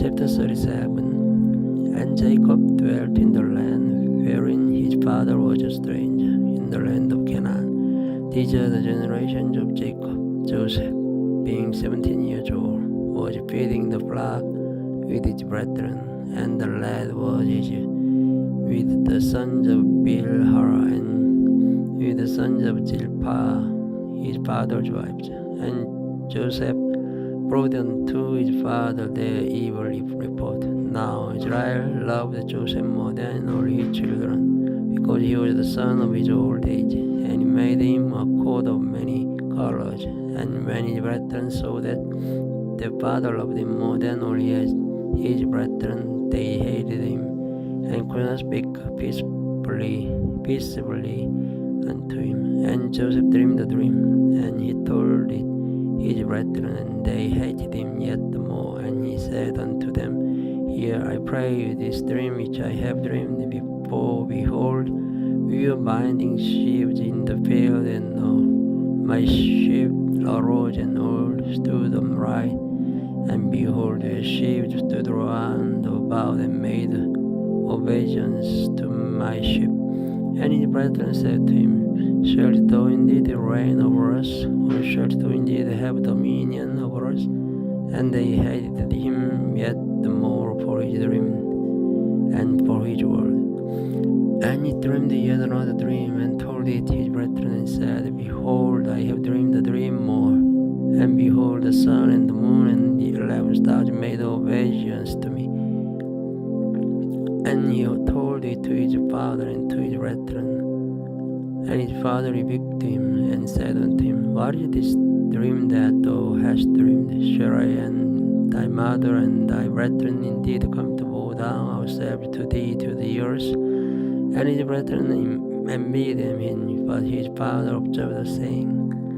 And his brethren went to feed their father's flock in Shechem. And Israel said unto Joseph, Do not thy brethren feed the flock in Shechem? Come, and I will send thee unto them. And he said to him, Here am I. And he said to him, Go, I pray thee, see whether I be well with thy brethren, and well with the flocks, and bring me word again. So he sent him out of the vale of Hebron, and he came to Shechem.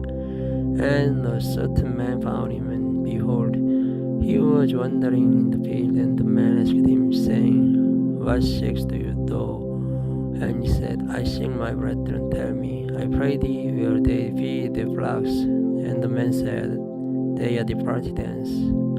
For I heard them say, let us go to Dothan. And Joseph went after his brethren and found them in Dothan. And when they saw him far off, even before he came near unto them, they conspired against him to slay him. And they said one to another, behold, this dreamer comes. Come now, therefore, and let us slay him, and cast him into some pit, and we'll say, some evil beast has devoured him, and we shall see what will become of his dreams. And Reuben heard it, and he delivered him out of their hands, and said, let us not kill him. And Reuben said unto them, shed no blood, but cast him into this pit that is in the wilderness, and lay no hand upon him, that he might rid him out of their hands, to deliver him to his father again. And it came to pass, when Joseph was come unto his brethren, that they stripped Joseph out of his coat of many colors that was on him. And they took him and cast him into a pit, and the pit was empty, there was no water in it. And they sat down to eat bread, and they lifted up their eyes and looked, and behold, a company of Ishmaelites came from Gilead with their camels bearing spicery and balm and myrrh, going to carry it down to Egypt. And Judah said unto his brethren, what profit is it if we slay our brother and conceal his brother? Come and let us sell him to the Ishmaelites, and let not our hand be upon him, for he is our brother and our flesh. And his brethren were content. Then there passed by Midianites merchantmen, and they drew and lifted up Joseph out of the pit, and sold Joseph to the Ishmaelites for 20 pieces of silver, and they brought Joseph into Egypt. And Reuben returned unto the pit, and behold, Joseph was not in the pit, and he rent his clothes, and he returned unto his brethren and said, the child is not, and I shall I go? And they took Joseph's coat and killed the kid of the goats, and dipped the coat in the blood. Then they sent the coat of many colors, and they brought it to their father and said, this have we found? Know now whether it be thy son's coat or no.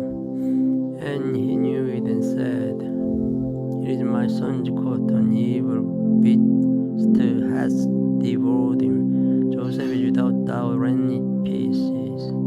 And Jacob rent his clothes, and put sackcloth upon his loins, and mourned for his son many days. And all his sons and all his daughters rose up to comfort him. But he refused to be comforted, and he said, for I will go down into the grave unto my son mourning. Thus his father wept for him. And hello all, this video starts from chapter 38. And it came to pass at the time that Judah went down from his brethren and turned in to a certain other Lamite, whose name was Hira. And Judah saw there were a daughter of a certain Canaanite, and whose name was Shua. And he took her and went in unto her, and she conceived and bare a son. He called his name Er. And she conceived again and bare a son, and she called his name Onan. And she yet again conceived and bare a son, and called his name Shelah. And he was yet Jezib when she bare him. And Judah took a wife for his firstborn, whose name was Tamar. And Judah's firstborn was wicked in the sight of the Lord, and the Lord slew him. And Judah said unto Onan, go in unto thy brother's wife, and marry her, and raise up seed to thy brother. And Onan knew that the the seed should not be his. And it came to pass when he went in unto his brother's wife, that he spilled it on the ground, lest that he should give seed to his brother. And the thing which he did displeased the Lord. Wherefore he slew him also. Then said Judah to Tamar his daughter-in-law, Remain a widow at thy father's house, till shall my son be grown. For he said, Lest peradventure die, it also as his brethren did. And Tamar went and dwelt in her father's house. And in process of time the daughter of Judah's wife died. Then Judah was comforted and went up unto his shearers to Timnath, he and his friend Hira the other Ramite.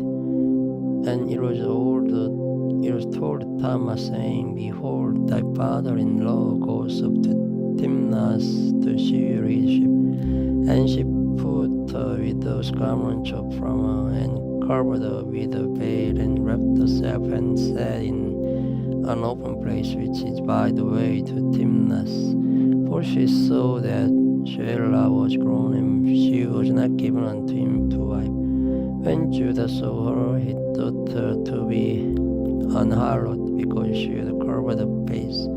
And he returned unto her by the way, and said, Go to, I pray thee, let me come in unto thee. For he knew not that she was his daughter-in-law. And she said, What wilt thou give me, that thou mayest come into me? And he said, I'll send thee a kid from the flock. And she said, Wilt thou give me a pledge till thou send it? And he said, What pledge shall I give thee? And she said, Thy signet, and thy bracelet, and thy staff that is in thine hand. And he gave it her, and came in unto her, and she conceived by him. And she arose and went away, and laid by her veil from her, and put on the garments of her widowhood. And Judah sent the kid by the hand of his friend in the Adullamite to receive his pledge from the woman, but he found her not. Then he asked the man of the place, saying, Where is the harlot that was opened by the wayside? And they said, There was no harlot in this place. And he returned to Judah and said, I cannot find her. And also the man of the place said that there was no harlot in this place. And Judah said, Let her take it to her, lest we be shamed. Behold, I sent this kid, and thou hast not found her. And it came to pass about 3 months after that, it was told Judah, saying, Tamar, thy daughter-in-law has played the harlot, and also behold, she is with child by whoredom. And Judah said, Bring her forth, and let her be burnt. When she was brought forth, she sent to her father-in-law, saying, By the man whose desire am I with child. And she said, Discern, I pray thee, to whose desire the signet and bracelet and staff. And Judah acknowledged them, and said, She has been more righteous than I, because that I gave her not to Shelah my son. And he knew her again no more. And it came to pass in the time of her travail, that behold, twins were in her womb. And it came to pass when she travailed, that the one put out his hand, and the midwife took and bound upon his hand a scarlet thread, saying, This came out first. And it came to pass as he drew back his hand, that behold, his brother came out. And she said, How hast thou broken forth? This breach be upon thee. Therefore his name was called Perez. And afterward came out his brother that had the scarlet thread upon his hand, and his name was called Zerah. Chapter 39. And Joseph was brought down to Egypt, and Potiphar, an officer of Pharaoh, captain of the guard, and Egyptian, brought him of the hands of the Ishmaelites, which had brought him down thither. And the Lord was with Joseph, and he was a prosperous man, and he was in the house of his master the Egyptian. And his master saw that the Lord was with him, and that the Lord made all that he did to prosper in his hand.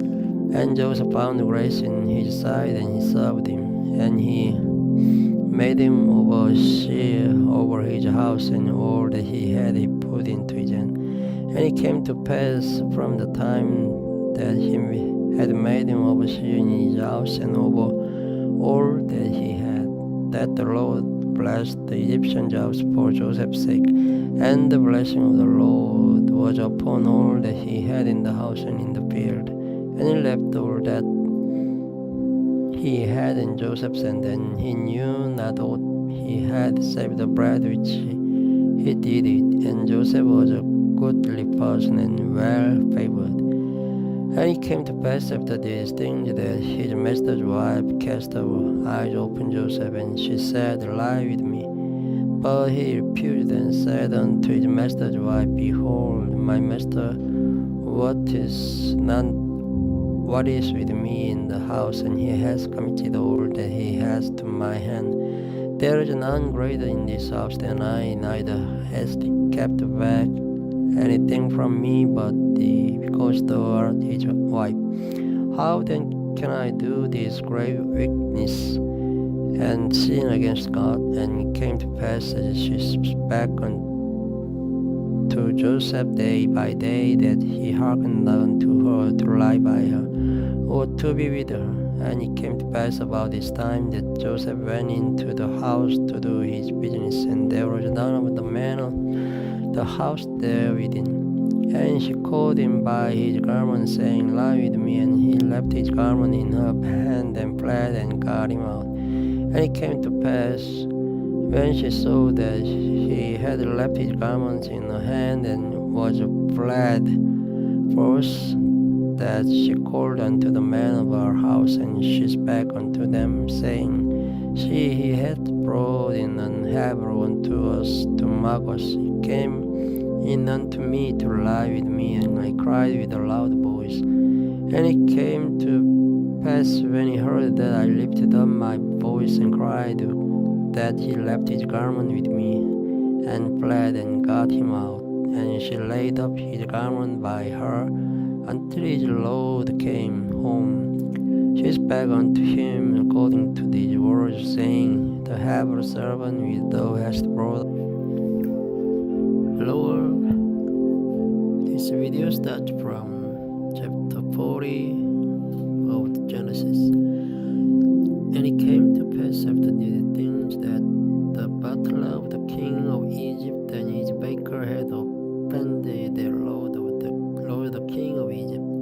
And Pharaoh was wroth against two of his officers, against the chief of the butlers, and against the chief of the bakers. And he put them in ward in the house of the captain of the guard, into the prison, the place where Joseph was bound. And the captain of the guard charged Joseph with them, and he served them, and they continued the season inward. And they dreamed the dream, both of them, each man his dream in one night, each man according to the interpretation of his dream, the butler and the baker of the king of Egypt, which are bound in the prison. And Joseph came in unto them in the morning, and looked upon them, and behold, they were sad. And he asked Pharaoh's officers that were with him in the word of his Lord's house, saying, Wherefore look ye so sadly today? And they said unto him, We have dreamed a dream, and there is no interpreter of it. And Joseph said unto them, Do you not interpretation belong to God? Tell me them, I pray you. And the chief butler told his dream to Joseph, and said to him in my dream, Behold, a vine was before me, and in the vine were 3 branches, and it was as though it budded, and her blossoms shot forth. And the clusters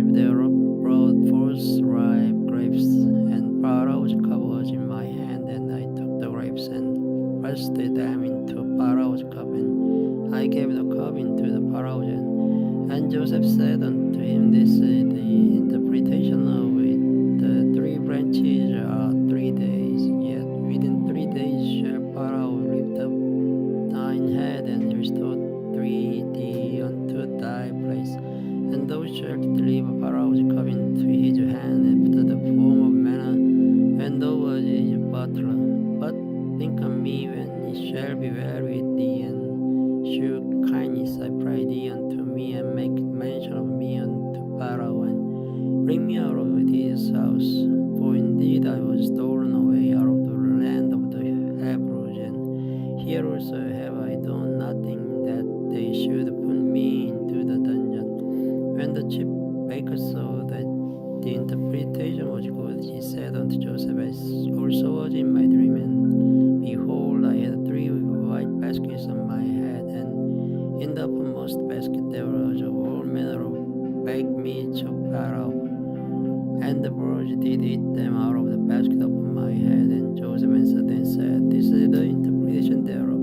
The 3 baskets are 3 days, yet within 3 days shall Pharaoh lift up thy head from off thee, and shall hang thee on a tree, and the birds shall eat thy flesh from off thee. And it came to pass the 3rd day, which was Pharaoh's birthday, that he made a feast unto all his servants, and he lifted up the head of the chief butler and of the chief baker among his servants. And he restored the chief butler unto his butlership again, and he gave the cup into Pharaoh's hand. But he hanged the chief baker, as Joseph had interpreted to them. Yet did not the chief butler remember Joseph, but forgot him. And it came to pass at the end of 2 full years, the Pharaoh dreamed, and behold, he stood by the river, and behold, there came up out of the river 7 well-favored kine, and fat fleshy, and they fed in a meadow. And behold, 7 other kine came up after them out of the river, ill-favored and lean-fleshy, and stood by the other kine upon the brink of the river. And the ill-favored and lean-fleshed kine did eat up the 7 well-favored and fat kine. So Pharaoh woke, and he slept and dreamed the 2nd time, and behold, 7 years of corn came up upon one stalk, rank and good. And behold, 17 years, and blessed with the east wind sprung up after them. And the 17 years devoured the 7 rank and the 4 years. And Pharaoh woke, and behold, it was a dream. And it came to pass in the morning that his spirit was troubled, and he saddened and called for all the missions of Egypt and the wise men thereof. And Pharaoh told them his dream, but there was none that could interpret them unto Pharaoh. Then spake the chief butler unto Pharaoh, saying, I remember my fault this day. Pharaoh rose his servants, and put me in ward in the captain of the guard's house, both me and the chief baker. And we dreamed the dream one night, and we dreamed each man according to the interpretation of his dream. And there was there with us a young man, an Hebrew servant to the captain of the guard, and he told him, and he interpreted to us our dream, to each man according to his dream he did interpret. And it came to pass as he interpreted to us, so it was me he restored unto mine office, and him he hanged. Then Pharaoh sent and called Joseph, and they brought him up hastily out of the dungeon. And he shaved himself, and changed his raiment, and came in unto Pharaoh. And Pharaoh said unto Joseph, I have dreamed the dream, and there is none that can interpret it. And I have heard say of thee that thou canst understand the dream to interpret it. And Joseph answered the Pharaoh, saying, It is not in me. God shall give Pharaoh an answer of peace. And Pharaoh said unto Joseph, In my dream, behold, I stood upon the bank of the river, and behold, there came up out of the river 7 kine, fat-fleshed and well-favored, and they fed in a meadow.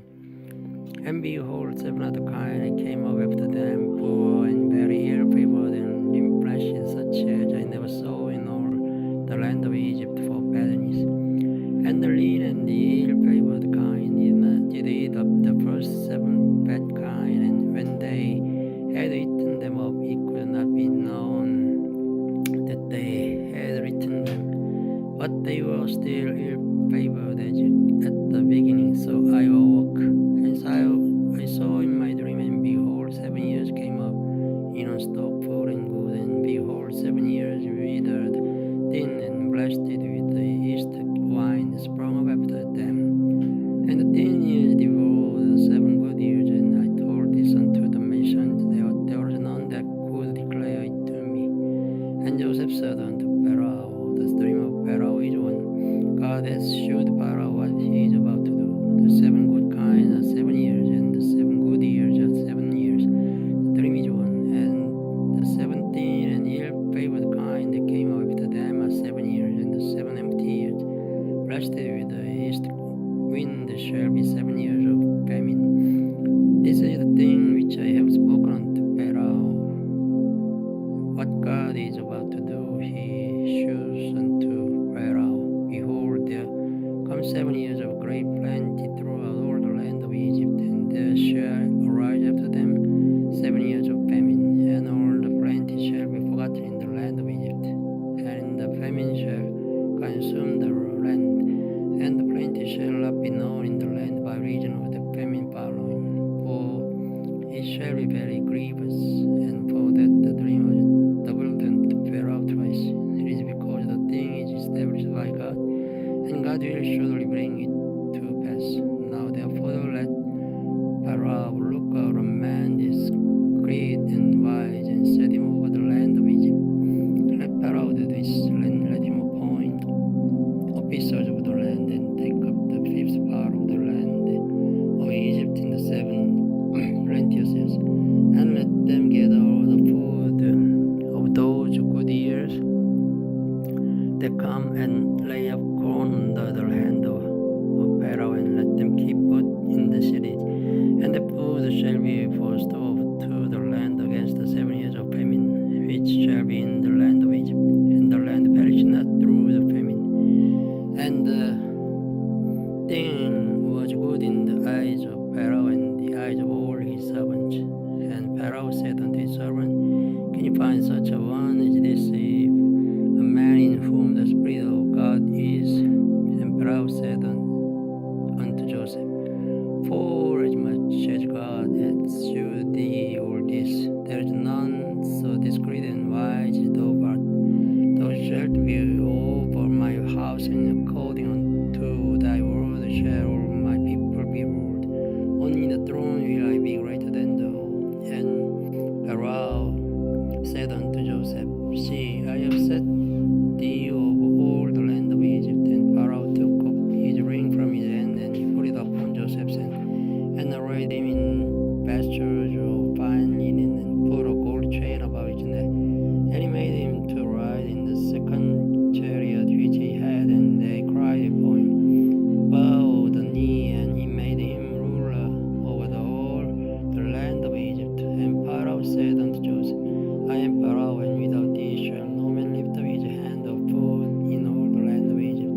And Pharaoh called Joseph's name Japhanas Pani, and he gave him to wife Asenath, the daughter of Potiphar, priest of On. And Joseph went out of all the land of Egypt.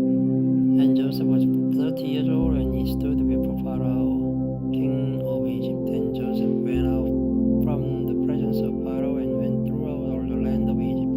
And in the 7 plenteous years the earth brought forth by handfuls, and he gathered up all the food of 7 years which were in the land of Egypt, and laid up the food in the city, the food of the field which was round about every city, laid he up in the same. And Joseph gathered the corn as the sand of the sea, very much, until he left numbering, for it was without number. And unto Joseph were born 2 sons before the year of famine came, which Asenath, the daughter of Potiphar, priest of On, bare unto him. And hello world. This video starts from chapter 42 of the Genesis. Now when Jacob saw that there was a corn in Egypt, Jacob said unto his sons, Why do ye look one upon another? And he said, Behold, I have heard that there is corn in Egypt. get you down indeed, and buy for us from thence, and that we may live and not die. And Joseph's 10 brethren went down to buy corn in Egypt. But Benjamin, Joseph's brother Jacob, sent not with his brethren. For he said, lest peradventure mischief before him. And the sons of Israel came to buy corn among those that came, for the famine was in the land of Canaan. And Joseph was the governor over the land, and it was that sold to all the people of the land. And Joseph's brethren came and bowed down themselves before him with their faces to the earth. And Joseph saw his brethren, he knew them, but made himself strange unto them, and spake roughly unto them. And he said unto them, Whence come ye? And they said, From the land of Canaan to buy food.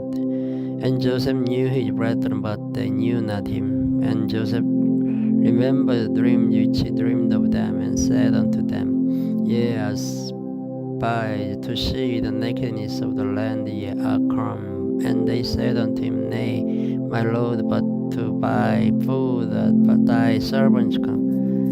We are old men's sons, and we are true men, thy servants are no spies. And he said unto them, Nay, but to see the nakedness of the land ye are come. And they said, Thy servants are 12 brethren, the sons of a man in the land of Canaan, and behold, the youngest is this day with our father, and one is not. And Joseph said unto them, That is it that I spake unto you, saying, Ye are spies. Hereby ye shall be proved. By the life of Pharaoh, ye shall not go forth hence, except your youngest brother come hither. Send one of you, and let him fetch your brother, and ye shall be kept in prison, that your words may be proved, whether there be any truth in you. Or else by the life of Pharaoh surely ye are spied.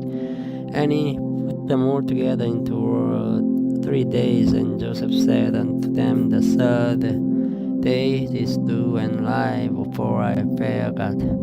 If ye be true men, let one of your brethren be bound in the house of your prison. Ye carry corn for the famine of your houses, but bring your youngest brother unto me, so shall your words be verified, and ye shall not die.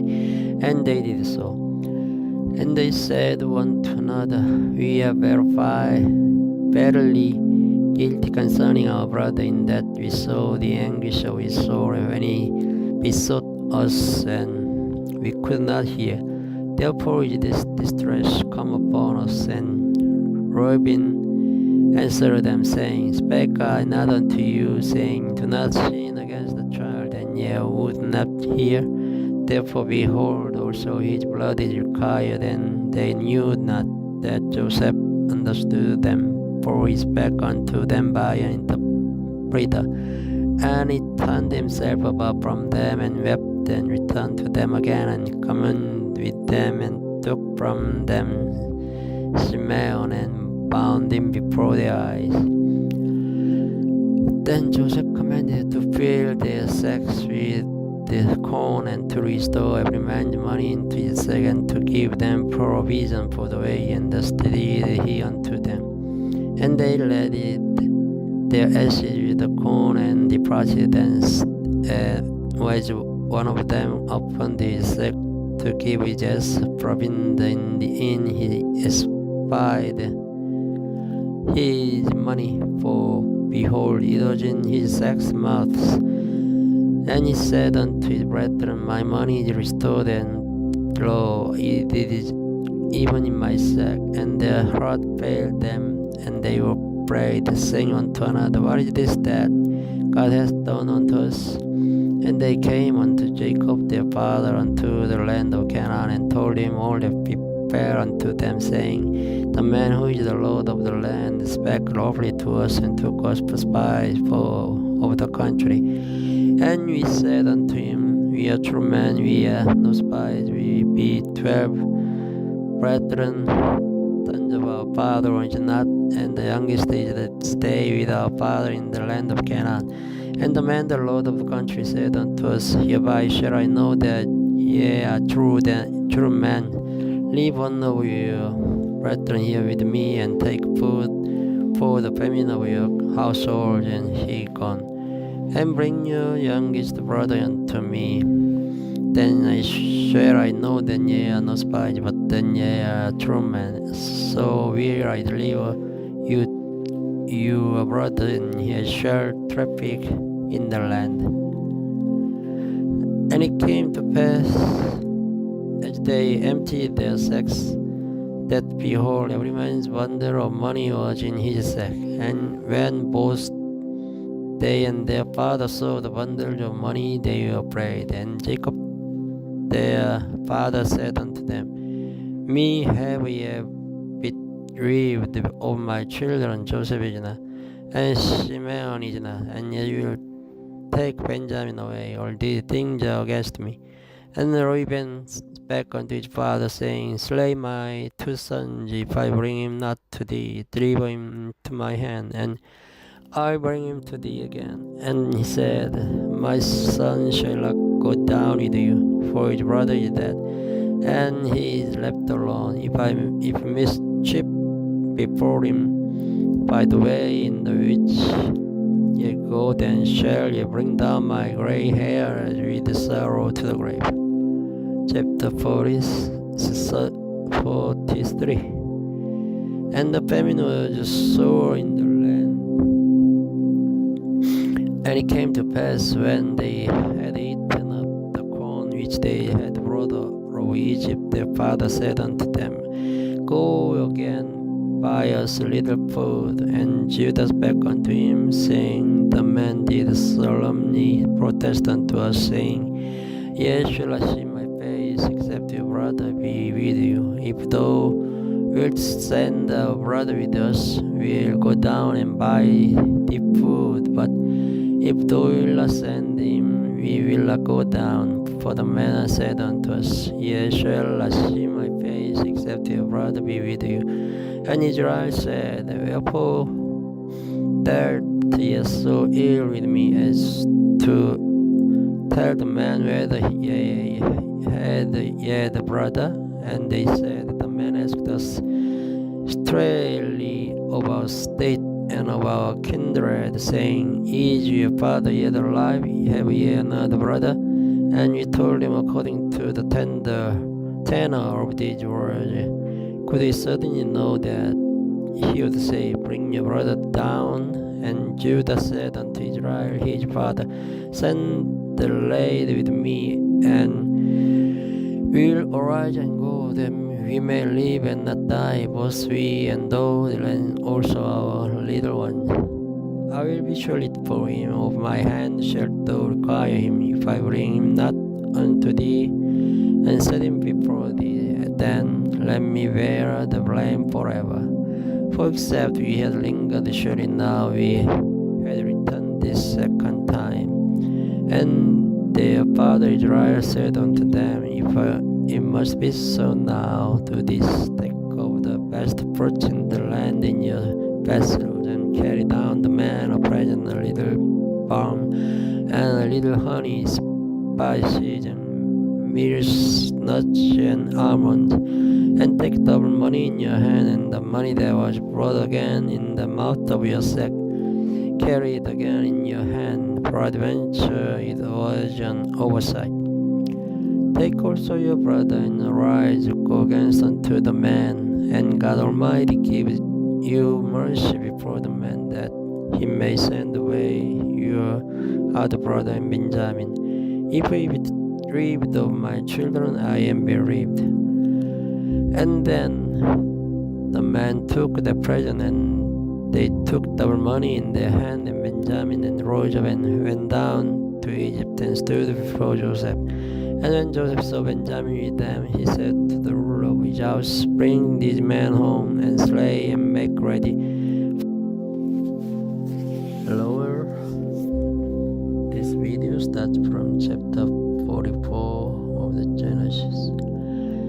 And he commanded the steward of his much as they can carry, and put every man's money in his sack's mouth, and put my cup and silver cup in the sack's mouth of the youngest and his corn money.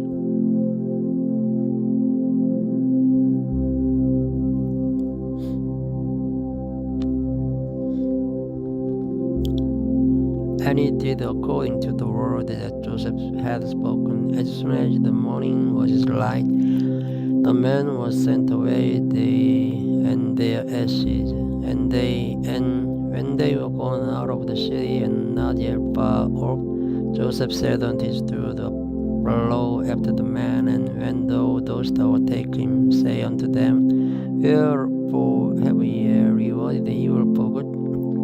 Is not this it in which my Lord drinketh, and whereby indeed he divines, ye have done evil in so doing. And he overtook them, and he spake unto them these same words, and they said unto him, Wherefore says my Lord these words? God forbid that thy servant should according to this thing.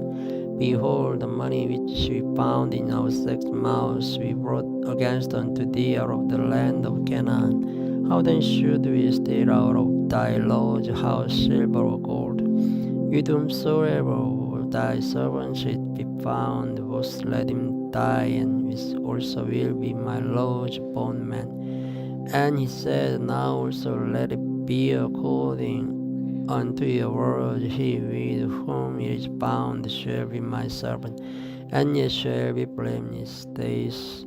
Then they speedily took down every man his sack to the ground, and upon every man his sack. And such then began at the eldest, and left at the youngest, and the cup was bound in Benjamin's sack. Then they rent their clothes, and let it every man his ass, and returned to the city. And Judah and his brethren came to Joseph's house, for he was yet there, and they fell before him on the ground. And Joseph said unto them, What is this that ye have done? What ye not that such a man as I can certainly divine? And Judah said, What shall we say unto my Lord? What shall we speak? Or how shall we clear ourselves? God has found out the iniquity of thy servants. Behold, we are my Lord's servants, both we and his also with whom the cup is bound. And he said, God forbid that I should do so. But the man in whose hand the cup is found, he shall be my servant. And as for you get you up in peace unto your father. Then Judah came near unto him and said, O my Lord, let thy servant, I pray thee, speak a word in my Lord's ears, and let not thine anger burn against thy servant. For thou art even as Pharaoh. And my Lord asked his servant, saying, Have ye a father or brother? And he said unto my Lord, We have a father, an old man, and the child of his old age, a little one, and his brother is dead, and his thorn is left of his mother, and his father loves him. And thou saidst unto thy servants, Bring him down unto me, that I may set mine eyes upon him. And we said unto my Lord, The lad cannot leave his father, for if he should leave his father would die. And thou saidst unto thy servants, Except your youngest brother come down with you, ye shall see my face no more. And it came to pass, when we came up unto thy servant my father, we told him the words of my Lord.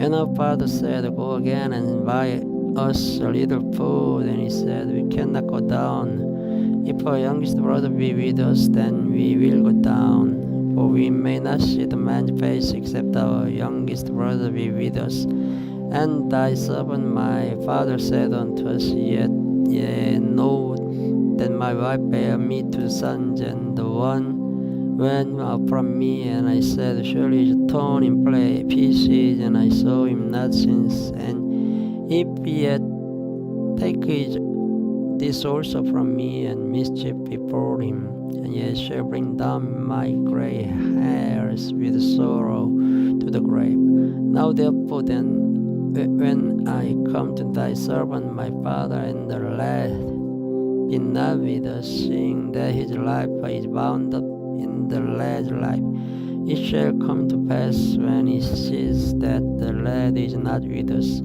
that he will die, and thy servant shall bring down the grey hairs of thy servant our father with sorrow to the grave.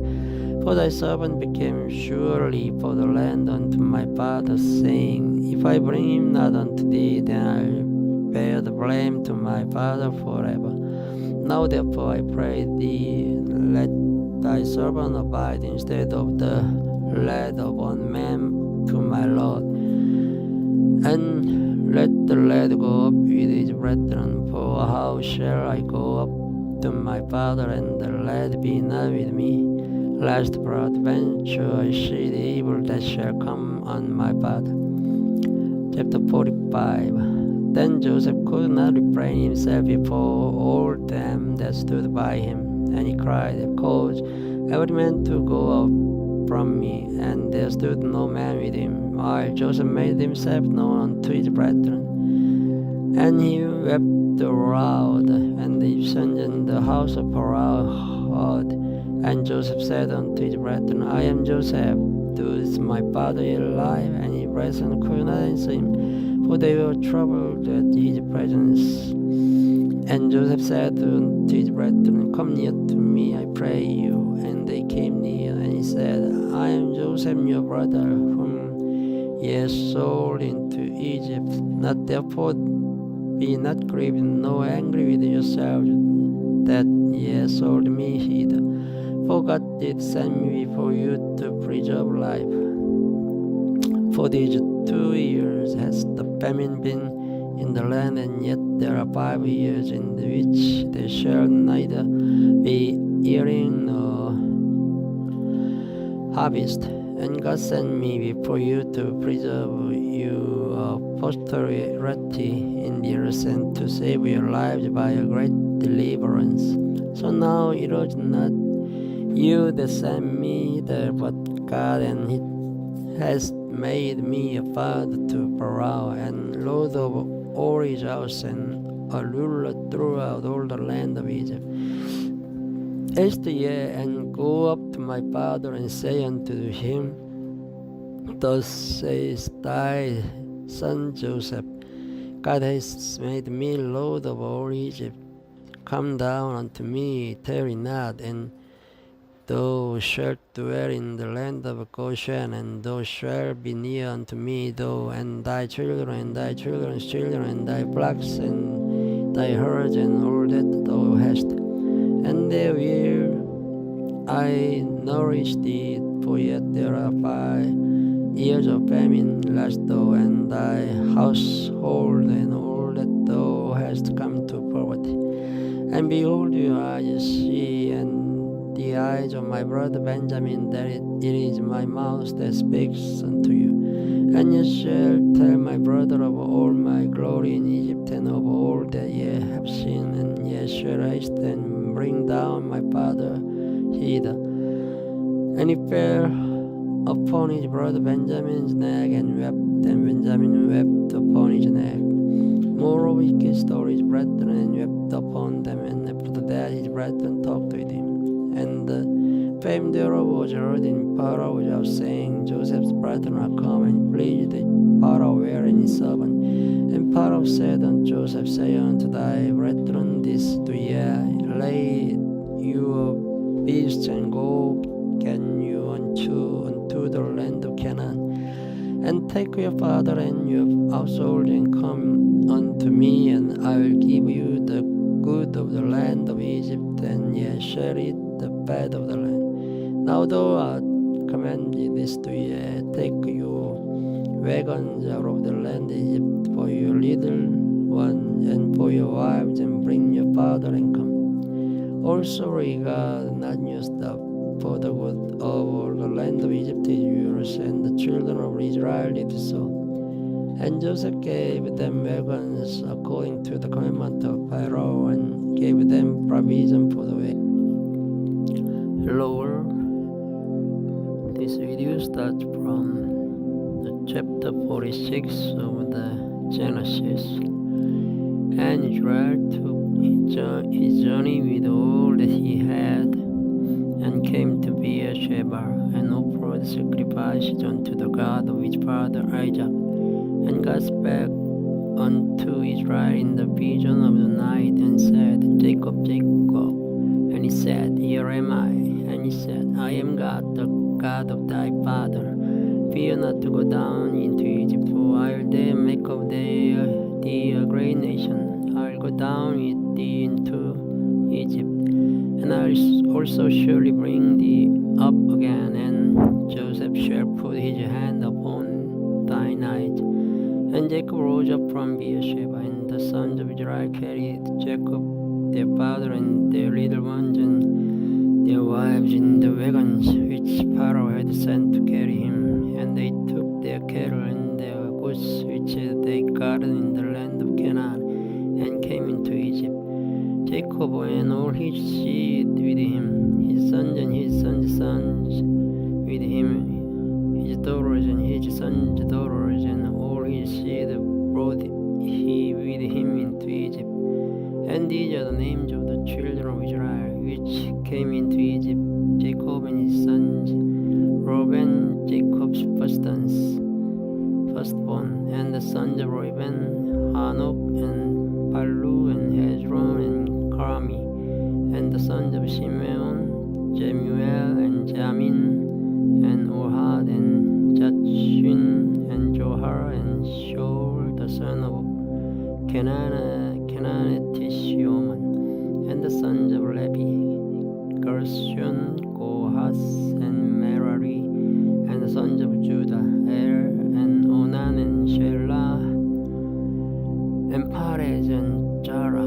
But and Onan died in the land of Canaan, and the sons of Perez were Hezron and Hamor, and the sons of Issachar, Tola, and Puva, and Job, and Shimron, and the sons of Zebulun, Sered, and Elon, and Jalil. These be the sons of Leah, which she bare unto Jacob in Padan Aram, with his daughter Dinah. All the souls of his sons and his daughters was 33. And the sons of Gad, Jepion, and Hagi, Shoni, and Hezbon, Eri, and Arodi, and Areli. And the sons of Ashia, Jimnah, and Yeshua, and Isui, and Beria, and Sarah, their sister. And the sons of Beria, Heber, and Malchiel. These are the sons of Zilpah, whom Laban gave to Leah his daughter, and these she bare unto Jacob, even 16 souls, the sons of Rachel, Jacob's wives, Joseph and Benjamin.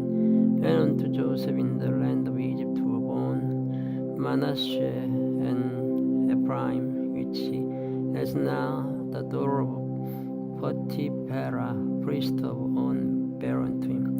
And the sons of Benjamin were Bela, and Bethuel, and Eshbel, Gera, and Naaman,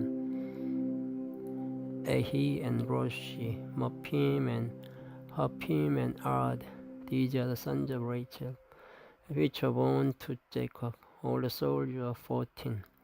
And the sons of Dan, Hushim, and the sons of Naphtali, Jil, and Gani, and Jezer, and Shilem. These are the sons of Bilhah, which Laban gave unto Rachel his daughter, and she bare these unto Jacob. All the souls were 7. All the souls that came with Jacob into Egypt, which came out of his loin, besides Jacob's sons' wives, all the souls were 66. And the sons of Joseph, which were born him in Egypt, were 2 souls. All the souls of the house of Jacob, which came into Egypt, were 70. And he sent Judah before him unto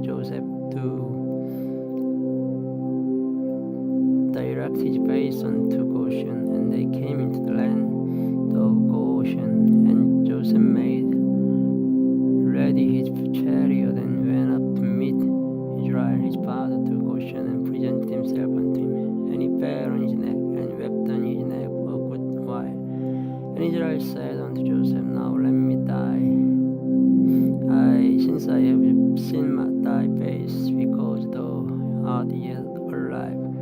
And Joseph said unto his brethren and to his father's house, I'll go up and shew Pharaoh, and say unto him, My brethren and my father's house, which were in the land of Canaan, come unto me, and the men shepherds, for their trade has been to feed cattle, and they have brought their flocks and their herds and all that they have.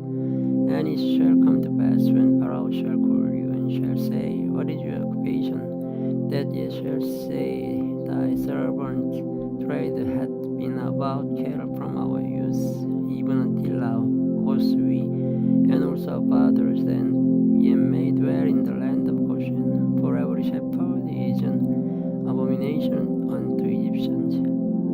Chapter 47. Then Joseph came and told Pharaoh, and said, My father and my brethren, their flock and their herds, and all that they have, are come out of the land of Canaan, and behold, they are in the land of Goshen. And he took some of his brethren, even 5 men, and presented them unto Pharaoh. And Pharaoh said unto his brethren, What is your occupation? And they said unto Pharaoh, Thy servants are shepherds, both we and also our fathers. They said moreover unto Pharaoh, For to sojourn in the land are we come, for thy servants have no pasture for their flocks, for the famine is sore in the land of Canaan. Now therefore, we pray thee, let thy servants dwell in the land of Goshen. And Pharaoh spake unto Joseph, saying, Thy father and thy brethren are come unto thee.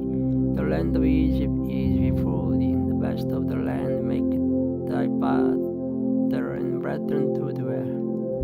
In the land of Goshen let them dwell. And if thou knowest any man of activity among them, then make them rulers over my cattle. And Joseph brought in Jacob his father, and set him before Pharaoh, and Jacob blessed Pharaoh. And Pharaoh said unto Jacob, How old are you? And Jacob said unto Pharaoh, The days of the years of my pilgrimage are 130 years. Few and evil have the days of the years of my life been, and have not attained unto the days of the years of the life of my fathers in the days of their pilgrimage. And Jacob blessed Pharaoh, and went out from before Pharaoh. And Joseph blessed his father and his brethren, and gave them a possession in the land of Egypt, in the best of the land, in the land of Ramses, as Pharaoh had commanded. And Joseph nourished his father and his brethren, and his father's household with bread among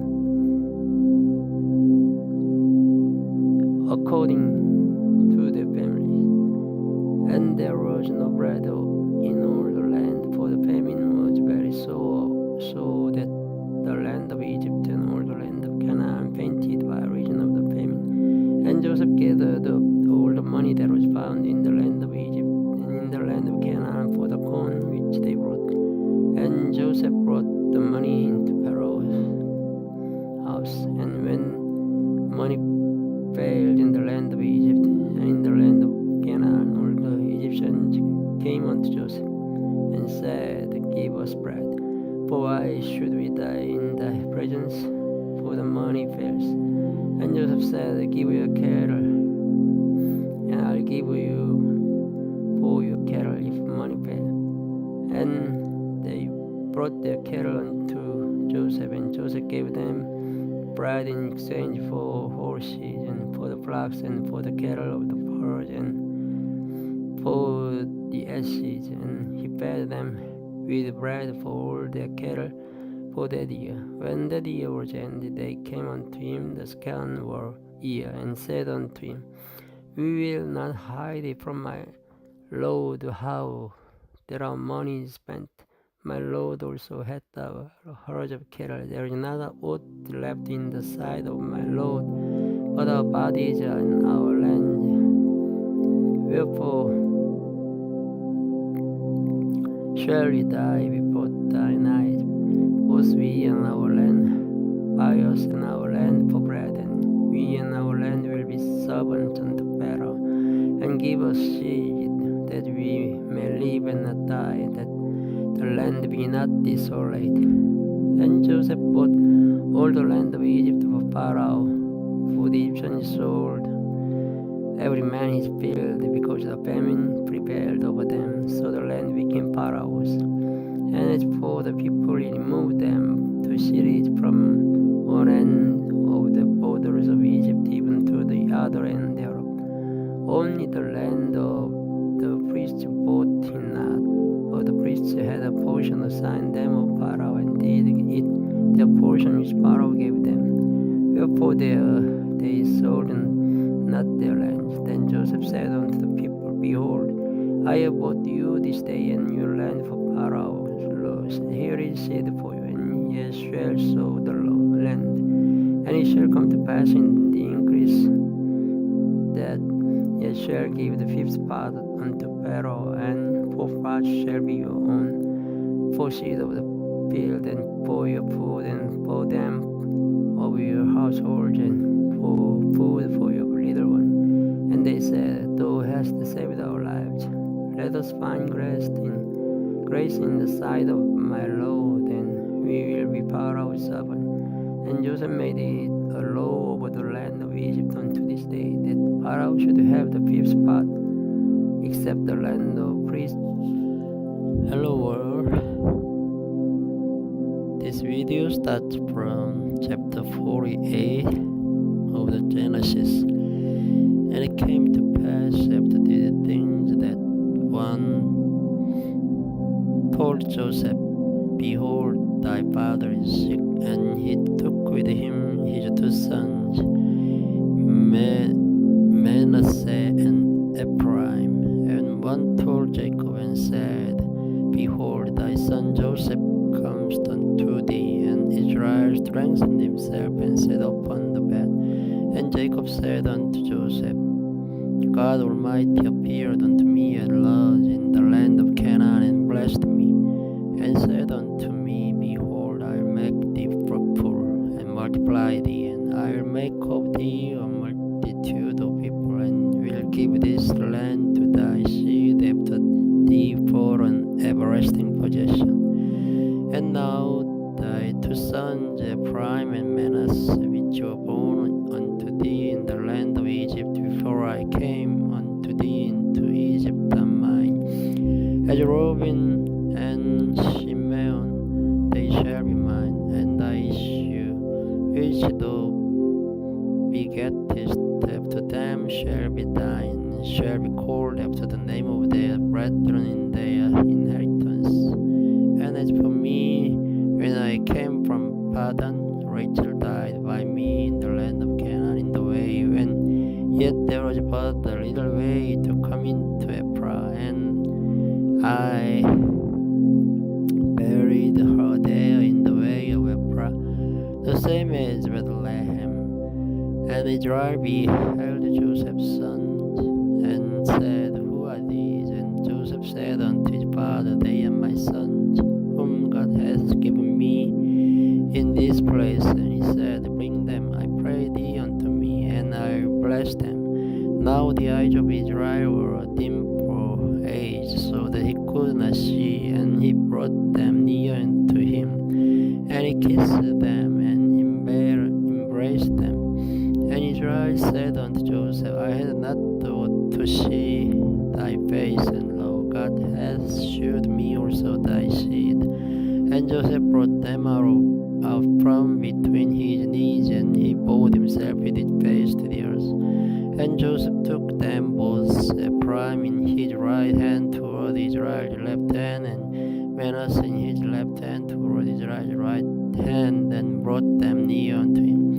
And Israel stretched out his right hand and laid it upon Ephraim's head, who was the younger, and his left hand upon Manasseh's head, guiding his hands willingly, for Manasseh was the firstborn. And he blessed Joseph and said, God, before whom my father Abraham and Isaac did walk, the God which fed me all my life long unto this day, The angel which redeemed me from all evil blessed the ledge, and let my name be named on them, and the name of my fathers Abraham and Isaac, and let them grow into a multitude in the midst of the earth.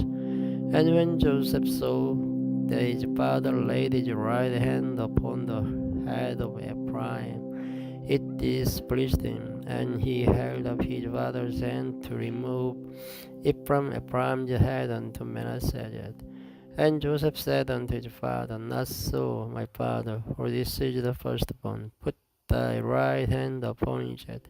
And his father repeated and said, I know it, my son, I know it. He also shall become a people, and he also shall be great. But truly his younger brother shall be greater than he, and in his seed shall become multitude of nations. And he blessed them that day, saying, In this shall Israel bless, saying, God make thee as Ephraim and as Manasseh. And he said Ephraim before Manasseh. And Israel said unto Joseph, Behold, I die, but God shall be with you, and bring you again unto the land of your fathers. Moreover, I have given to thee one portion above thy brethren, which I took out of the hand of the Amorite with my sword and with my bow.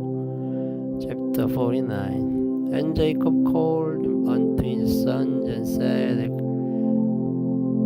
Gather yourselves together, and I may tell you that which shall befall you in the last days. Gather yourselves together and hear, ye sons of Jacob, and hearken unto Israel your father.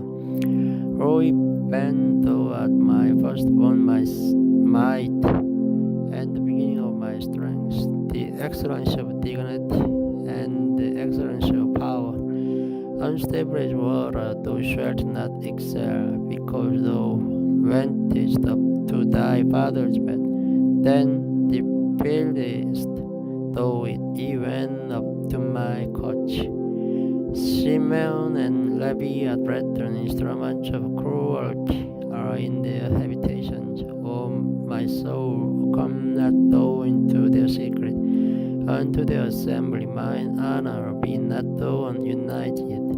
For in their anger they slew a man, and in their self-will they dig down a wall. Cursed be their anger, for it was fierce, and their wrath, for it was cruel. I will divide them in Jacob and scatter them in Israel. Judah, thou art he whom thy brethren shall praise. Thy hand shall be in the neck of thine enemies. Thy father's children shall bow down before thee. Judah is a lion's whelp from the prey, my son, thou art gone up. He stood down and he couched as a lion and as an old lion. Who shall rouse him up?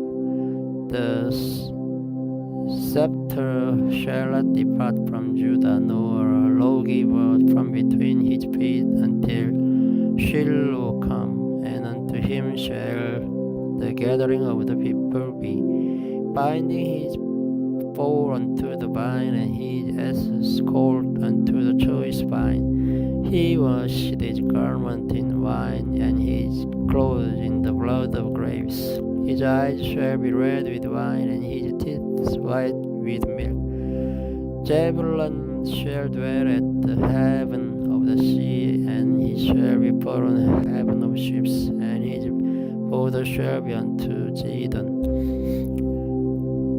Issachar is strong as couching down between two burdens, and he saw that the rest was good, and the land that it was pleasant, and bowed his shoulder to bear, and became a servant unto tribe.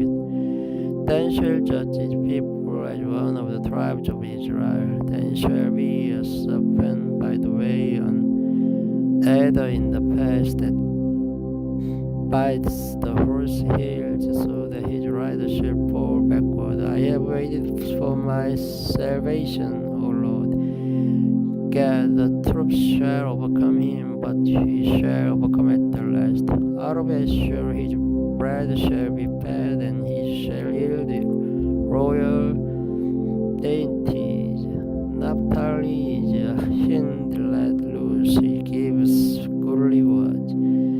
Joseph is a purple bow, even a purple bow by a well whose branches run over the world. The archers have sorely grieved him and shot at him and hated him, but his bow abode in strength, and the arms of his hands were made strong by the hands of the mighty God of Jacob. From thence is the shepherd at the stone of Israel, even by the God of thy fathers, who shall help thee, and by the Almighty, who shall bless thee with blessings of heaven above, the blessings of the deep that lies on the blessings of the breast. Hello all. This video starts from chapter 50 of the Genesis. And Joseph fell upon his father's face and wept upon him and kissed him. And Joseph commanded his physicians, embalmed Israel, and 40 days were fulfilled for him. For so are fulfilled the days of those which are embalmed. And the Egyptians mourned for him 70 days. And when the days of his mourning were past, Joseph spake unto the house of Pharaoh, saying, If now I have found grace in your eyes, speak, I pray you, in the ears of Pharaoh, saying, My father made me swear, saying, Lo, I die in my grave, which I have digged for me in the land of Canaan. There shalt thou bury me. Now therefore let me go up, I pray thee, and bury my father, and I will come again. And Pharaoh said, Go up and bury thy father, according as he made thee swear. And Joseph went up to bury his father, and with him went up all the servants of Pharaoh, the elders of his house, and all the elders of the land of Egypt, and all the house of Joseph and his brethren and his father's house, only their little ones and their flocks and their herds, and they left in the land of Goshen. And there went up with him both chariots and horsemen, and he was a very great company. And they came to the threshing floor of Atad, which is beyond Jordan, and there they mourned with a great and very sore lamentation. And he made a mourning for his father 7 days. And when the inhabitants of the land, the Canaanites, saw the mourning in the floor of Atad, they said, This is a grievous mourning to the Egyptians. Wherefore the name of it was called Abel Mizraim, which is beyond Jordan. And his sons did unto him according as he commanded them. For his sons carried him into the land of Canaan, and buried him in the cave of the field of Machpelah, which Abraham bought with the field for a possession of a burying place of Ephron the Hittite before Mamre. And Joseph returned into Egypt, he and his brethren, and all that went up with him to bury his father after he had buried his father. And when Joseph's brethren saw that their father was dead, they said, Joseph will peradventure hate us, and will suddenly require as us all the evil which we did unto him. And they sent a messenger unto Joseph, saying, Thy father did command before he died, saying, So shall ye say unto Joseph, Forgive, I pray thee now, the trespass of thy brethren and their sin, for they did unto thee evil. And now we pray thee, forgive the trespass of the servants of the God of thy father. And Joseph wept when they spake unto him, and his brethren also went and fell down before his face. And they said, Behold, we be thy servants. And Joseph said unto them, Fear not, for I am in the place of God. But as for you, ye thought evil against me, but God meant it unto God to bring to pass as it is this day, to save much people alive. Now therefore fear ye not, I will nourish you and your little ones. And he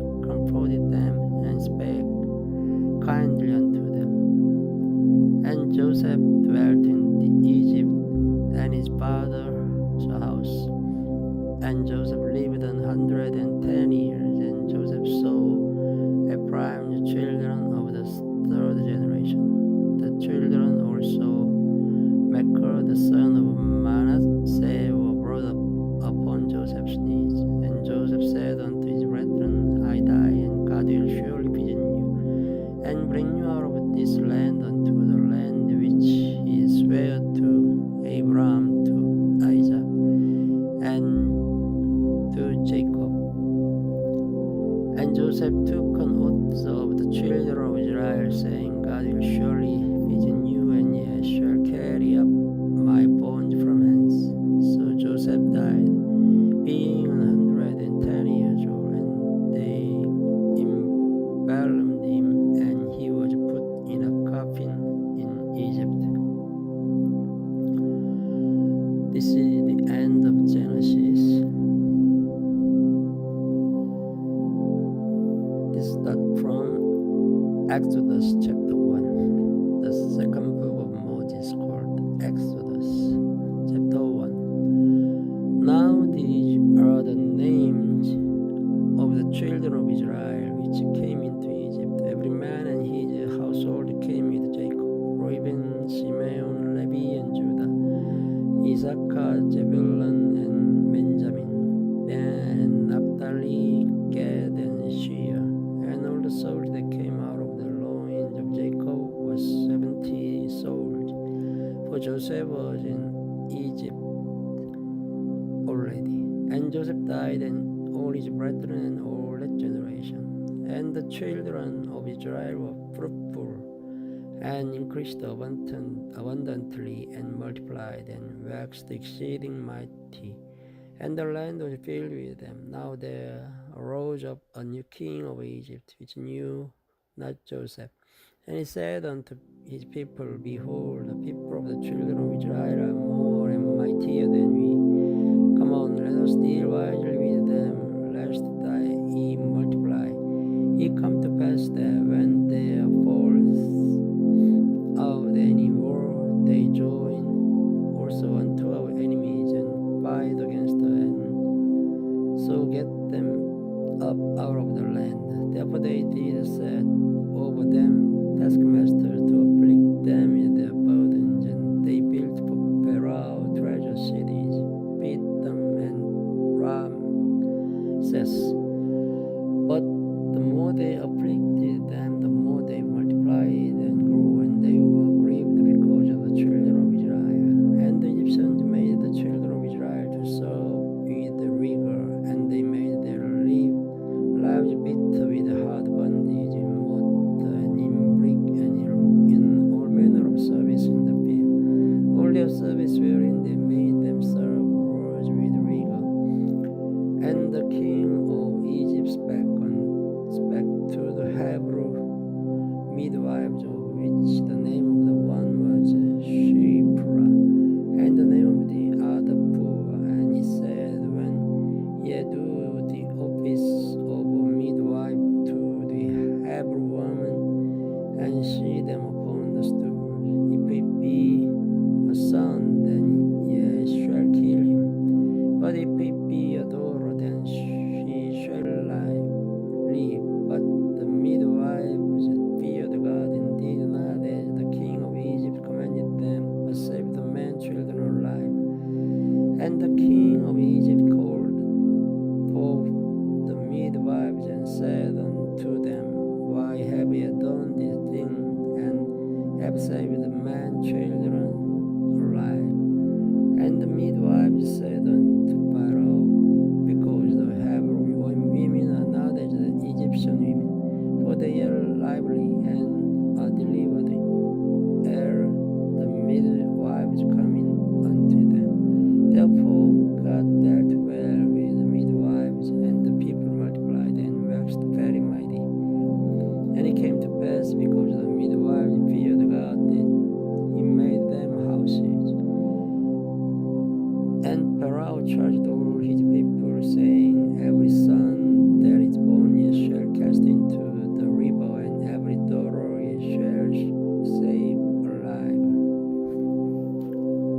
listening.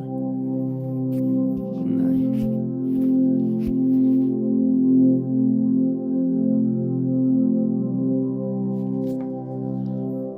Hello everyone. This video starts from chapter 2 of the Exodus. And there went a man of the house of Levi, and took to wife a daughter of Levi. And the woman conceived and bare a son, and when she saw him that he was a goodly child, she hid him 3 months, and when she could no longer hide him, she took for him an ark of bulrushes, and daubed it with slime and with pitch, and put the child therein, and she laid it in the flags by the river's brink. And his sister stood apart to wit what would be done to him. And the daughter of Espero came down to wash herself at the river, and her maidens walked along by the river's side. And when she saw the ark among the flags, she sent a maid to fetch it. And when she had opened it, she saw the child, and behold, the baby wept. And she had compassion on him, and said, This is one of the Hebrew children. Then said his sister to Pharaoh's daughter, Shall I go and call to thee a nurse of the Hebrew women, that she may nurse the child for thee? And Pharaoh's daughter said to her, Go. And the maid went and called the child's mother. And Pharaoh's daughter said unto her, Take this child away and nurse it for me, and I'll give thee thy wages. And the woman took the child and nursed it. And the child grew, and she brought him unto Pharaoh's daughter, and he became a son. And she called his name Moses. And she said, Because I drew him out of the water. And it came to pass in those days, when Moses was grown, that he went out unto his brethren, and looked on their burdens. And he spied an Egyptian smithing on Hebrew, one of his brethren.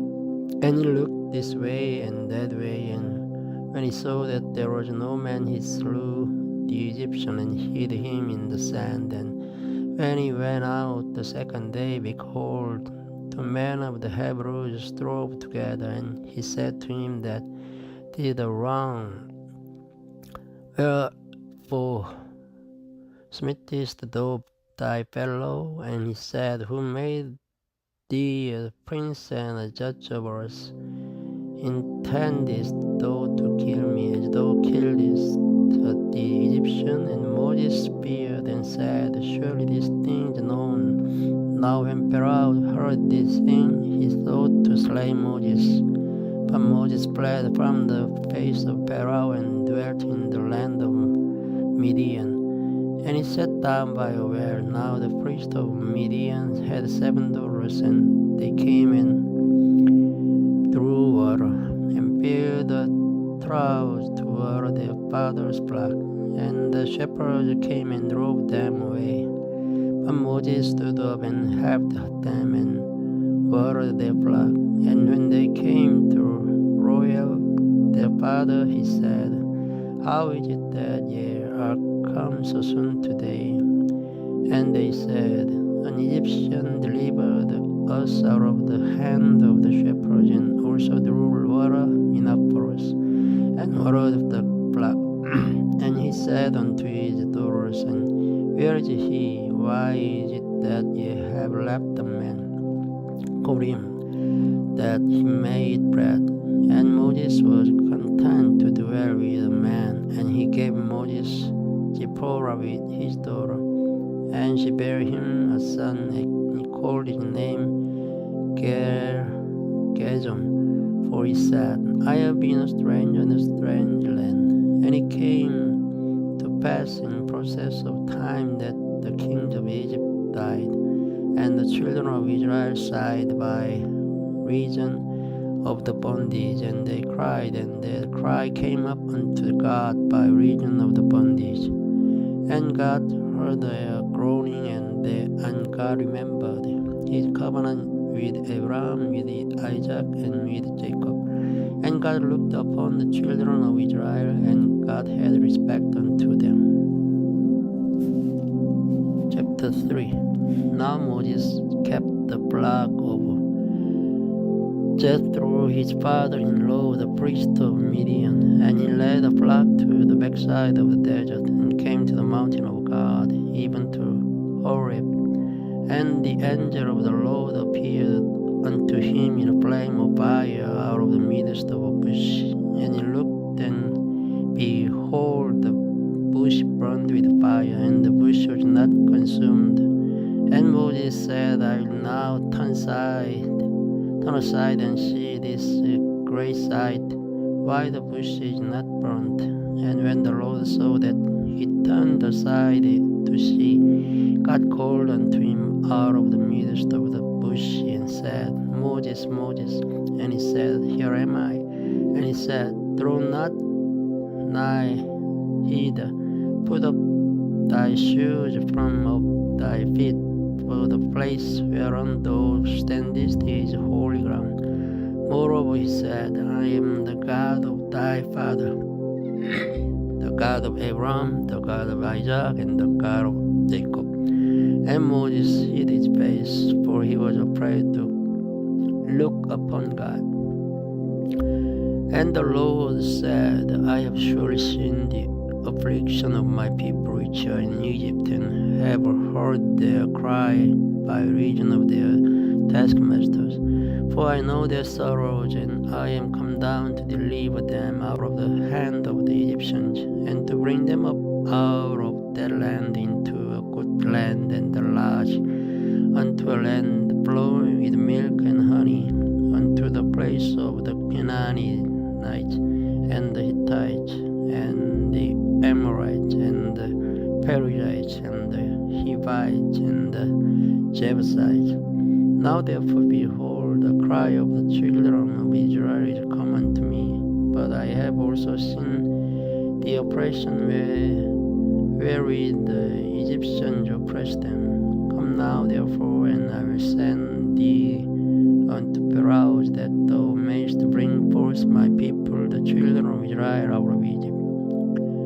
And Moses said unto God, Who am I that I should go unto Pharaoh, and that I should bring forth the children of Israel out of Egypt? And he said, Certainly will be with thee, and this shall be a token unto thee, that I have sent thee. When thou hast brought forth the people out of Egypt, ye shall serve God upon this mount. And Moses said unto God, Behold, when I came unto the children of Israel, and shall say unto them, The God of your fathers hath sent me unto you, and they shall say to me, What is his name? What shall I say unto them? And God said unto Moses, I am that I am.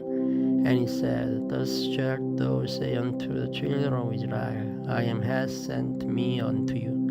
And God said moreover unto Moses, Thus shalt thou say unto the children of Israel, The Lord God of your fathers, the Lord God of Abraham, the God of Isaac, and the God of Jacob, hath sent me unto you. This is my name forever, and this is my memorial unto all generations. Go and gather the elders of Israel together, and say unto them, The Lord God of your fathers, the God of Abraham, of Isaac, and of Jacob, appeared unto me, saying, I have surely visited you, and seen that which is done to you in Egypt. And I have said, I will bring you up out of the affliction of Egypt unto the land of the Canaanites, and the Hittites, and the Amorites, and the Perizzites, and the Hivites, and the Jebusites, unto a land flowing with milk and honey. And they shall hearken to thy voice, and thou shalt come, thou and the elders of Israel, unto the king of Egypt, and ye shall say unto him, The Lord God of the Hebrews hath met with us, and now let us go, we beseech the 3 days journey into the wilderness that we may sacrifice to the Lord of our God. And I am sure that the king of Egypt will not let you go, no, not by a mighty hand, and I will stretch out my hand and smite Egypt with all my wonders which I will do in the midst thereof. And after that he will let you go, and I will give this people favor in the sight of the Egyptians. And it shall come to pass that when ye go, ye shall not go empty, but if a woman shall borrow so of her neighbor, and of her that journeys in her house, jewels of silver and jewels of gold and raiment, and ye shall put them upon your sons and upon your daughters, and ye shall spoil the Egyptians. Thank you for listening. Good night. Hello all. This video starts from chapter 4 of the Exodus. And Moses answered and said, But behold, they will not believe me, nor hearken unto my voice, for they will say, The Lord has not appeared unto thee. And the Lord said unto him, What is that in thine hand? And he said, A rod. And he said, Cast it on the ground. And he cast it on the ground, and it became a serpent. And Moses fled from before it. And the Lord said unto Moses, Put forth thine hand and take it by the tail. And he put forth his hand and caught it, and it became a rod in his hand, that they may believe that the Lord God of their fathers, and the God of Abraham, and the God of Isaac, and the God of Jacob, hath appeared unto thee. And the Lord said furthermore unto him, Put now thine hand into thy bosom. And he put his hand into his bosom, and when he took it out, behold, his hand was leprous as snow. And he said, Put thine hand into thy bosom again. And he put his hand into his bosom again, and plucked it out of his bosom, and behold, it was turned again as his other place. And it shall come to pass, if they will not believe thee, neither hearken to the voice of the first sign, that they will believe the voice of the latter sign. And it shall come to pass, if they will not believe also these two signs, neither hearken unto thy voice, that thou shalt take of the water of the river, and pour it upon the dry land, and the water which thou takest out of the river shall become blood upon the dry land. And Moses said unto the Lord, O my Lord, I am not eloquent, neither heretofore, nor since thou hast spoken to the serpent, but I am slow of speech and of a slow tongue. And the Lord said unto him, Who hath made man's mouth, or who makes the dumb, or deaf, or the seeing, or the blind? Am I the Lord? Now therefore go, and I will be with thy mouth, and teach thee that what thou shalt say. And he said, O my Lord, send, I pray thee, by the hand of him whom thou wilt send. And the anger of the Lord was kindled against Moses, and he said, Is not Aaron the Levite thy brother? I know that he can speak well, and also behold, comes forth to meet thee, and when he sees thee, he will be glad in his heart. And thou shalt speak unto him, and put words in his mouth, and I will be with thy mouth, and with his mouth, and will teach you what he shall do. And he shall be thy spokesman unto the people, and he shall be, even he shall be to thee instead of a mouth, and thou shalt be to him instead of God. And thou shalt take this rod in thine hand, wherewith thou shalt do signs. And Moses went and returned to Jethro his father-in-law, and said unto him, Let me go, I pray thee, and return unto my brethren which are in Egypt, and see whether they be yet alive. And Jethro said to Moses, Go in peace. And the Lord said unto Moses in Midian, Go, return into Egypt, for the men are dead which sought thy life. And Moses took his wife and his sons and set them upon an ass, and he returned to the land of Egypt.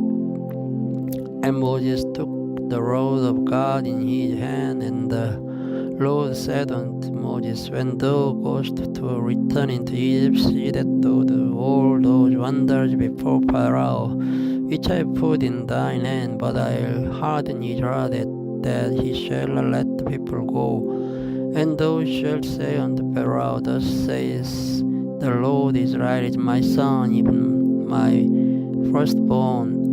And I say unto thee, Let my son go, that he may serve me. And if thou refuse to let him go, behold, I'll slay thy son, even thy firstborn. And it came to pass by the way in the inn that the Lord met him, and sought to kill him. Then Zipporah took a sharp stone and cut up the foreskin of her son, and cast it at his feet, and said, Surely a blood husband art thou to me, so he let him go. Then she said, A bloody husband thou art, because of the circumcision. And the Lord said unto Aaron, Go into the wilderness to meet Moses. And he went and met him in the mount of God, and kissed him. And Moses told Aaron all the words of the Lord who had sent him, and all the signs which he had commanded him. And Moses and Aaron went and gathered together all the elders of the children of Israel. And Aaron spake all the words which the Lord had spoken unto Moses, and did the signs in the sight of the people. And the people believed. And when they heard that the Lord had visited the children of Israel, and that he had looked upon their affliction, then they bowed their heads and worshipped. Chapter 5.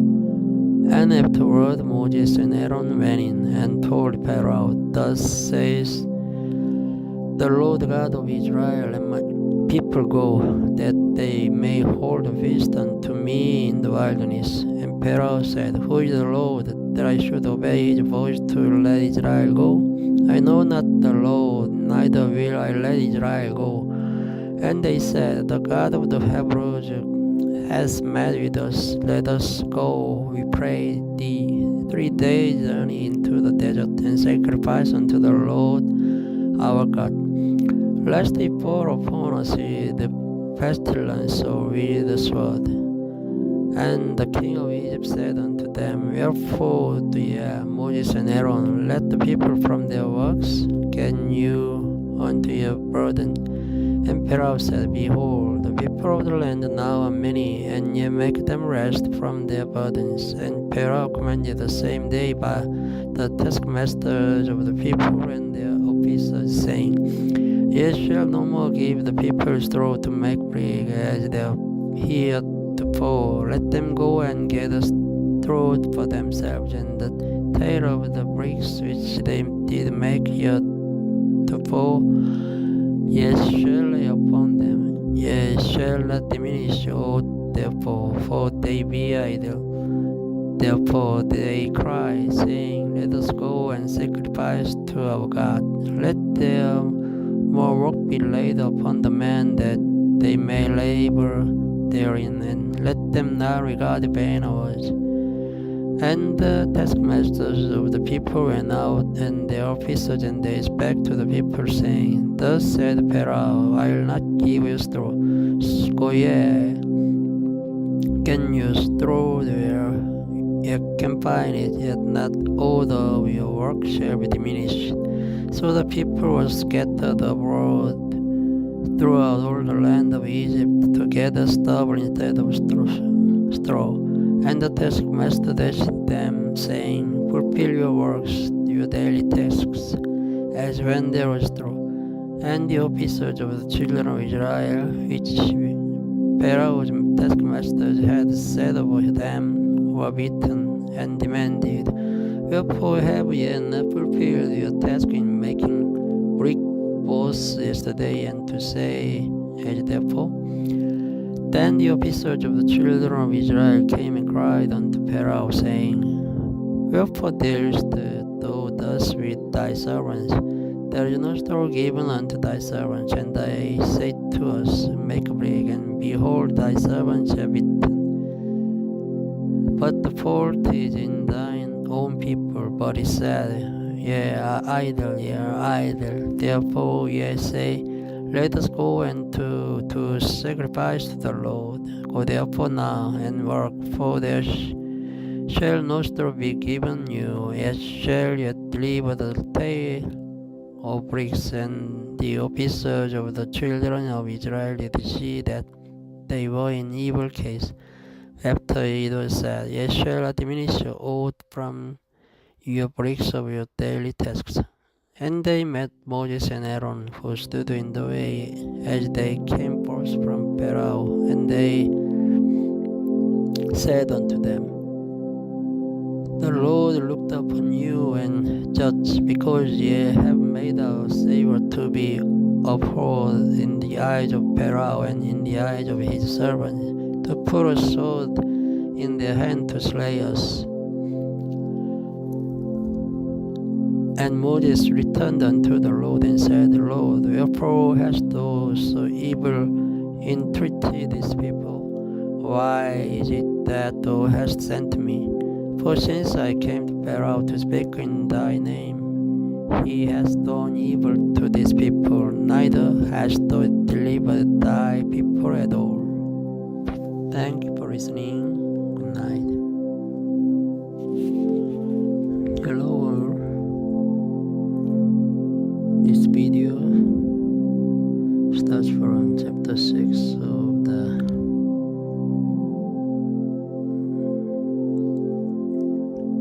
Exodus. Then the Lord said unto Moses, Now shalt thou see what I will do to Pharaoh, for with a strong hand shall he let them go, and with a strong hand shall he drive them out of his land. And God spake unto Moses and said unto him, I am the Lord, and I appeared unto Abraham, unto Isaac, and unto Jacob, by the name of God Almighty. But by my name Jehovah was I not known to them. And I have also established my covenant with them, to give them the land of Canaan, the land of their pilgrimage, wherein they were strangers. And I also heard the groaning of the children of Israel, whom the Egyptians kept in bondage, and I have remembered my covenant. Wherefore say unto the children of Israel, I am the Lord, and I will bring you out from under the burdens of the Egyptians, and I will lead you out of their bondage, and I will redeem you with a stretched out arm, and with great judgment, and I will take you to me for people, and I will be to you a God, and ye shall know that I am the Lord your God, which brings you out from under the burdens of the Egyptians. And I will bring you in unto the land concerning the which I did swear to give it to Abraham, to Isaac, and to Jacob. And I will give it you for an heritage. I am the Lord. And Moses spake so unto the children of Israel, but they hearkened not unto Moses for anguish of spirit and for cruel bondage. And the Lord spake unto Moses, saying, Go in, speak unto Pharaoh king of Egypt, saying, that he let the children of Israel go out of his land. And Moses spake before the Lord, saying, Behold, the children of Israel have not hearkened unto me, and then shall Pharaoh hear me, who am of uncircumcised lips. And the Lord spake unto Moses and unto Aaron, and gave them a charge unto the children of Israel, and unto Pharaoh king of Egypt, to bring the children of Israel out of the land of Egypt. These be the heads of their fathers' houses: the sons of Reuben, the firstborn of Israel, Hanok and Palu, Hezron and Carmi. These be the families of Reuben, and the sons of Shimeon, Jemuel, and Jamin, and Ohad, and Jashin, and Johar, and Shur, the son of Canaanitish woman. These are the families of Shimeon. And these are the names of the sons of Levi, according to their generations: Gershon, and Kohath, and Merari. And the years of the life of Levi were 130 and 7 years. The sons of Gershon, Libni, and Shimi, according to their families. And the sons of Kohath, Amram, and Izra, and Hebron, and Ujjel. And the years of the life of Kohath were 130 and 3 years. And the sons of Merari, Mahali, and Mush. These are the families of Levi according to their generations. And Amram took him Jochebed, his father's sisters, to wife, and she bare him Aaron and Moses.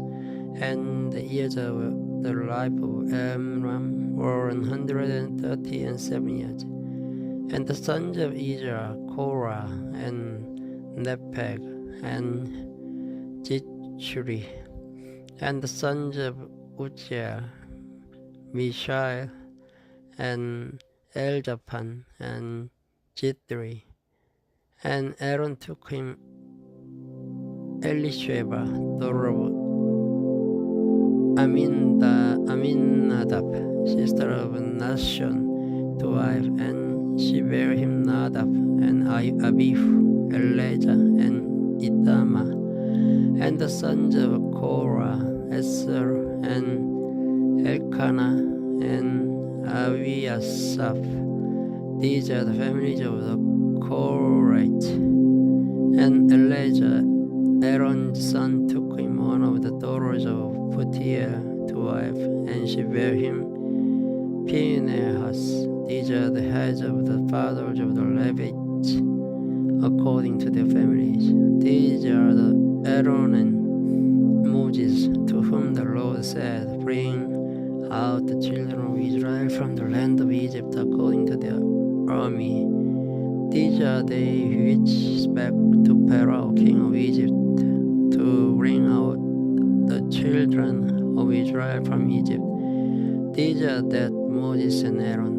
And it came to pass on the day when the Lord spake unto Moses in the land of Egypt, that the Lord spake unto Moses, saying, I am the Lord, speak thou unto Pharaoh, king of Egypt, all that I say unto thee. And Moses said before the Lord, Behold, I am of uncircumcised lips, and how shall Pharaoh hearken unto me? Chapter 7. And the Lord said unto Moses, See, I have made thee a God to Pharaoh, and Aaron thy brother shall be thy prophet. Thou shalt speak all that I command thee. And Aaron thy brother shall speak unto Pharaoh, that he send the children of Israel out of Egypt. And I will harden Pharaoh's heart, and multiply my signs and my wonders in the land of Egypt. But Pharaoh shall not hearken unto you, that I may lay my hand upon Egypt, and bring forth my enemies and my people, the children of Israel, out of the land of Egypt by great judgment. And the Egyptians shall know that I am the Lord, when stretch forth mine hand upon Egypt, and bring out the children of Israel from among them. And Moses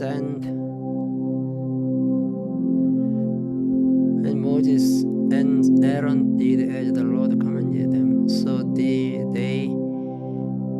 80 years old, when they spake unto Pharaoh. And the Lord spake unto Moses and unto Aaron, saying, When Pharaoh shall speak unto you, saying, shew a miracle for you, then thou shalt say unto Aaron, take thy rod, and cast it before Pharaoh, and it shall become a serpent. And Moses and Aaron went in unto Pharaoh, and they did so as the Lord had commanded. And Aaron cast down his rod before Pharaoh and before his servants, and it became a serpent. Then Pharaoh also called the wise men and the sorcerers. Now the magicians of Egypt, they also did in like manner with their enchantment. For they cast down every man his rod, and they became serpents. But Aaron's rod swallowed up their rod, and he hardened Pharaoh's heart, that he hearkened not unto them, as the Lord had said. And the Lord said unto Moses, Pharaoh's heart is hardened, he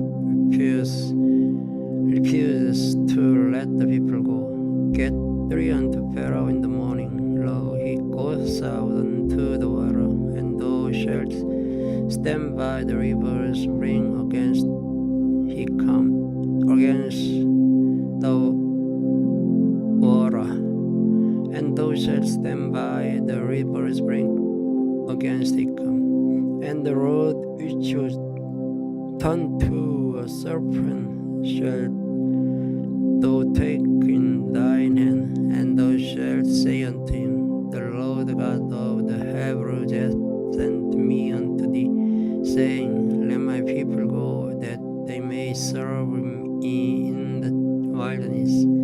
And behold, hitherto thou wouldest not hear. Thus says the Lord, in this thou shalt know that I am the Lord. Behold, I will smite with the rod that is in mine hand upon the waters which are in the river, and they shall be turned to blood. And the fish that is in the river shall die, and the river shall stink, and the Egyptians shall loathe to drink of the water of the river. And the Lord spake unto Moses, say unto Aaron, take thy rod, and stretch out thine hand upon the waters of Egypt, upon their streams, and upon their rivers, and upon their ponds, and upon all their pools of water, that they may become blood, and that there may be blood throughout all the land of Egypt, both in vessels of wood and in vessels of stone. And Moses and Aaron did so as the Lord commanded, and he lifted up the rod and smote the waters that were in the river in the sight of Pharaoh, and in the sight of his servants, and all the waters that were in the river were turned to blood. And the fish that was in the river died, and the river stank, and the Egyptians could not drink of the water of the river, and there was blood throughout all the land of Egypt. And the nations of Egypt did so with their enchantments, and Pharaoh's heart was hardened, neither he hearkened unto them, as the Lord had said. And Pharaoh turned and went into his house, neither did he set his heart to this also. And all Egyptians digged round about the river for water to drink, for they could not drink of the water of the river. And 7 days were fulfilled after that the Lord had smitten the water. Thank you for listening. Good night. Hello world. This video starts from the chapter 8 of the Exodus. And the Lord spake unto Moses, go unto Pharaoh, and say unto him, thus says the Lord, let my people go, then they may serve me. And if thou refuse to let them go, behold, I'll smite all thy borders with frogs, and the river shall bring forth frogs abundantly, which shall go up and come into thine house, and into thy bedchamber.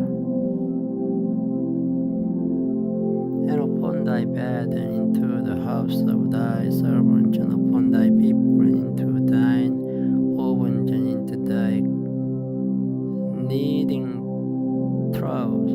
And the frogs shall come up both on thee, and upon thy people, and upon all thy servants.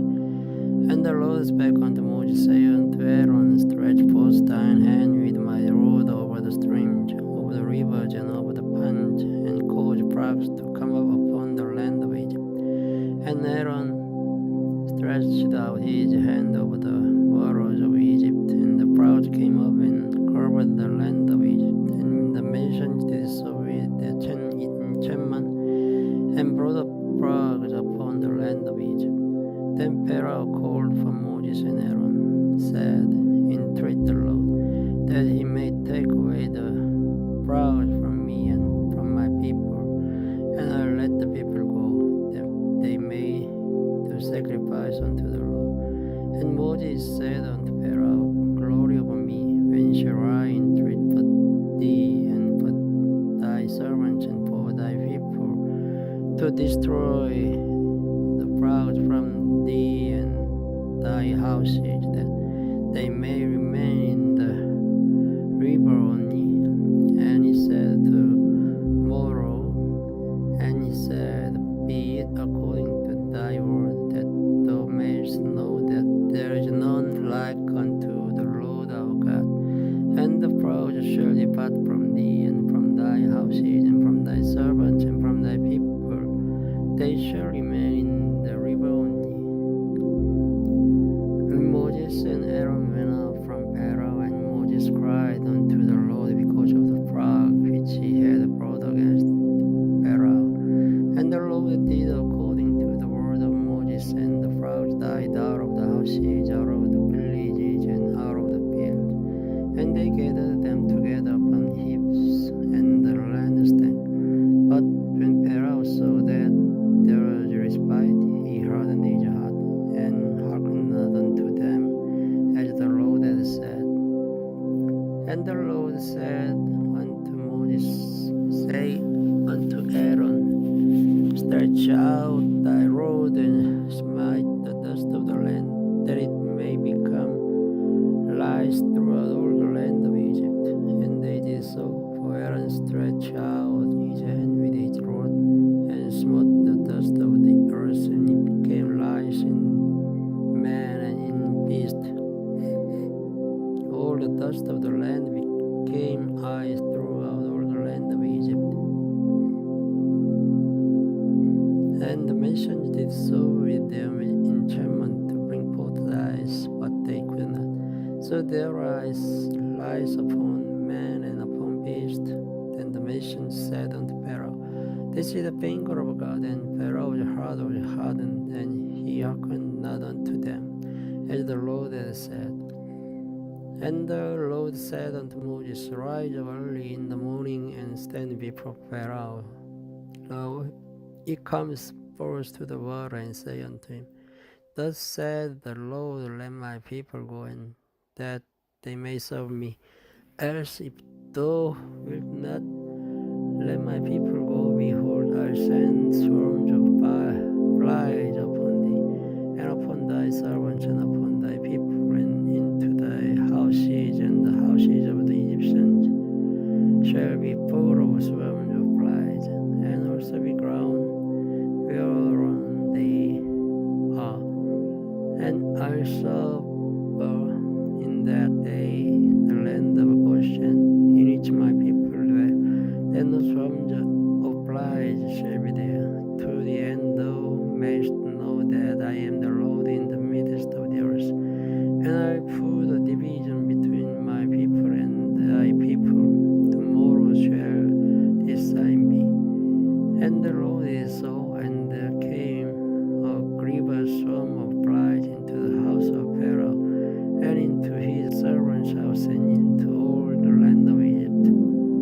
The land was corrupted by region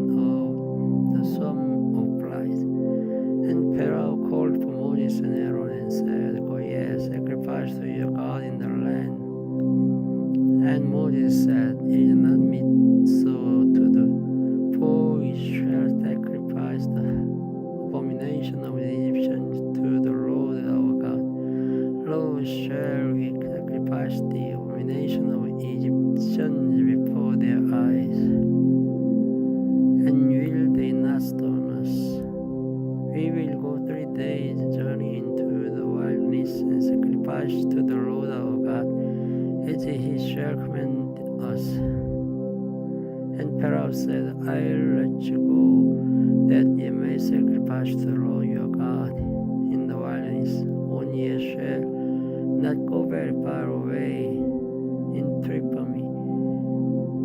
And Moses said, Behold, I go out from thee, and I'll entreat the Lord that the swarm of flies may depart from Pharaoh, from his servants, and from his people tomorrow. And let not Pharaoh deal deceitfully anymore in not letting the people go to sacrifice to the Lord. And Moses went out from Pharaoh and entreated the Lord. And the Lord did according to the word of Moses. And he removed the swarms of flies from Pharaoh, from his servant, and from his people. There remained not one. And Pharaoh hardened his heart at this time also, neither would he let the people go.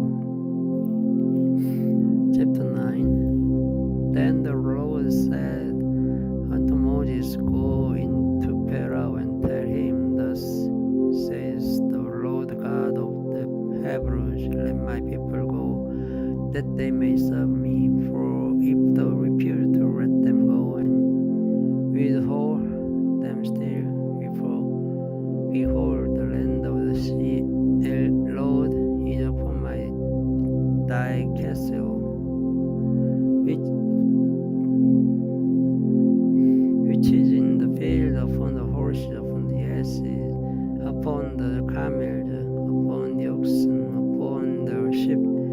There shall be a very grievous murrain, and the Lord shall serve between the cattle of Israel and the cattle of Egypt. And there shall nothing die of all that is the children of Israel. And the Lord appointed to set a time, saying, Tomorrow the Lord shall do the thing in the day in the land. And the Lord did that thing on the morrow, and all the cattle of Egypt died. But of the cattle of the children of Israel did not one. And Pharaoh sent, and behold, there was not one of the cattle of the Israelites dead. And the heart of Pharaoh was hardened, and he did not let the people go.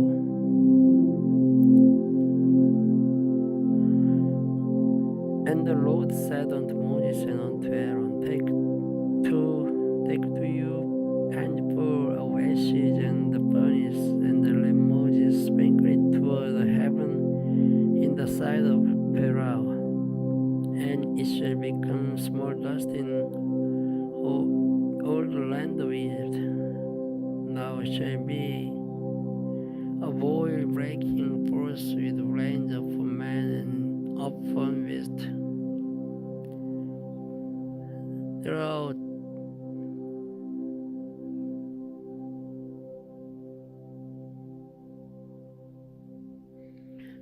Throughout all the land of Egypt. And they took ashes of the furnace and stood before Pharaoh. And Moses sprinkled it up toward the heaven, and it became a boil breaking forth with flames upon man and upon beast. And the nations could not stand before Moses because of the boil. For the boil was upon the nations and upon all the Egyptians, and the Lord hardened the heart of Pharaoh, and he hearkened not unto them, as the Lord had spoken unto Moses. And the Lord said unto Moses, Arise early in the morning, and stand before Pharaoh, and say unto him, Thus says the Lord God of the Hebrews, Let my people go, that they may serve me. For I will at this time send all my plagues upon thy heart and upon thy servants. And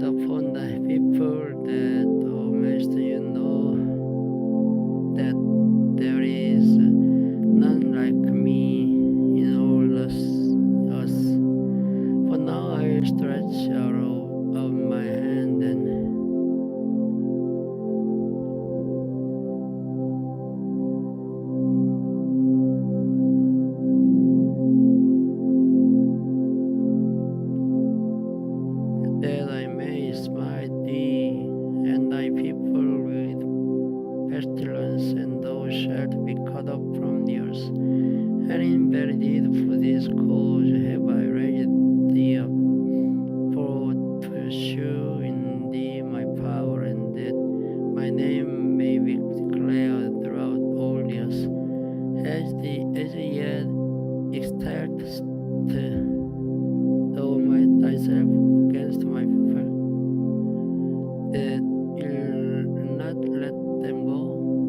Behold, tomorrow about this time I will cause it to rain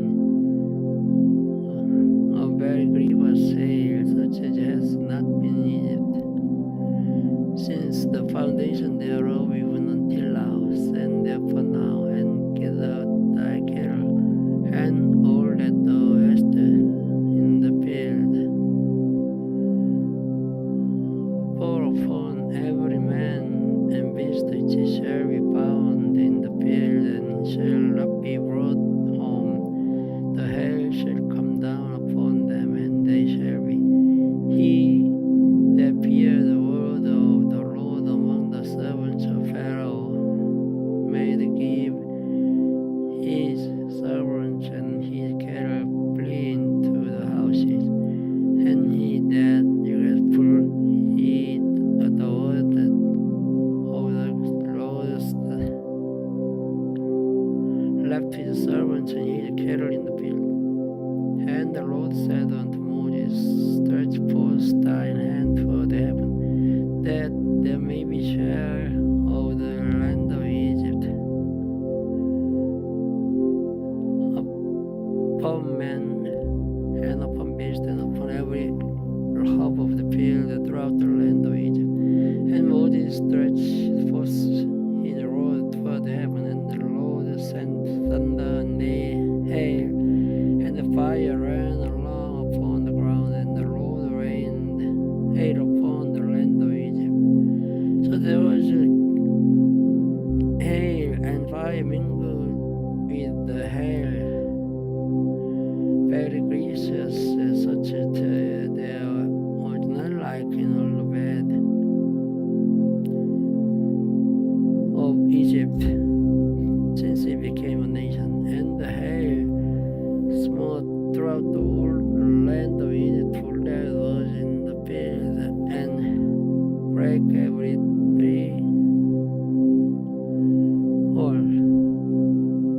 tree of the field. Only in the land of Goshen, where the children of Israel was, there no hail.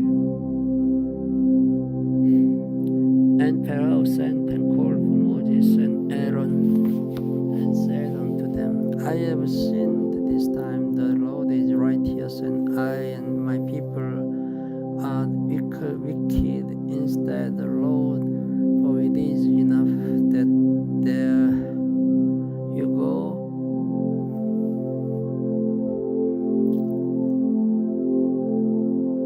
There will be no more mighty thunder, rings, and hail, and I'll let you go, and you shall stay no longer. And Moses said unto him, as soon as I am gone out of the city, I will spread abroad my hand unto the Lord, and the thunder shall cease.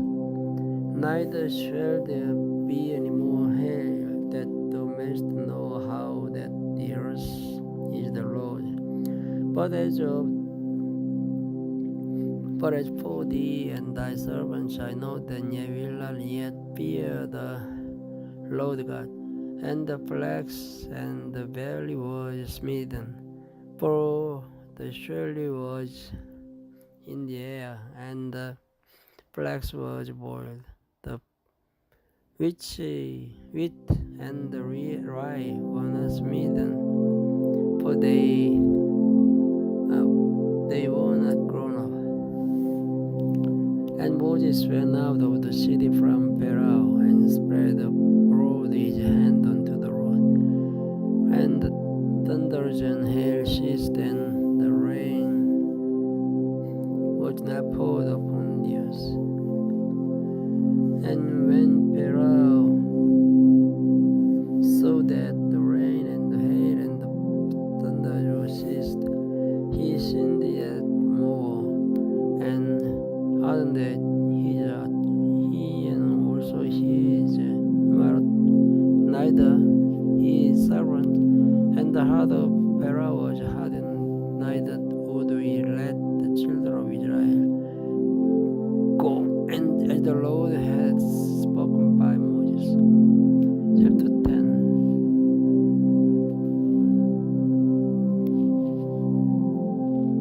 Thanks for listening. Good night.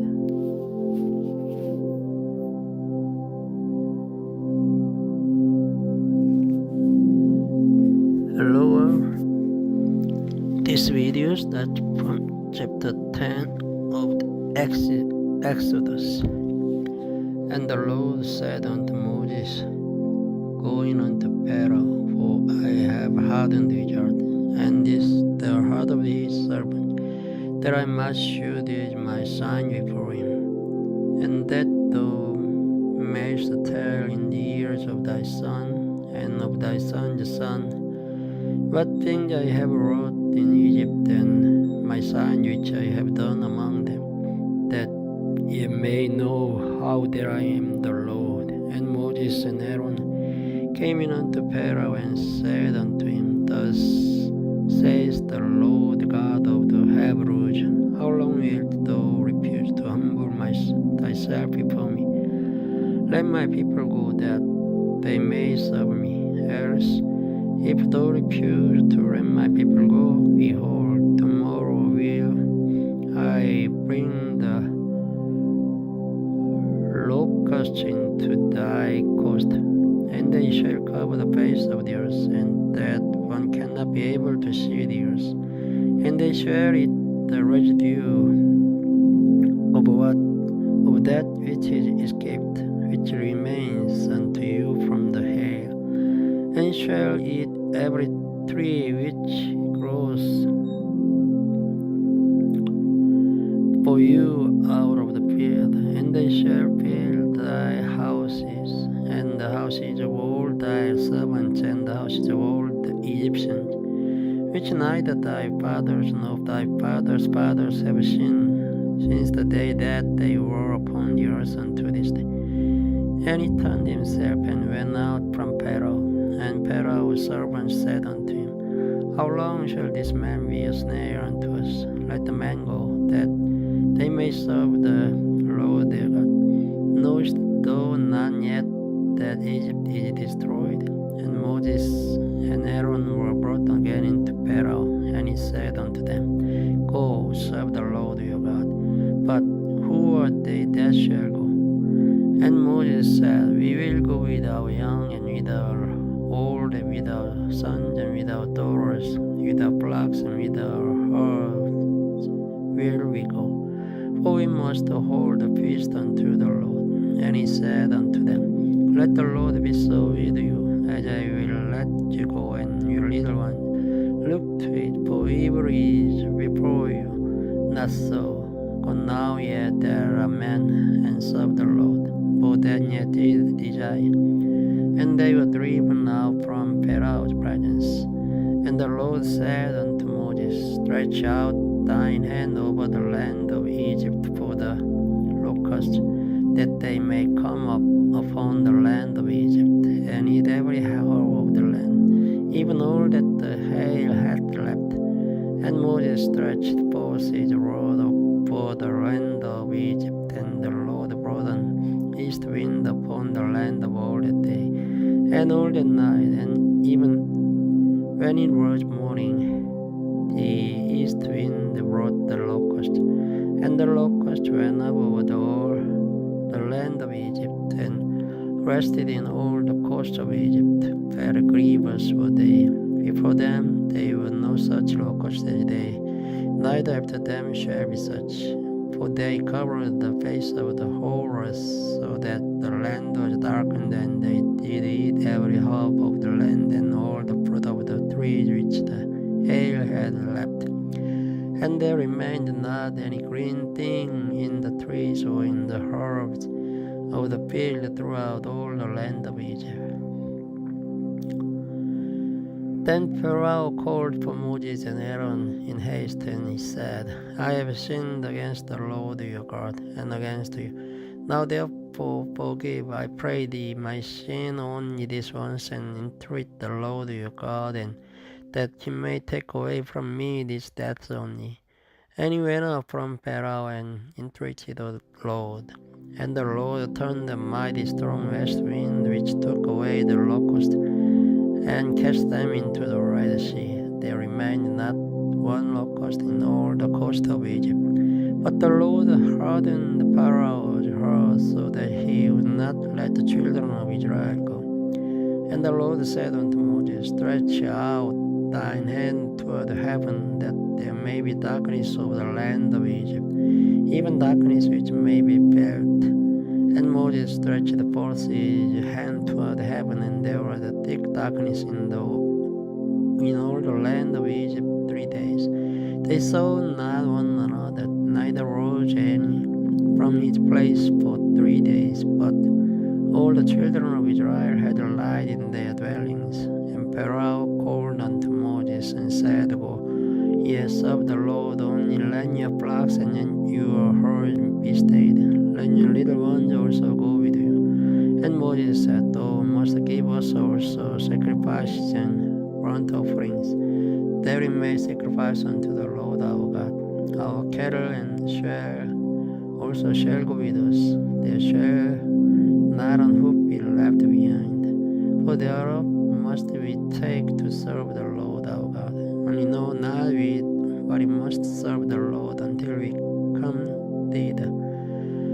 But the Lord hardened Pharaoh's heart, and he would not let them go. And Pharaoh said unto him, Get thee from me, take heed to thyself, see my face no more, for in that day thou seest my face, thou shalt die.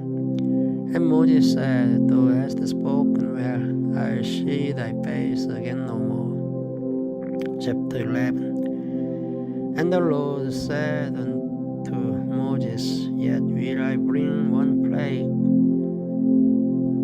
more upon Pharaoh and upon Egypt. Afterwards he will let you go hence. When he shall let you go, he shall surely thrust you out hence altogether. Speak now in the ears of the people, and let every man borrow of his neighbor, and every woman of her neighbor, jewels of silver and jewels of gold. And the Lord gave the people favor in the sight of the Egyptian. More of the men Moses was very great in the land of Egypt, in the sight of Pharaoh's servants, and in the sight of the people.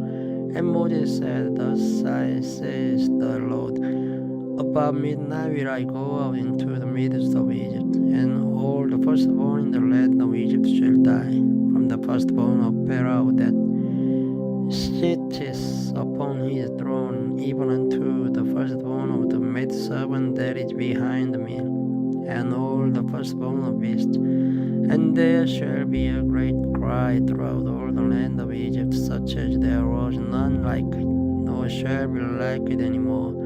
But against any of the children of Israel shall not a dog move his tongue against man or beast. Then ye may know that the Lord does but put the difference between the Egyptians and Israel. And all these thy servants shall come down unto me, and not bow down themselves unto me, saying, Get thee out. And all the people had followed thee, and after that I will go out. And he went out from Pharaoh in a great anger. And the Lord said unto Moses, Pharaoh shall not hearken unto you, that my wonders may be multiplied in the land of Egypt. And Moses and Aaron did all these wonders before Pharaoh.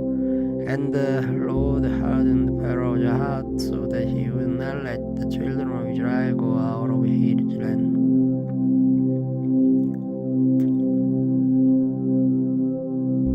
Thank you for listening. Good night.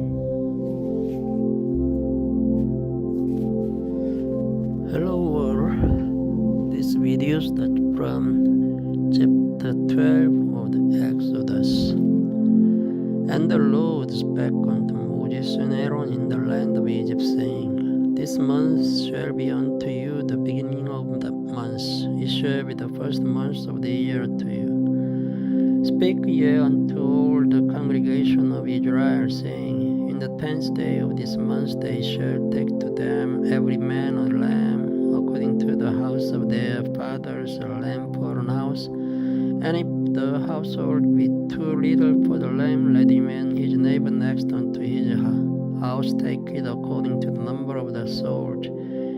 Every man according to his eating shall make you account for the lamb. Your lamb shall be without blemish, a male of the first year. Ye shall take it out from the sheep or from the goats, and ye shall keep it up until the 14th day of the same month. And the whole assembly of the congregation of Israel shall kill it in the evening, and they shall take of the blood and strike it on the two side posts and on the upper door post of the houses wherein they shall eat it.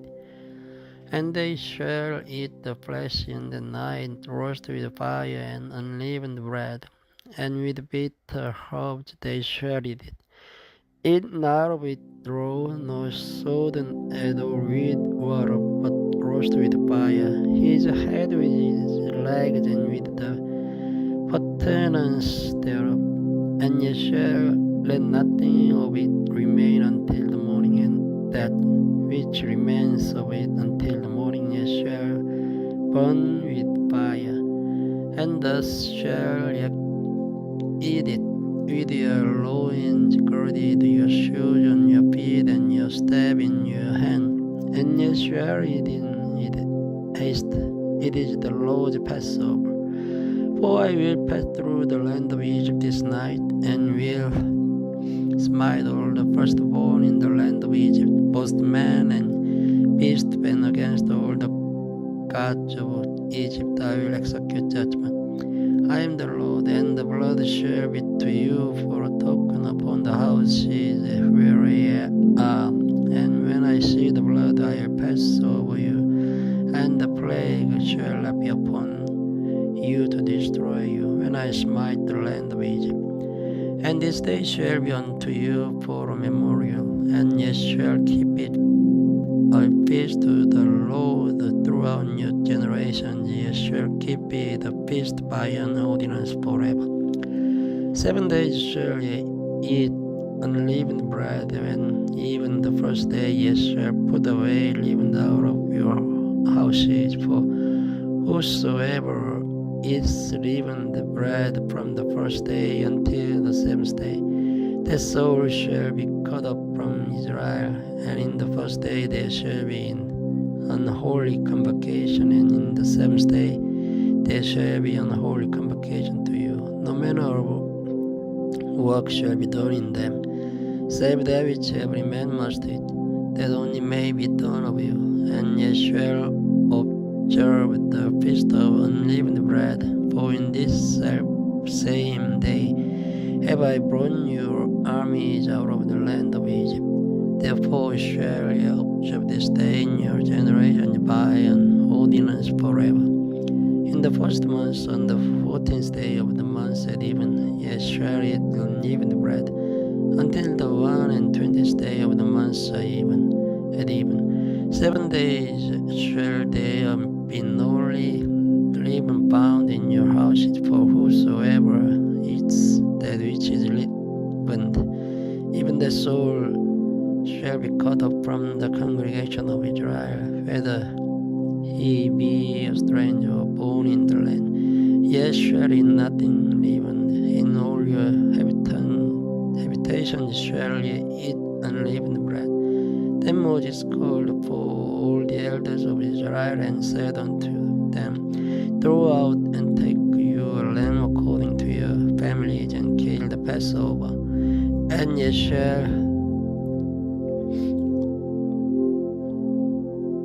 take a bunch of hyssop and dip it in the blood that is in the basin, and strike the lintel and the two side posts with the blood that is in the basin, and none of you shall go out at the door of his house until this morning, the morning, for the Lord will pass through to smite the Egyptians, and when he sees the blood upon the lintel and on the two side posts, the Lord will pass over the door and will not suffer the destroyer to come in unto your houses to smite you. And ye shall observe this thing for an ordinance to thee and to thy sons forever. And it shall come to pass, when ye be come to the land which the Lord will give you according as he hath promised, that ye shall keep this service. And it shall come to pass, when your children shall say unto you, What mean ye by this service?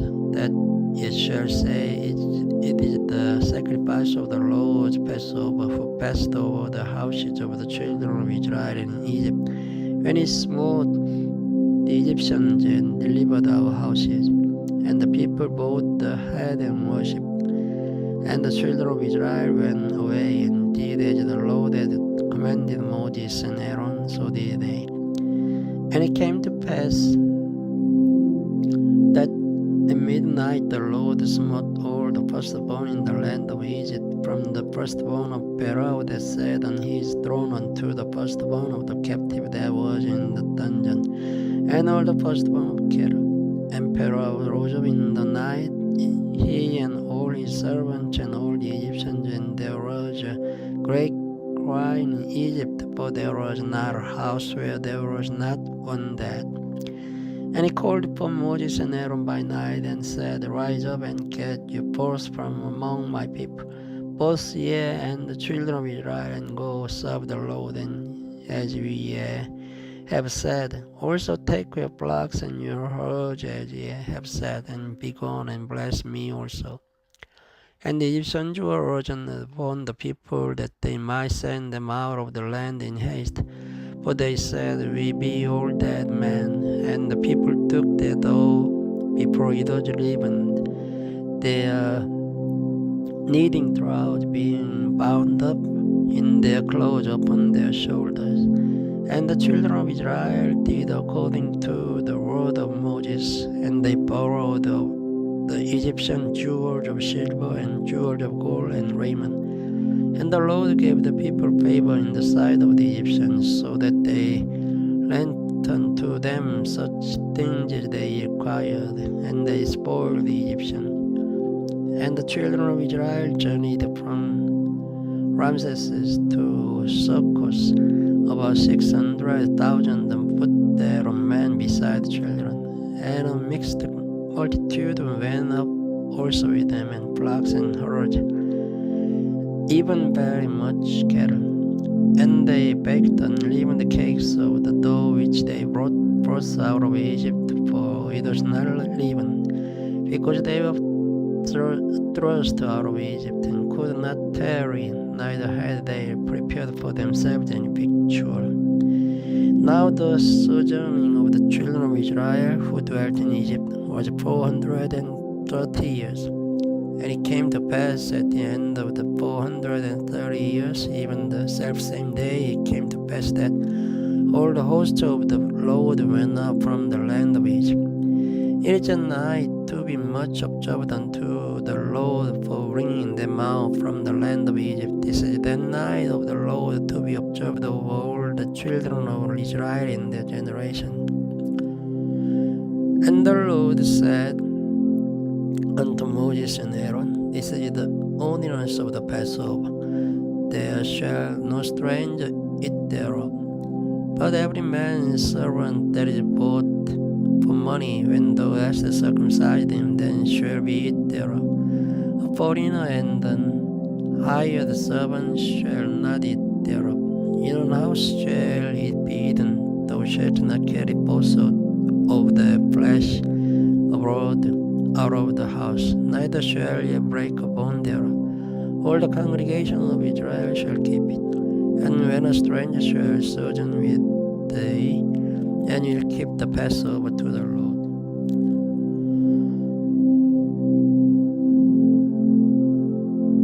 let all his males be circumcised, and then let him come near and keep it, and he shall be as one that is born in the land, for no uncircumcised person shall eat thereof. One law shall be to him that is homeborn, and unto the stranger that sojourns among you. Thus did all the children of Israel, as the Lord commanded Moses and Aaron, so did they.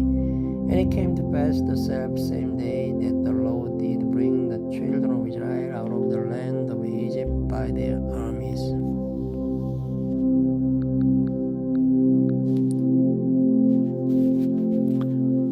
Thanks for listening. Good night. Hello everyone. This video starts from chapter 13 of the Exodus. And the Lord spake unto Moses, saying, Sanctify unto me all the firstborn, whatsoever openest thou among the children of Israel, both of man and of beast, it is mine. And Moses said unto the people, Remember this day in which ye came out from Egypt, out of the house of bondage, for by strength of hand the Lord brought you out from this place. There shall be no leavened bread be eaten. This day came ye out in the month Abib, and it shall be when the Lord shall bring thee into the land of the Canaanites, and the Hittites, and the Amorites, and the Hivites, and the Jebusites, which he sware unto thy fathers to give thee, a land flowing with milk and honey, that thou shalt keep this service in this month. 7 days thou shalt eat unleavened bread, and in the 7th day shall be a feast to the Lord. Unleavened bread shall be eaten 7 days, and there shall no leavened bread be seen with thee, neither shall there be leaven seen with thee in all thy quarters. And thou shalt shew thy son in the day, saying, This is done because of that which the Lord did unto me when I came forth out of Egypt. And it shall be for a sign unto thee upon thine hand, and for a memorial between thine eyes, that the Lord's law may be in thy mouth. For with a strong hand has the Lord brought thee out of Egypt. Thou shalt therefore keep this ordinance in his season from year to year. And it shall be, when the Lord shall bring thee into the land of the Canaanites, as he sware unto thee and to thy fathers, and shall give it thee, that thou shalt set apart unto the Lord all that opens the matrix, and every firstling that comes of a beast which thou hast, thus males shall be the Lord's, and every firstling of an ass thou shalt redeem with a lamb. And if thou wilt not redeem it, then thou shalt break his neck. And all the firstborn of man among thy children shalt thou redeem. And it shall be, when thy son asks thee in time to come, saying, What is this? That thou shalt say unto him, By strength of hand the Lord brought us out from Egypt, from the house of bondage. And it came to pass, when Pharaoh would hardly let us go, that the Lord slew all the firstborn in the land of Egypt, both the firstborn of man and the firstborn of beast. Therefore I sacrificed to the Lord all that opens the matrix, being male, but all the firstborn of my children I redeem. And it shall be for a token upon thine hand, and frontlets between thine eyes. For by strength of hand the Lord brought us forth out of Egypt. And it came to pass when Pharaoh had let the people go, that God led them not through the way of the land of the Philistines, although there was near. For God said, lest peradventure the people repent when they see war and they return to Egypt. But God led the people about through the way of the wilderness of the Red Sea. And the children of Israel went up harnessed out of the land of Egypt. And Moses took the bones of Joseph with him, for he had straitly sworn the children of Israel, saying, God will surely visit you, and shall carry up my bones away hence with you. And they took their journey from Sukkot and encamped in Edom in the edge of the wilderness. And the Lord went before them by day in a pillar of cloud to lead them the way, and by night in a pillar of fire to give them light, to go by day and night. He took not away the pillar of the cloud by day, nor the pillar of the fire by night from before the people. Chapter 14. And the Lord spake unto Moses, saying, Speak unto the children of Israel, that they turn and encamp before Hierdie between Migdol and the sea, over against the Baal-Zephon, before it shall encamp by the sea. For Pharaoh will say of the children of Israel, they are entangled in the land that the wilderness has shut them in.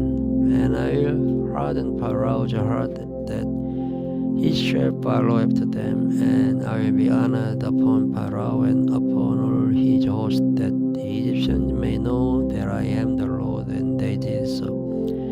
And it was told the king of Egypt that the people fled, and their heart of Pharaoh and of his servants were turned against the people. And they said, Why have we done this, that we have let Israel go from serving us? And he made ready his chariot and took his people with him. And he took 600 chosen chariots and all the chariots of Egypt, and captains over every one of them. And the Lord hardened the heart of Pharaoh, king of Egypt, and he pursued after the children of Israel. And the children of Israel went out with an high hand. But the Egyptians pursued after them all the horses and the chariots of Pharaoh and his horsemen and his army, and overtook them encamping by the sea beside Hierdie before Baal-Zephon. And when Pharaoh drew nigh, the children of Israel lifted up their eyes, and behold, the Egyptians marched after them, and they were sore afraid. And the children of Israel cried out unto the Lord. And they said unto Moses, Because there were no graves in Egypt, hast thou taken us away to die in the wilderness? Wherefore hast thou dealt thus with us, to carry us forth out of Egypt? Is not this the word that we did tell thee in Egypt, saying, Let us alone, that we may serve the Egyptians? For it had been better for us to serve the Egyptians than we should die in the wilderness. And Moses said unto the people, Fear ye not, stand still, and see the salvation of the Lord, which he will shew to you today. For the Egyptians whom ye have seen today, ye shall see them again no more forever. The Lord shall fight for you, and ye shall hold your peace. And the Lord said unto Moses, Wherefore criest thou unto me? spake unto the children of Israel, that they go forward, but lift thou up thy rod, and stretch out thine hand over the sea, and divide it. And the children of Israel shall go on dry ground through the midst of the sea. And I, behold, I harden the hearts of the Egyptians, and they shall follow them. And I'll get me an upon Pharaoh, and upon all his host, upon his chariots, and upon his horsemen. And the Egyptians shall know that I am the Lord, when I have gotten me honor upon Pharaoh, upon his chariots, and upon his horsemen. And the angel of God, which went before the camp of Israel, removed and went behind them, and the pillar of the cloud went from before their face, and stood behind them. And it came between the camp of the Egyptians and the camp of Israel, and it was a cloud and darkness to them. But it gave light by night to these, so that the one came not near the other all the night. And Moses stretched out his hand over the sea, and the Lord caused the sea to go back by a strong east wind all the night, and made the sea dry land, and the waters were divided. And the children of Israel went into the midst of the sea upon the dry ground, and the waters were unto them on their right hand and on their left. And the Egyptians pursued and went in after them to the midst of the sea, even all Pharaoh's horse, his chariot, and his horsemen. And it came to pass that in the morning watch the Lord looked unto the host of the Egyptians through the pillar of fire, and of the cloud, and troubled the host of the Egyptians, and took up their chariot wheels, and that they drave them heavily, so that the Egyptians said, Let us flee from the face of Israel, for the Lord fights for them against the Egyptians. And the Lord said unto Moses, Stretch out thine hand over the sea, that the waters may come again upon the Egyptians, upon their chariots, and upon their horsemen. And Moses stretched forth his hand over the sea, and the sea returned to its strength when the morning appeared. And the Egyptians fled against it, and the Lord overthrew the Egyptians in the midst of the sea. And the waters returned and covered the chariot and the horsemen, and all the host of Pharaoh that came into the sea after them. There remained not so much as one of them, but the children of Israel walked upon dry land in the midst of the sea, and the waters were unto them on their right hand and on their left hand. Thus the Lord saved Israel that day out of the hand of the Egyptians, and Israel saw the Egyptians dead upon the sea shore. And Israel saw that great work which the Lord did upon the Egyptians, and the people feared the Lord and believed the Lord and his servant Moses. Thank you for listening. Good night. Hello world. This video starts from the chapter 15 of the Exodus. Then sang Moses and the children of Israel this song unto the Lord, and spake, saying, I'll sing unto the Lord, for he hath triumphed gloriously. The horse and his rider as he is thrown into the sea. The Lord is my strength and song, and he is become my salvation. He is my God, and I'll prepare him an habitation, my father's God, and I'll exalt him. The Lord is a man of war, the Lord is his name. Pharaoh's chariot and his horse has he cast into the sea. His chosen captains also are drowned in the Red Sea. The depths have covered them. They sank into the bottom as a stone. Thy right hand, O Lord, is become glorious in power. Thy right hand, O Lord, has dashed in and pieces the enemy. And in the greatness of thine excellency thou hast overthrown them that rose up against thee. Thou sentest forth thy wrath, which consumed them as a stubble. And with the blast of thy nostrils the waters were gathered together. The flood stood upright as an heap, and the depths were congealed in the heart of the sea. The enemy said, I will pursue, I will overtake, I will divide the spoil. My lust shall be satisfied upon them. I'll draw my sword, my hand shall destroy them. Though these blow with thy wind, the sea covered them. They sank as lead in the mighty waters. Who is like unto thee, O Lord, among the gods? Who is like thee? Glorious in holiness, fearful in praises, doing wonders. Thou stretchest them out of right hand, the earth swallowed them. Thou in thy mercy hast led forth the people which thou hast redeemed. Thou hast guided them in thy strength unto thy holy habitation. The people shall hear and be afraid. Sorrow shall take hold on the inhabitants of Palestine. Then the dukes of Edom shall be amazed, the mighty men of Moab trembling shall take hold upon them. All the inhabitants of Canaan shall melt away. Fear and dread shall fall upon them by the greatness of thine arm. They shall be as still as a stone till thy people pass over. O Lord, till the people pass over, which thou hast purchased, thou shalt bring them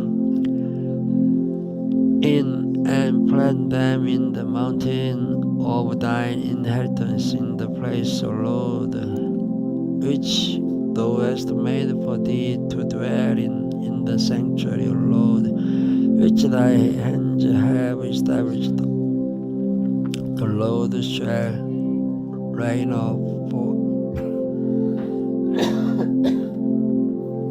ever and ever. For the host of Pharaoh went in with his chariot and with his horsemen into the sea, and the Lord brought again the waters of the sea upon them.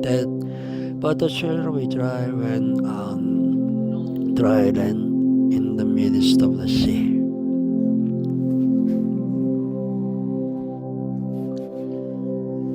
And Miriam, the prophetess, the sister of Aaron, took a timbrel in her hand, and all the women went out after her with timbrels and with dancing.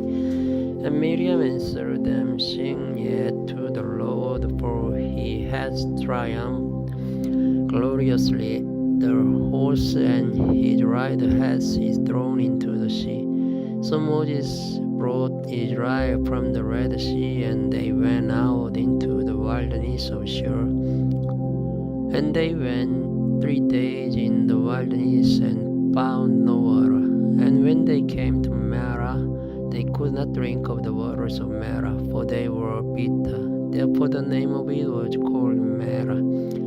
And the people murmured against Moses, saying, What shall we drink? And he cried unto the Lord, and the Lord shewed him a tree, which when he had cast into the waters were made sweet. There he made for them a statue and an ordinance, and there he proved them, and said, If thou wilt diligently hearken to the voice of the Lord thy God, and wilt do that which is right in his sight, and wilt give ear to his commandments, and keep all his statutes, I'll put none of these diseases upon thee, which I have brought upon the Egyptians, for I am the Lord that heals thee. And they came to Elim, where were 12 wells of water, and 70 palm trees, and they encamped there by the waters.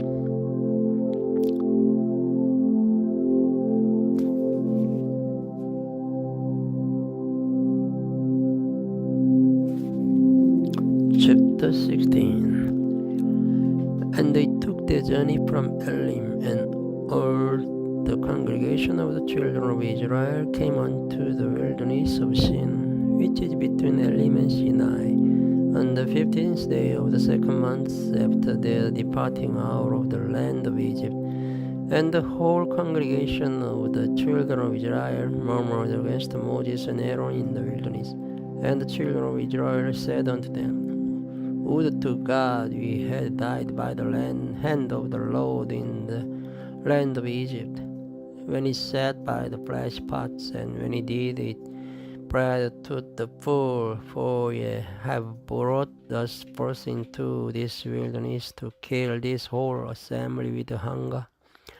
Then said the Lord unto Moses, Behold, I will rain bread from heaven for you, and the people shall go out and gather a certain rate every day, and that I may prove them, whether they will walk in my law or no.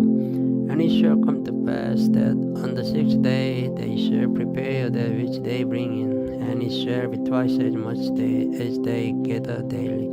And Moses and Aaron said unto all the children of Israel, At even then ye shall know that the Lord has brought you out from the land of Egypt, and in the morning then ye shall see the glory of the Lord. For that he hears you murmuring against the Lord, and what are we that ye murmur against us? And Moses said, This shall be when the Lord shall give you in the evening flesh to eat, and in the morning bread to the full, for the Lord hears your murmurings which ye murmur against him. And what are we? Your murmurings are not against us, but against the Lord. And Moses spake unto Aaron, say unto all the congregation of the children of Israel, Come near before the Lord, for he has heard your murmurings. And it came to pass, and as Aaron spake unto the whole congregation of the children of Israel, that they looked toward the wilderness, and behold, the glory of the Lord appeared in the cloud.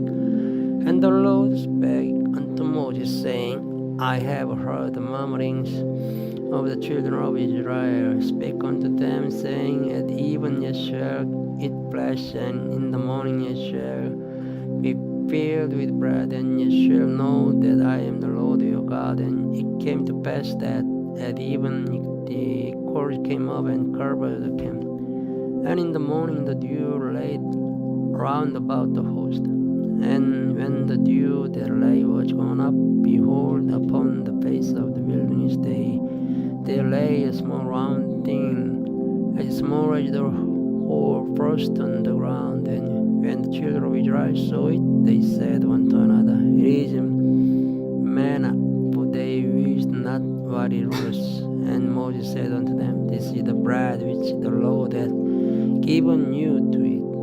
This is the thing which the Lord hath commanded. Gather away every man according to his eating, an omer for every man according to the number of your persons. Take ye every man for them which are in his tent. And the children of Israel did so, and gathered some more, some less. And when they did met it with an omer, he that gathered much had nothing over, and he that gathered little had no lack. They gathered every man according to his eating. And Moses said, Let no man leave till the morning. Notwithstanding they hearkened not unto Moses, but some of them left of it until the morning. It bread warmed and stank. And Moses was wrote with them, and they gathered it every morning, every man according to his eating.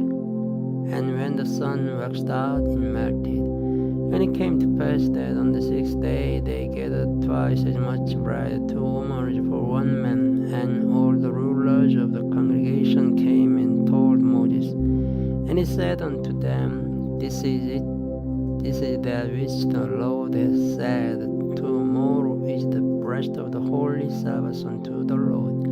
Bake that which ye will bake today, and cease that you will cease.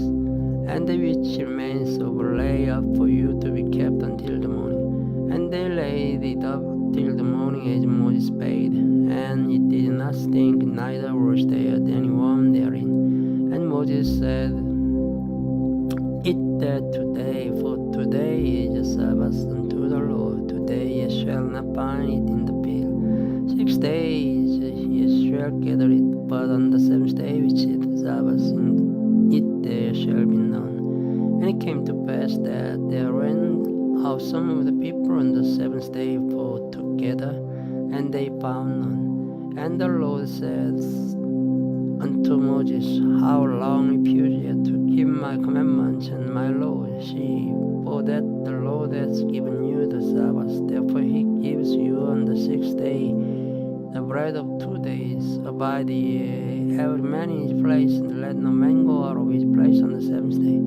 So the people rested on the seventh day, and the house of Israel called the name thereof manna, and it was like coriander seed, white, and the taste of it was like vapors made with honey. And Moses said, This is the thing which the Lord commanded.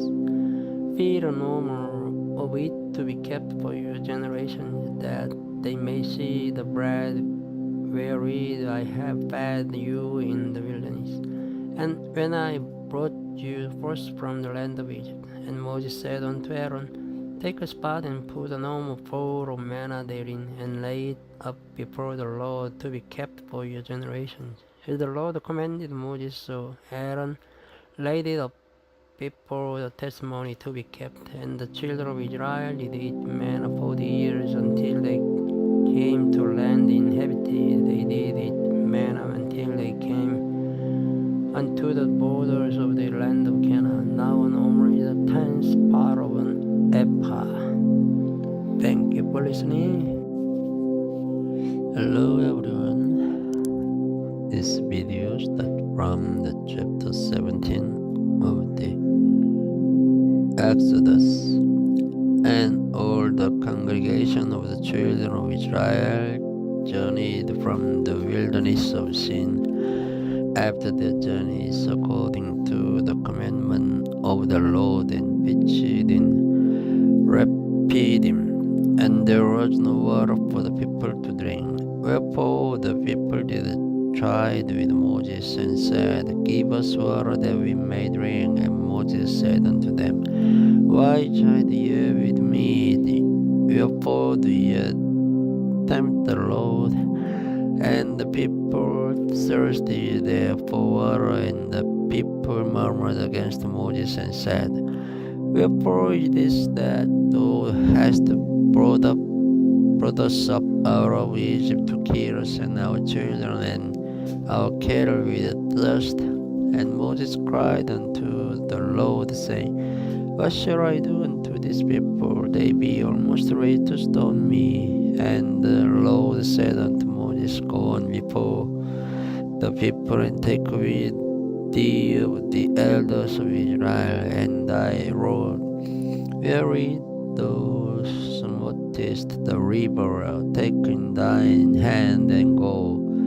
Behold, I'll stand before thee there upon the rock in Horeb, and thou shalt smite the rock, and there shall come water out of it, that the people may drink. And Moses did so in the sight of the elders of Israel, and he called the name of the place Massah and Meribah, because of the chiding of the children of Israel, and because they tempted the Lord, saying, Is the Lord among us or not? Then came Amalek and fought with Israel in Rephidim. And Moses said unto Joshua, Choose us out men, and go out fight with Amalek. Tomorrow I will stand on the top of the hill with the rod of God in my hand. So Joshua did as Moses had said to him, and fought with Amalek. And Moses, Aaron, and Hur went up to the top of the hill. And it came to pass, 'Pass when Moses held up his hand, that the people made ring, and Moses said unto Joshua, Choose us out men, and go out fight with Amalek. Tomorrow I will stand on the top of the hill with the rod of God in my hand. So Joshua did as Moses had said to him, and fought with Amalek. And Moses, Aaron, and Hur went up to the top of the hill. And it came to pass, when Moses held up his hand that Israel prevailed. And when he let down his hand, Amalek prevailed. But Moses' hand grew heavy, and they took a stone and put it under him, and he sat thereon. And Aaron and Hur stayed up his hand, the one on the one side and the other on the other side, and his hand grew steady until the going down of the sun. And Joshua discompiled Amalek and his people with the edge of the sword. And the Lord said unto Moses, write this for a memorial in a book, and rehearse it in the ears of Joshua, for I will utterly put out the remembrance of Amalek from under heaven. And Moses built an altar and called the name of it Jehovah Nish. For he said, because the Lord hath sworn that the Lord will have war with Amalek from generation to generation. Chapter 18. When Jethro, the priest of Midian, Moses' father-in-law, heard of all that God had done for Moses and for Israel, his people, and that the Lord had brought Israel out of Egypt, then Jethro, Moses' father-in-law, took Zipporah, Moses' wife, after he had sent her back, and her two sons, of which the name of the one was Gershom, for he said, I have been an alien in a strange land, and the name of the other was Elijah, for the God of my father said he was mine, and delivered me from the sword of Pharaoh.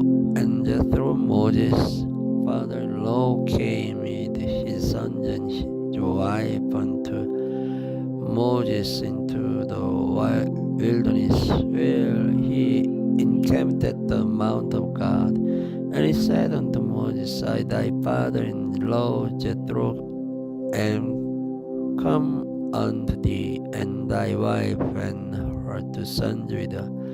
And Moses went out to meet his father-in-law, and did obeisance, and kissed him, and they asked each other of their welfare. And they came into the tent, and Moses told his father-in-law all that the Lord had done unto Pharaoh and to the Egyptians for Israel's sake, and all the prevail that had come upon them by the way, and how the Lord delivered them. And Jethro rejoiced for all the goodness which the Lord had done to Israel, whom he had delivered out of the hand of the Egyptians. And Jethro said, Blessed be the Lord, who has delivered you out of the hand of the Egyptians, and out of the hand of Pharaoh, who has delivered the people from under the hand of the Egyptians. Now I know that the Lord is greater than all God, for in the thing wherein there is dealt proudly he was above them. And Jethro, Moses' father-in-law, took a burnt offerings and sacrificed for God. And Aaron came, and all the elders of Israel, to eat bread with Moses' father-in-law before God. And it came to pass on the morrow that Moses sat to judge the people, and the people stood by Moses from the morning unto the evening. And when Moses' father-in-law saw all that he did to the people, he said, What is the thing that thou doest to the people? Why sittest thou thyself alone, and all the people stand by thee from morning unto evening? And Moses said unto his father-in-law, Because the people come unto me to inquire of God. When they have a matter, they come unto me, and I judge between one and another, and I do make them know the statutes of God and his laws. And Moses' father-in-law said unto him, The thing that thou dost is not good. Thou wilt surely wear away both thou and this people that is with thee, for this thing is too heavy for thee.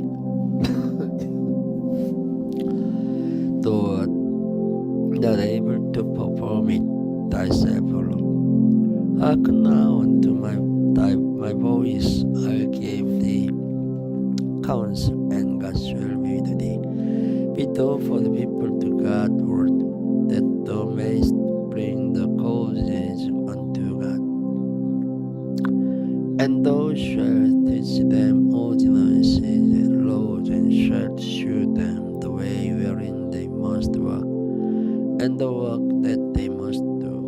Moreover, thou shalt provide out of all the people every man such as fear God, men of truth, hating covetousness, and place such over them to be rulers of thousands, and rulers of hundreds, and rulers of fifties, and rulers of tens, and let them judge the people at all seasons. And it shall be that every great matter they shall bring unto thee, but every small matter they shall judge. So shall it be easiest for thyself, and they shall bear the burden with thee. If thou shalt do this thing, and God command thee so, then thou shalt be able to endure, and all these people shall also go to their place in peace. So Moses hearkened to the voice of his father-in-law, and did all that he had said. And Moses chose every man out of all Israel, and made them heads over the people, rulers of thousands, rulers of hundreds, rulers of fifties, and rulers of tens. And they judged the people at all seasons. Their hard causes they brought unto Moses, but every small matter they judged themselves. And Moses let his father-in-law depart, and he went his way into his own land.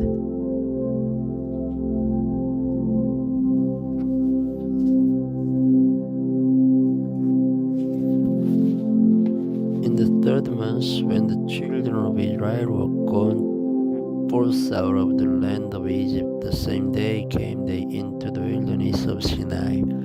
For they were departed from Rephidim, and were come to the desert of Sinai, and had pitched in the wilderness. And there Israel camped before the mount.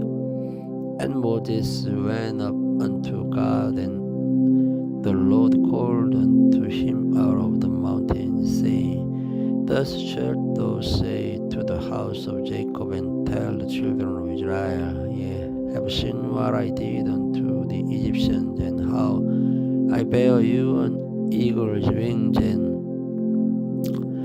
brought you unto myself.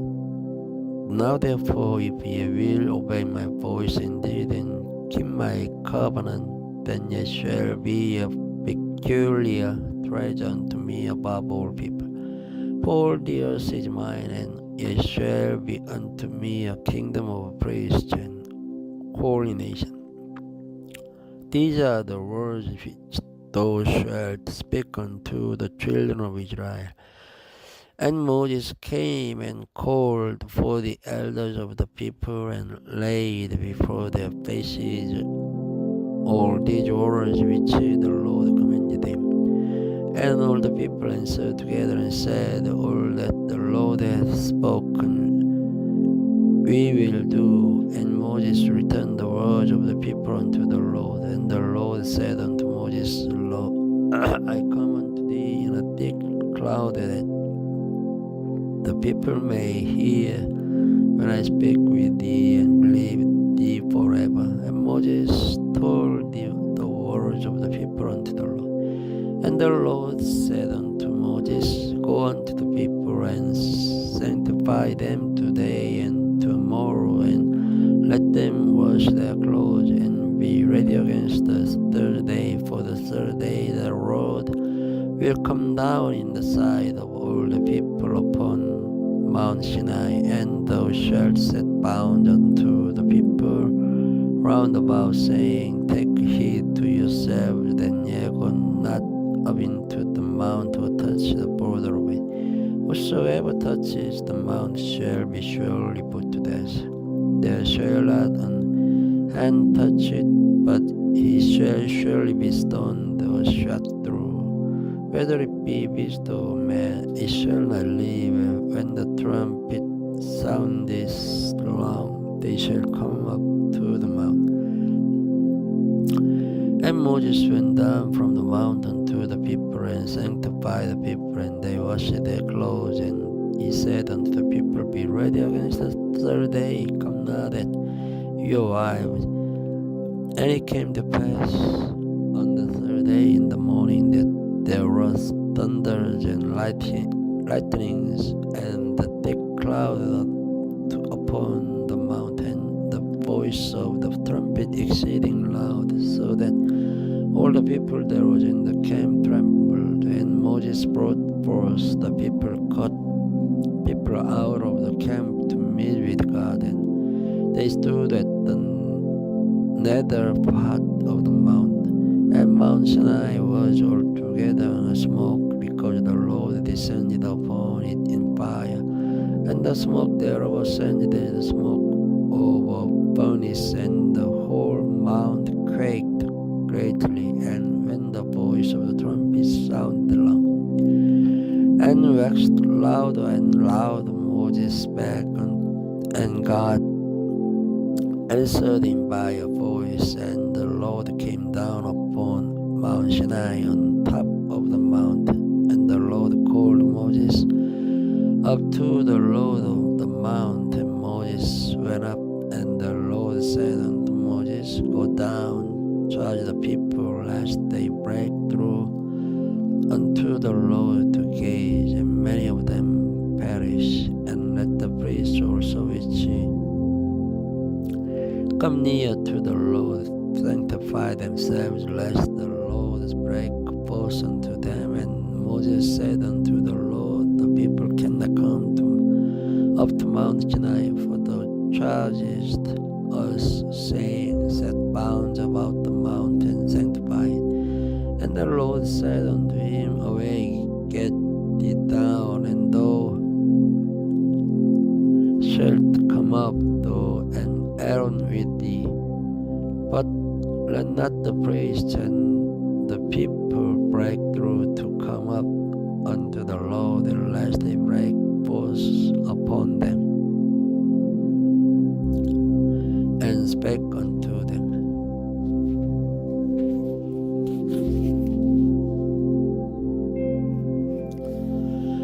This video starts from chapter 20.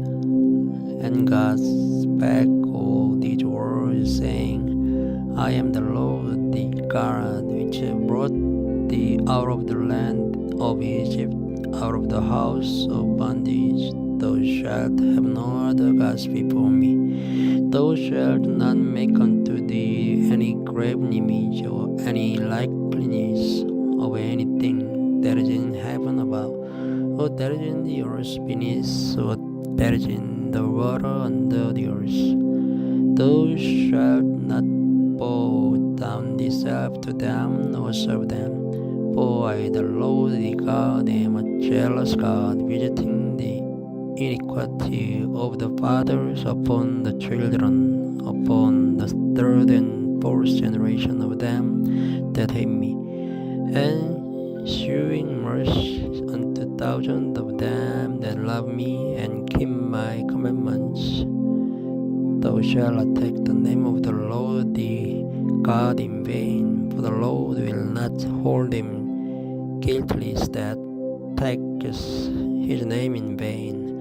Remember the Sabbath day to keep it holy. 6 days shalt thou labor and do all thy work, but the seventh day is the Sabbath of the Lord thy God. In it thou shalt not do any work, thou, nor thy son, nor thy daughter, thy manservant, nor thy maidservant, nor thy cattle, nor thy stranger that is within the gates. For in 6 days the Lord made heaven and earth, the sea, and all that in them is, and rested the seventh day. Wherefore the Lord blessed the Sabbath day and hallowed it. Honor the father and the mother, that the days may be long upon the land which the Lord thy God gives thee. Thou Thou shalt not kill, thou shalt not commit adultery, thou shalt not steal, thou shalt not bear false witness against thy neighbor, thou shalt not covet the neighbor's house, thou shalt not covet the neighbor's wife, nor his manservant, nor his maidservant, nor his ox, nor his ass, nor anything that is the neighbor's. And all the people saw the thunderings and the lightnings, and the noise of the trumpet, and the mountain smoking. And when the people saw it, they removed and stood afar off. And they said unto Moses, Speak thou with us, and we will hear. But let not God speak with us, lest we die.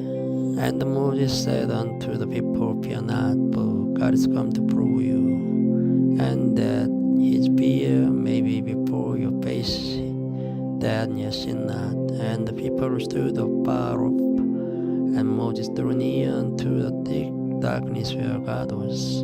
And the Lord said unto Moses, Thus thou shalt say unto the children of Israel, Ye have seen that I have talked with you from heaven. Ye shall not make with me gods of silver, neither shall ye make unto you gods of gold.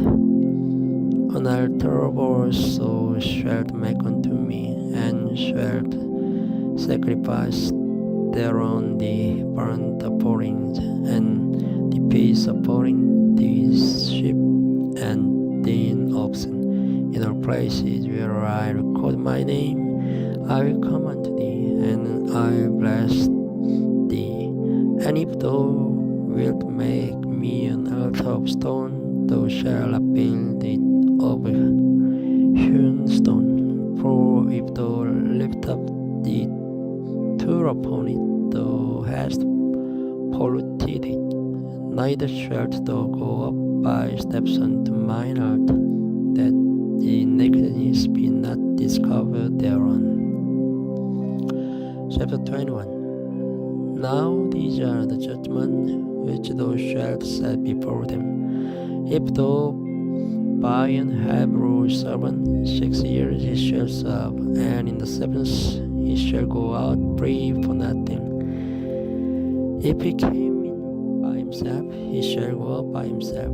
If he were married, then his wife shall go out with him. If his master have given him a wife, and she have borne him sons or daughters, the wife and her children shall be her master's, and he shall go out by himself. And if the servant shall plainly say, I love my master, my wife, and my children, I'll not go out free, then his master shall bring him unto the judge.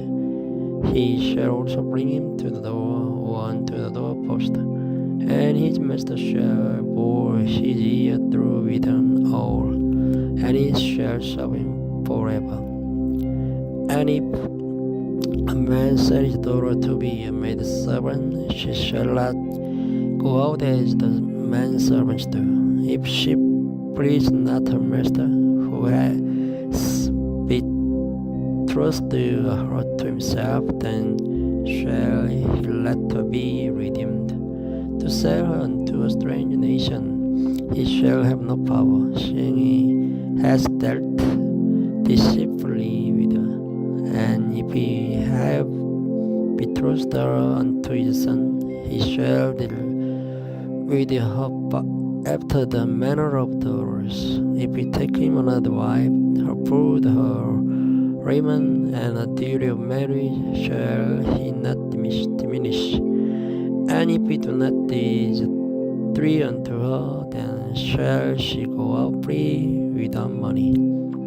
He that smiteth a man so that he die shall be surely put to death. And if a man lie not in wait, but God deliver him into his hand, then I'll appoint thee a place whither he shall flee.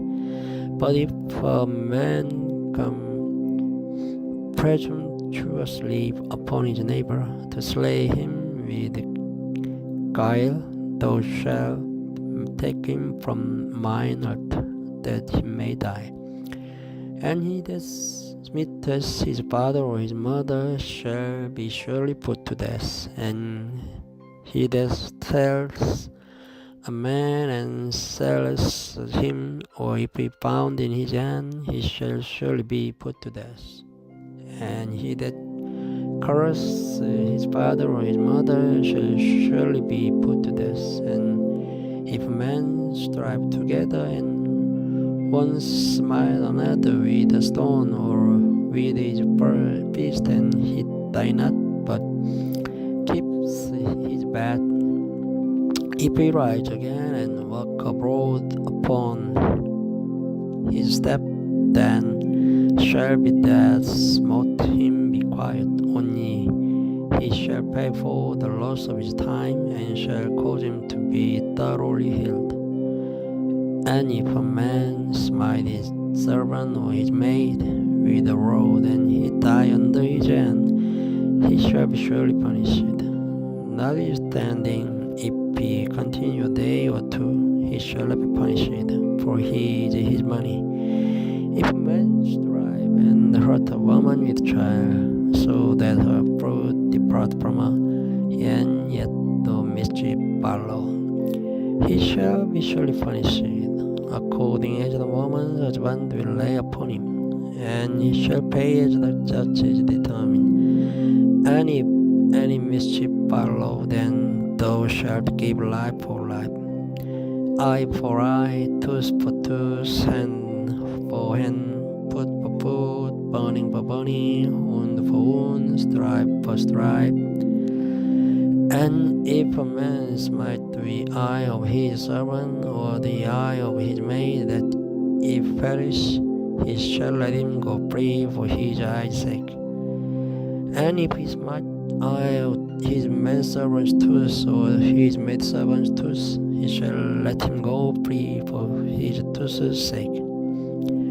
If an ox go or man and woman, that they die, then the ox shall be surely stoned, and his flesh shall not be eaten, but the owner of the ox shall be quit.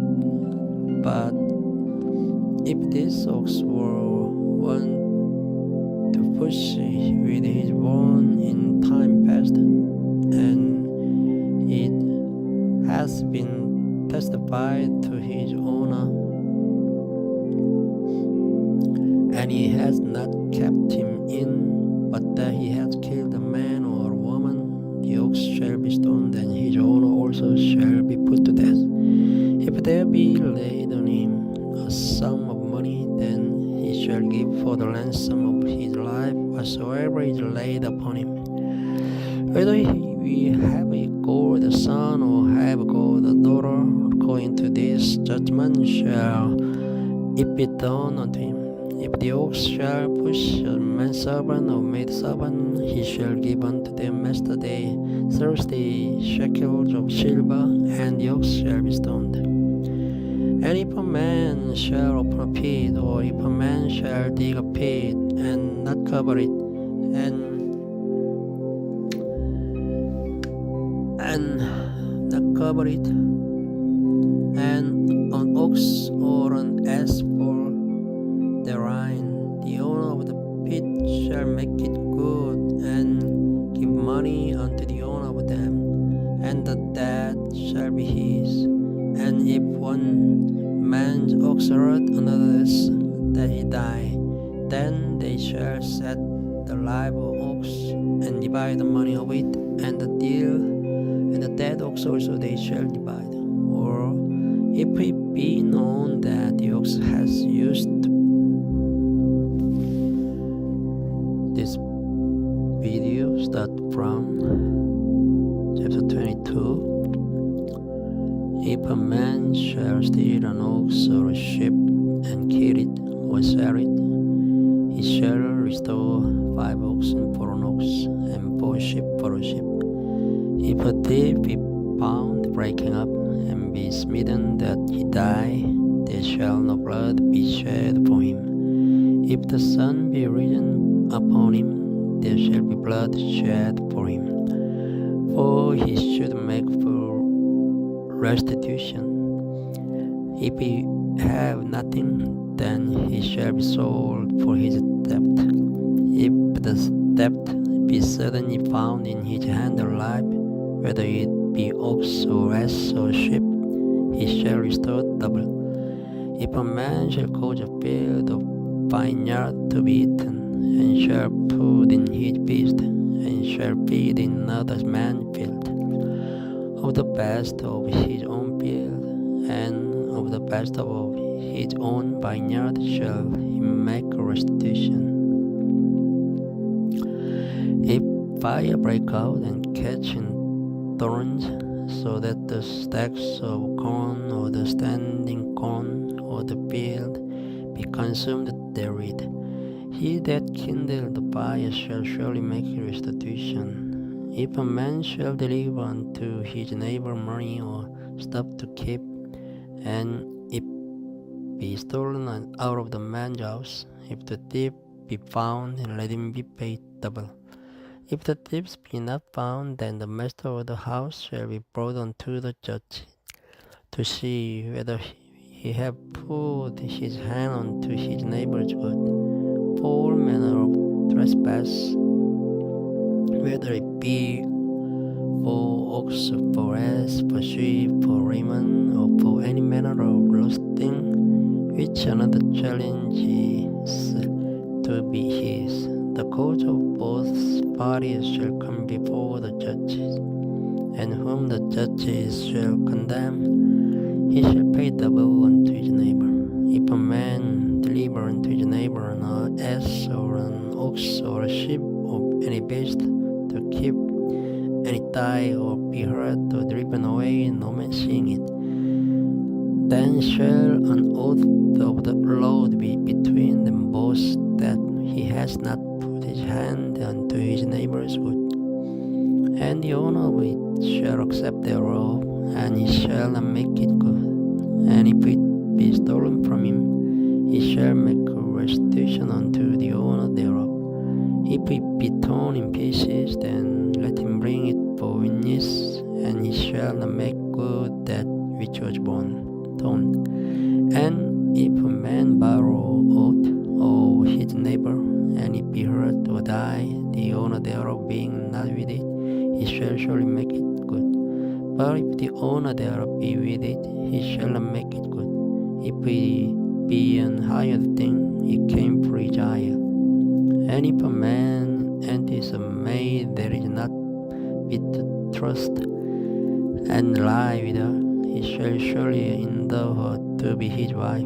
If her father utterly refuse to give her unto him, he shall pay money according to the dowry of virgins. Thou shalt not suffer a witch to live. Whosoever lies with a beast shall surely be put to death. He that sacrifices unto any god, save unto the Lord only, he shall be utterly destroyed. Thou shalt neither vex a stranger nor oppress him, for ye were strangers in the land of Egypt. Ye shall not afflict any widow or fatherless child. If thou afflict them in any wise, and they cry or unto me, I surely hear their cry, and my wrath shall wax so hot, and I'll kill you with the sword, and your wives shall be widows, and your children fatherless. If thou lend money to any of my people that is poor by thee, thou shalt not be to him as an usurer, neither shalt thou lay upon him usury. If thou at all take the neighbor's raiment to pledge, thou shalt deliver it unto him, by that the sun goes down, for that is his covering only, and it is his raiment for his skin, wherein shall he sleep. And it shall come to pass, when he cries unto me, that I will hear, for I am gracious. Thou shalt not reveal the gods, nor curse the ruler of thy people. Thou shalt not delay to offer the first of thy ripe fruit, and of thy liquors the firstborn of thy son shalt thou give unto me. Likewise shalt thou to do with wine, oxen, and with thy sheep. 7 days it shall be with his dam. On the 8th day thou shalt give it to me. And ye shall be holy man unto me, and it neither shall be yet eat any flesh that is torn of beasts in the field. Ye shall cast it to the dog. Chapter 23. Thou shalt not raise a false report, put not thine hand with the wicked to be an unrighteous witness. Thou shalt not follow a multitude to do evil, neither shalt thou speak in a cause to decline after many to wrest judgment. Neither shalt thou countenance upon many's cause. If thou meet thine enemy's ox or his ass going astray, thou shalt surely bring it back to him again. If thou see the ass of him that hates thee lying on his burden, and wouldst forbear to help him, thou shalt surely help with him. Thou shalt not rest the judgment of thy poor in his cause.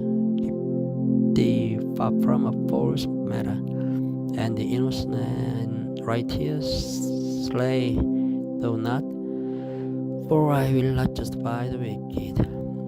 And thou shalt take no gift, for the gift blindeth the wise, and perverteth the words of righteous. And thou shalt not oppress a stranger, for you know the heart of a stranger, seeing ye once strangers in the land of Egypt. And 6 years thou shalt sow the land, and shalt gather in the fruit thereof. But the 7th year thou shalt let it rest and lie still, that the poor of thy people may eat, and what they leave the beasts of the field shall eat. In like manner thou shalt deal with thy vineyard and with thy olive yard. 6 days thou shalt do thy work, and on the 7th day thou shalt rest, that thine ox and thine ass may rest, and the son of thy handmaid and the stranger may be refreshed. And in all things that I have said unto you, be circumspect, and make no mention of the name of other gods, neither let it be heard out of thy mouth. 3 times thou shalt keep a feast unto me in the year. Thou shalt keep the feast of unleavened bread. Thou shalt eat unleavened bread 7 days, as I command thee, in the time appointed of the month Abib. For in it thou camest out from Egypt, and none shall appear before me empty. And the feast of harvest, the first fruits of thy labors, which thou hast sown in the field, and the feast of ingathering, which is in the end of the year, and when thou hast gathered in thy labors out of field. 3 times in the year all thy males shall appear before the Lord God.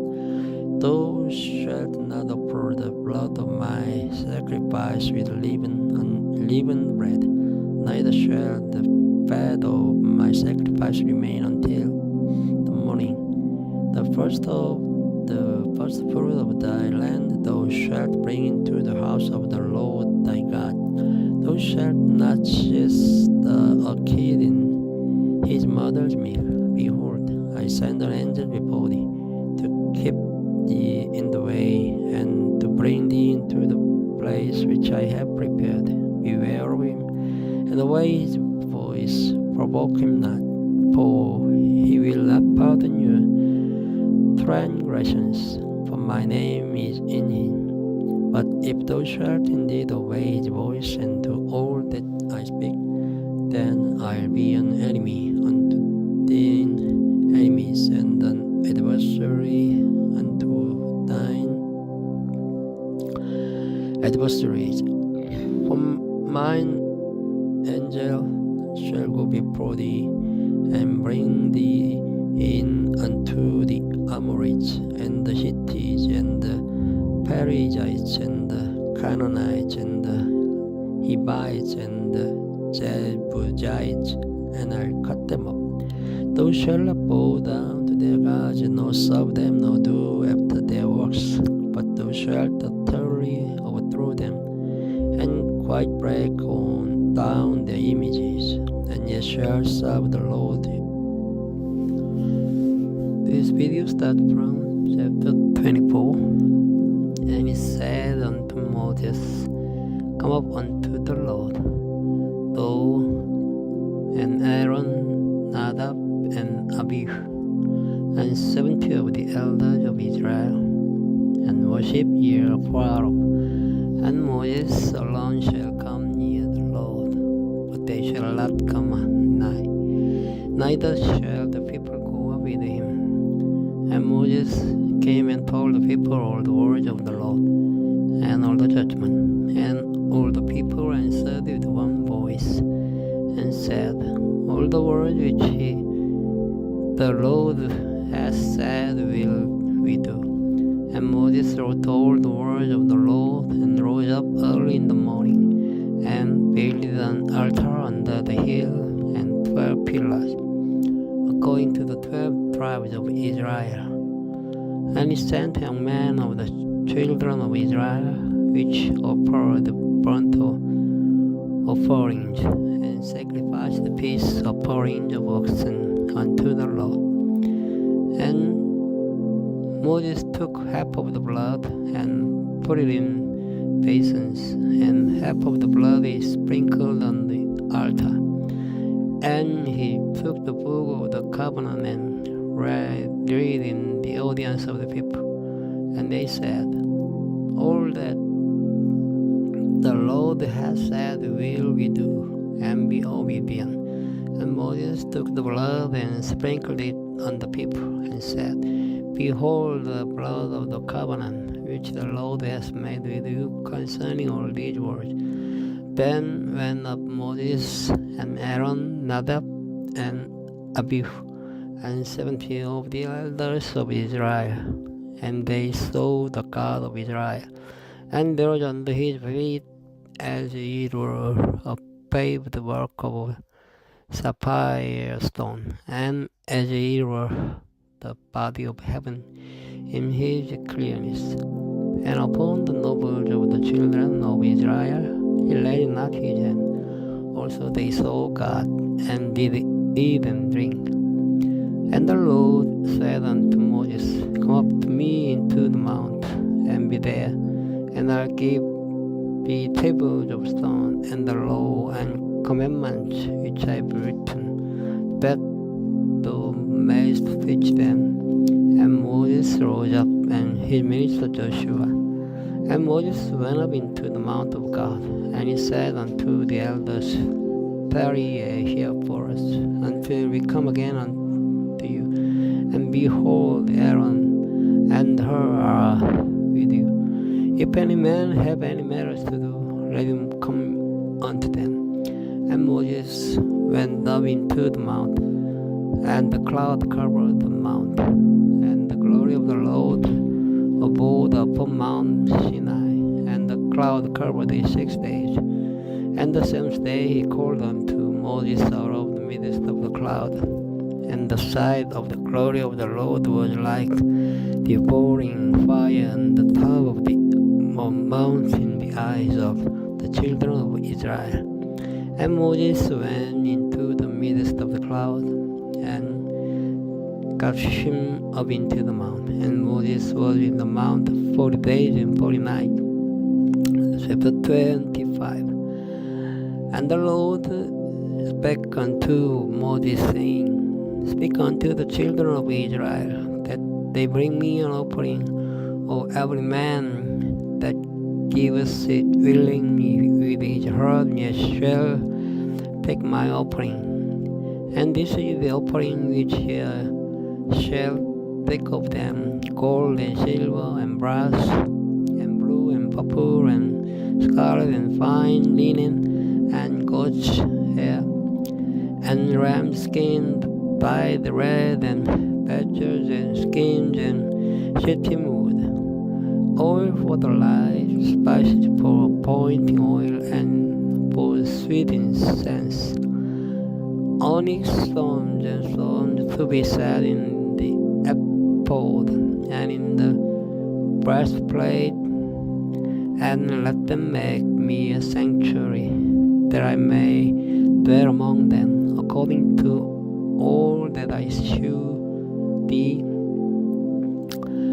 after the pattern of the tabernacle and the pattern of all the instruments thereof, even so shall ye make it. And they shall make an ark of shittim wood, 2 cubits, and the half shall be the length thereof, and the cubit and the half the breadth thereof, and the cubit and the half the height thereof. And thou shalt overlay it with pure gold, within and without shalt thou overlay it, and shalt make upon it a crown of gold round about. And thou shalt cast 4 rings of gold for it, and put them in the 4 corners thereof. And 2 rings shall be in the one side of it, and 2 rings in the other side of it. And thou shalt make 6 staves of shittim wood, and overlay them with gold. And thou shalt put the staves into the ring by the side of the ark, that the ark may be borne with them. The staves shall be in the ring of the ark, they shall not be taken from it. And thou shalt put into the ark the testimony which I shall give thee.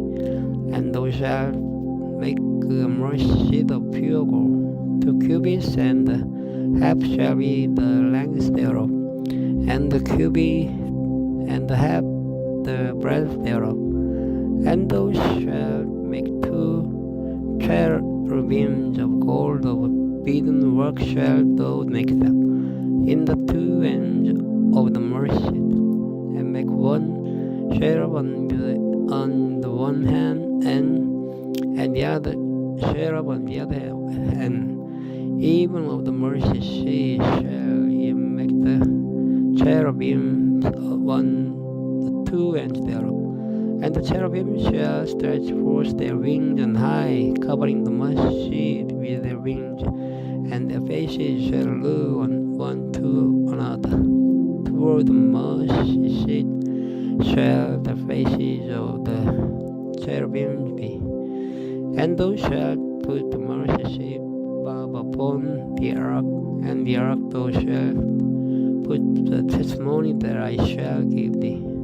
And there I will meet with thee, and I'll commune with thee from above the mercy seat, from between the 2 cherubims which are upon the ark of the testimony, of all things which I will give thee the commandment unto the children of Israel.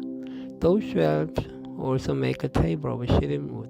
2 cubits shall be the length thereof, and the cubit the breadth thereof, and the cubit and the half the height thereof. And thou shalt overlay with pure gold, and make thereto a crown of gold round about. And thou shalt make unto it a board of one hand breadth round about. And thou shalt make a golden crown to the border thereof round about. And thou shalt make for it 4 rings of gold, and put the rings in the 4 corners thereof, on the 4 feet thereof. Over against the border shall the rings be 4 places of the stave to be bare the table. And thou shalt make the smooth and overlay them with gold, and the table may be borne with them. And thou shalt make the dishes thereof, and spoons and covers thereof, and bowls thereof to cover withal. Of pure gold shalt thou make them, and thou shalt set upon the table shew bread before me always. And thou shalt make a candlestick of pure gold of beaten work, shall be candlestick be made. His shaft and his branches, his bowl, his knobs, and his flowers shall be of the same. And 6 branches shall come out of the side of it, 3 branches of the candlestick out of the one side, and 3 branches of the candlestick out of the other side.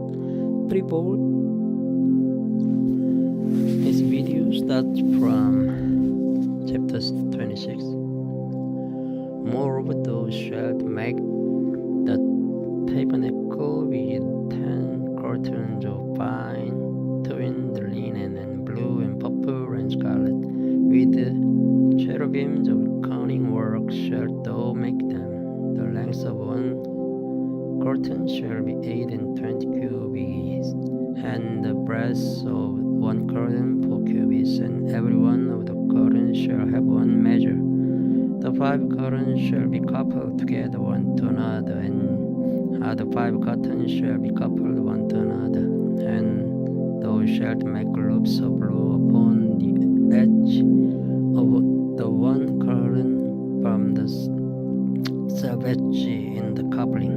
And likewise shalt thou make in the uttermost edge of another curtain in the coupling of the second. 50 loops shalt thou make in the one curtain, and 50 loops shalt thou make in the edge of the curtain that is in the coupling of the second, that the loops may take hold one of another. And thou shalt make 50 touches of gold, and couple the curtains together with the touches, and it shall be one tabernacle. And thou shalt make curtains of goats to be a covering upon the tabernacle. 11 curtains shalt thou make. The length of one curtain shall be 30 cubits, and the breadth of one curtain 4 cubits. And the 11 curtains shall be all of one measure. And thou shalt couple 5 curtains by themselves, and 6 curtains by themselves, and shalt double the 6 curtains in the forefront of the tabernacle. And thou shalt make 50 loops on the edge of the one curtain that is outmost in the coupling, and 50 loops in the edge of the curtain which couples the second. And thou shalt make 50 thatches of brass, and put the thatches into the loops, and couple the tent together, and that it may be one. And the remnant that remains of the curtains of the tent, the half curtain that remains, shall hang over the backside of the tabernacle, and a cubit on the one side, and a cubit on the other side of that which remains in the length of the curtains of the tent. It shall hang over the sides of the tabernacle on the side and on the side to cover it. And thou shalt make a covering for the tent of ram skin dyed red, and the covering above of badger skins. And thou shalt make a border for the tabernacle of shittim wood standing up. 10 cubits shall be the length of a board, and the cubit and the half shall be the breadth of one board. 2 tenons shall there be in one board, set in order one against another. Thus shalt thou make for all the boards of the tabernacle. And thou shalt make the boards for the tabernacle, 20 boards on the south side southward. And thou shalt make 40 sockets of silver on the 20 boards, 2 sockets on the one board for his 2 tenons, and 2 sockets on the another board for his 2 tenons. And for the second side of the tabernacle on the north side there shall be 20 boards, and there are 40 sockets of silver, 2 sockets under one board, and 2 sockets under another board, and both the side of the tabernacle westward thou shalt make 6 boards, and 2 boards shalt thou make for the corners of the tabernacle in the 2 sides, and they shall be coupled together beneath, and they shall be coupled together above the head of it unto one ring. Thus shall it be for them both. They shall be for the 2 corners, and they shall be 8 boards, and their sockets of silver, 16 sockets, 2 sockets under the board, and 2 sockets under another board. And thou shalt make bars of shittim wood, 5 for the boards of the one side of the tabernacle, and 5 bars for the boards of the other side of the tabernacle, and 5 bars for the boards of the side of the tabernacle for the 2 sides westward. And the middle bar in the midst of the boards shall reach from end to end, and thou shalt overlay the boards with gold, and make the rings of gold for places for the bars, and thou shalt overlay the bars with gold. And thou shalt rear up the tabernacle according to the fashion thereof which was shewed thee in the mount. And thou shalt make a veil of blue and purple and scarlet and fine twined linen of cunning work. With cherubims shall it be made, and thou shalt hang it upon 4 pillars of shittim wood overlaid with gold. Their hooks shall be of gold upon the 4 sockets of silver. And thou shalt hang up the veil under the thatches that thou mayst bring in thither within the veil the ark of the testimony. And the veil shall divide unto you between the holy place and the most holy. And thou shalt put the mercy upon the ark of the testimony in the most holy place. And thou shalt set the table without the veil, and the candlestick against the table on the side of the tabernacle toward the south. And thou shalt put the table on the north side. And thou shalt make an hanging for the door of the tent of blue and purple and scarlet, and 5 twined linen wrought with needlework. And thou shalt make for the hanging 5 pillars of shittim wood, and overlay them with gold, and their hooks shall be of gold. And thou shalt cast 5 sockets of brass for them.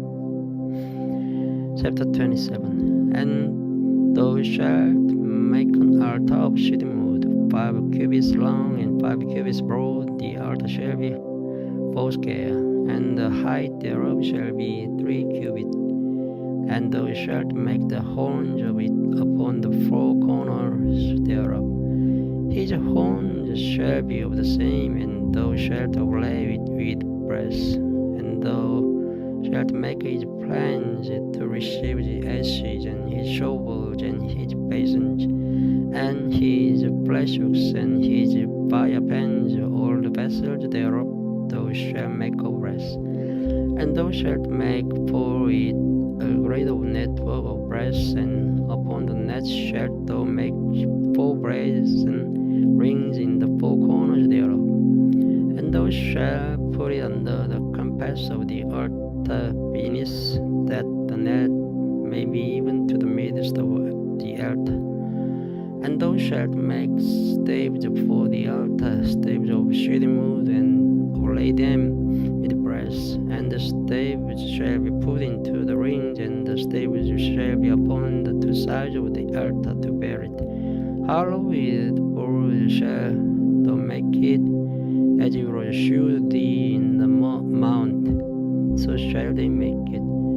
And thou shalt make the cord of the tabernacle for the southward. There shall be hanging for the cord of fine twined linen of 100 cubits long for one side, and the 20 pillars thereof, and their 20 sockets shall be of brass.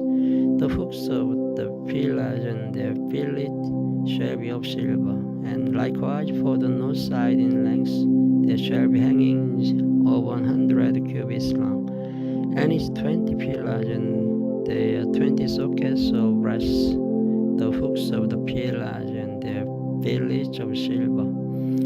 And for the breadth of the court on the west side shall be hanging for 50 cubits, their pillars 10, and their sockets 10. And the breadth of the court on this east side eastward shall be 50 cubits. The hangings of one side of the gate shall be 15 cubits. Their pillars 3 and their socket 3. And on this side shall be hanging 15 cubits. Their pillars 3 and their socket 3.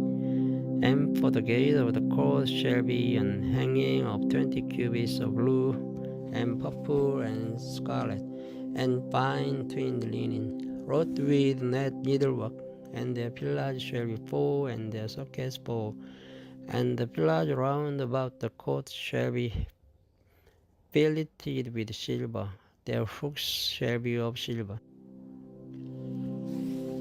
This video starts from chapter 28 of Genesis.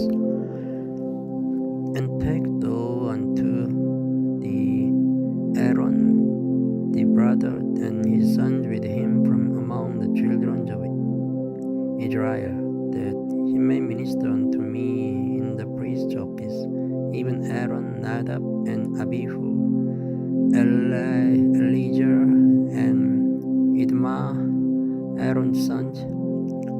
And thou shalt make holy garments for Aaron thy brother for glory and for beauty. And thou shalt speak unto all that are wise-hearted, whom I have filled with the spirit of wisdom, that they may make Aaron's garments to consecrate him, that he may minister unto me in the priest's office. And these are the garments which they shall make: a breastplate, and an ephod, and the robe, and the broidered coat of mitre, and the girdle. And they shall make holy garments for Aaron thy brother and his sons, that he may minister unto me in the priest's office. And they shall take gold and blue and purple and scarlet and fine linen, and they shall make the ephod of gold, of blue, and of purple, of scarlet, and fine twinned linen with cunning work. It shall have the 2 shoulder pieces thereof joined at the 2 edges thereof, and so it shall be joined together. And the curious girdle of the ephod which is upon it shall be of the same according to the work thereof, even of gold, of blue, and purple, and scarlet, and fine twinned linen. And thou shalt take 2 onyx stones, and grave on them the names of the children of Israel, 6 of their names on one stone, and the other 6 names of the rest on the other stone, according to their births, with the ark work of an engraver in stone, like the engravings of a signet, shalt thou engrave the 2 stones with the names of the children of Israel. Thou shalt make them to be set in ouches of gold, and thou shalt put the 2 stones upon the shoulders of the ephod for stones of memorial unto the children of Israel. And Aaron shall bear their names before the Lord upon his 2 shoulders for a memorial. And thou shalt make ouches of gold, and 2 chains of pure gold at the ends of written work shalt thou make them, and fasten the written chains to the ouches. And thou shalt make the breastplate of judgment with cunning work. After the work of the ephod thou shalt make of it, of gold, of blue, and of purple, and of scarlet, and of fine twinned linen shalt thou make it.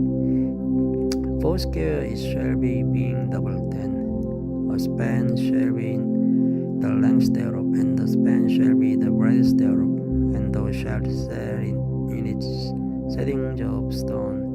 even 4 rows of stones. The first row shall be a sardius, a topaz, and a carbuncle. This shall be the first row.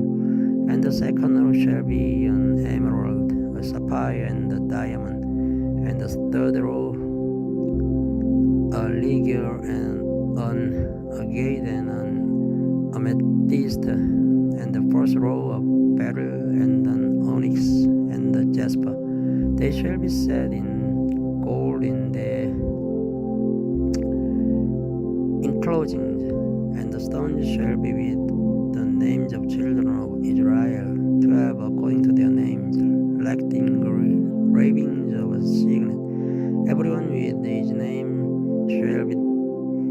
shall they be according to the 12 tribes. And thou shalt make upon the breastplate chains at the ends of written work of pure gold. And thou shalt make upon the breastplate 2 rings of gold, and shalt put the 2 rings on the 2 ends of the breastplate. And thou shalt put the 2 written chains of gold in the 2 rings which are on the edge of the breastplate.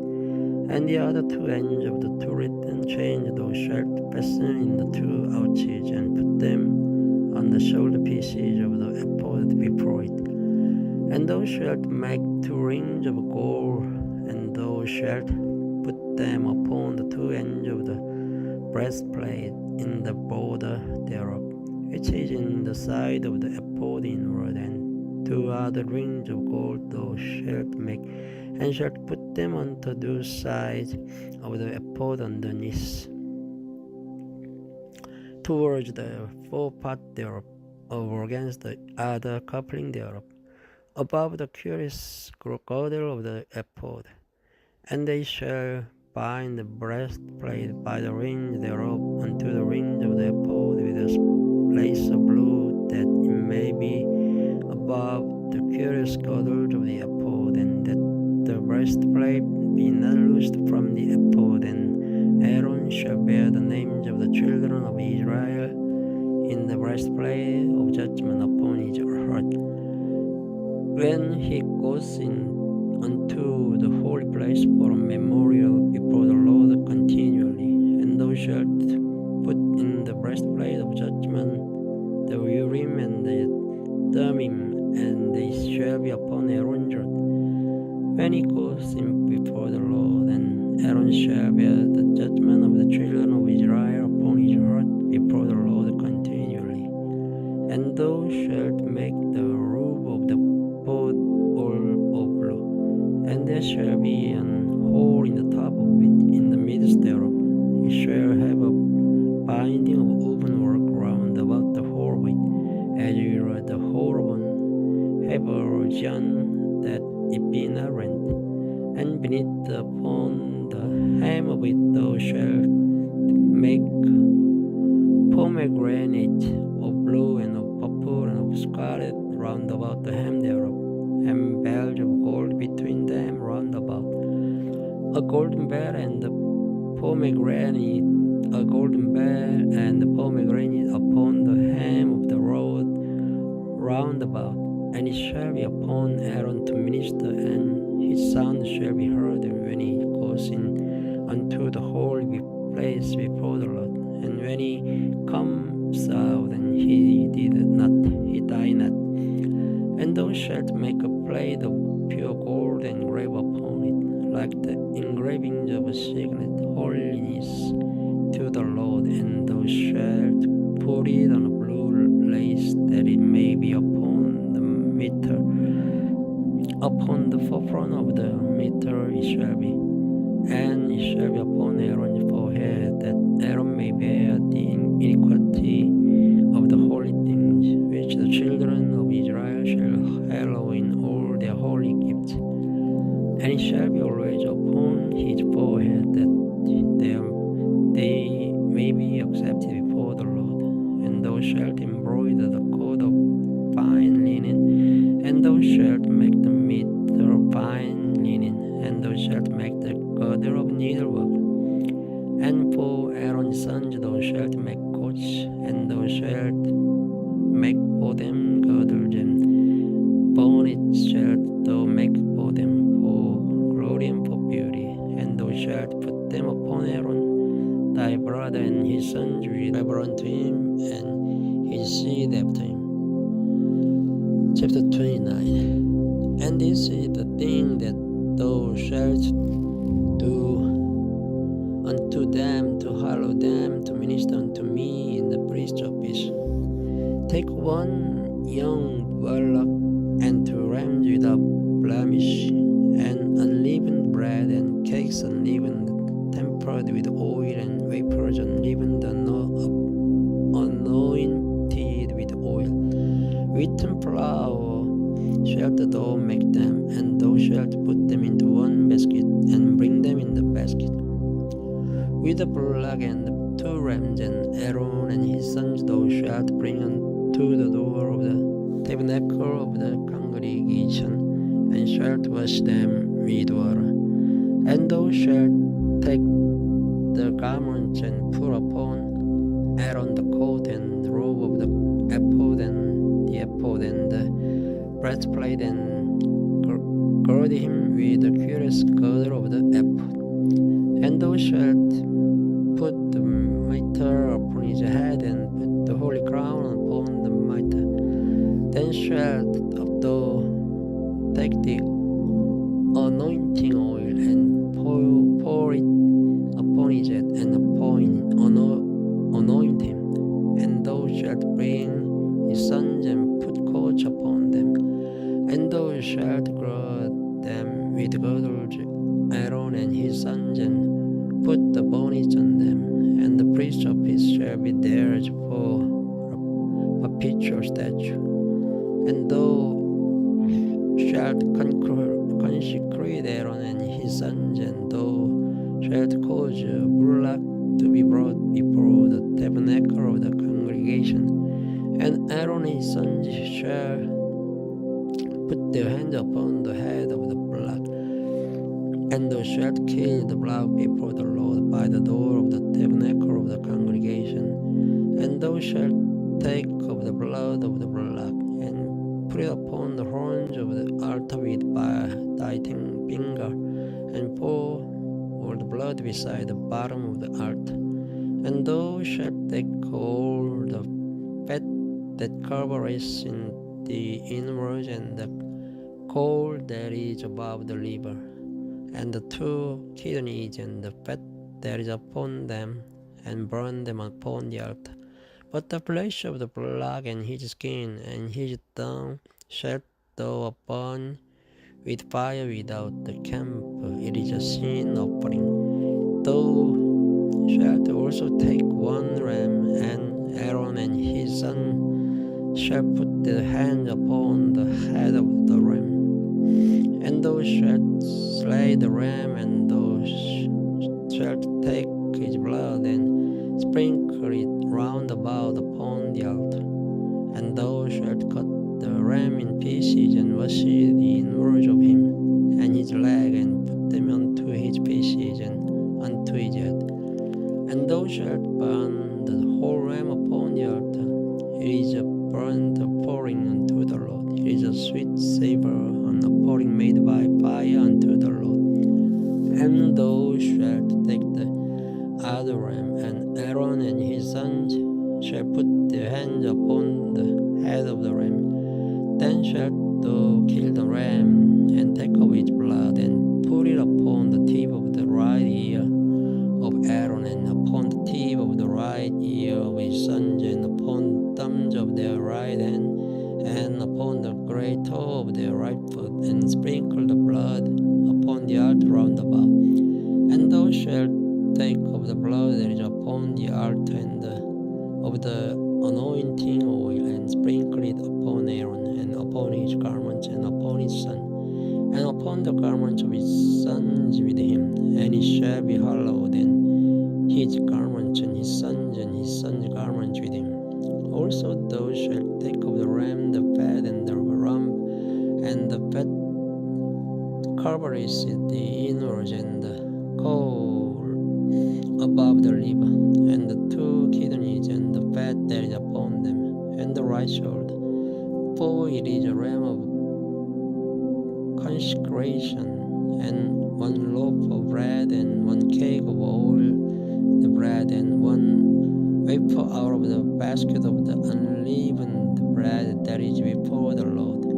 And thou shalt put all in the hands of Aaron and in the hands of his sons, and shalt wave them for a wave offering before the Lord. And thou shalt receive them of their hands, and burn them upon the altar for a burnt offering, for a sweet savour before the Lord. It is an offering made by fire unto the Lord. And thou shalt take the breast of the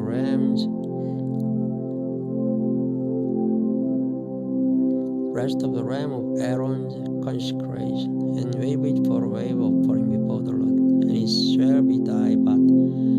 And thou shalt sanctify the breast of the wave offering, and the shoulder of the heave offering which is waved, and which is heaped up of the ram of the consecration, even of that which is for Aaron, and of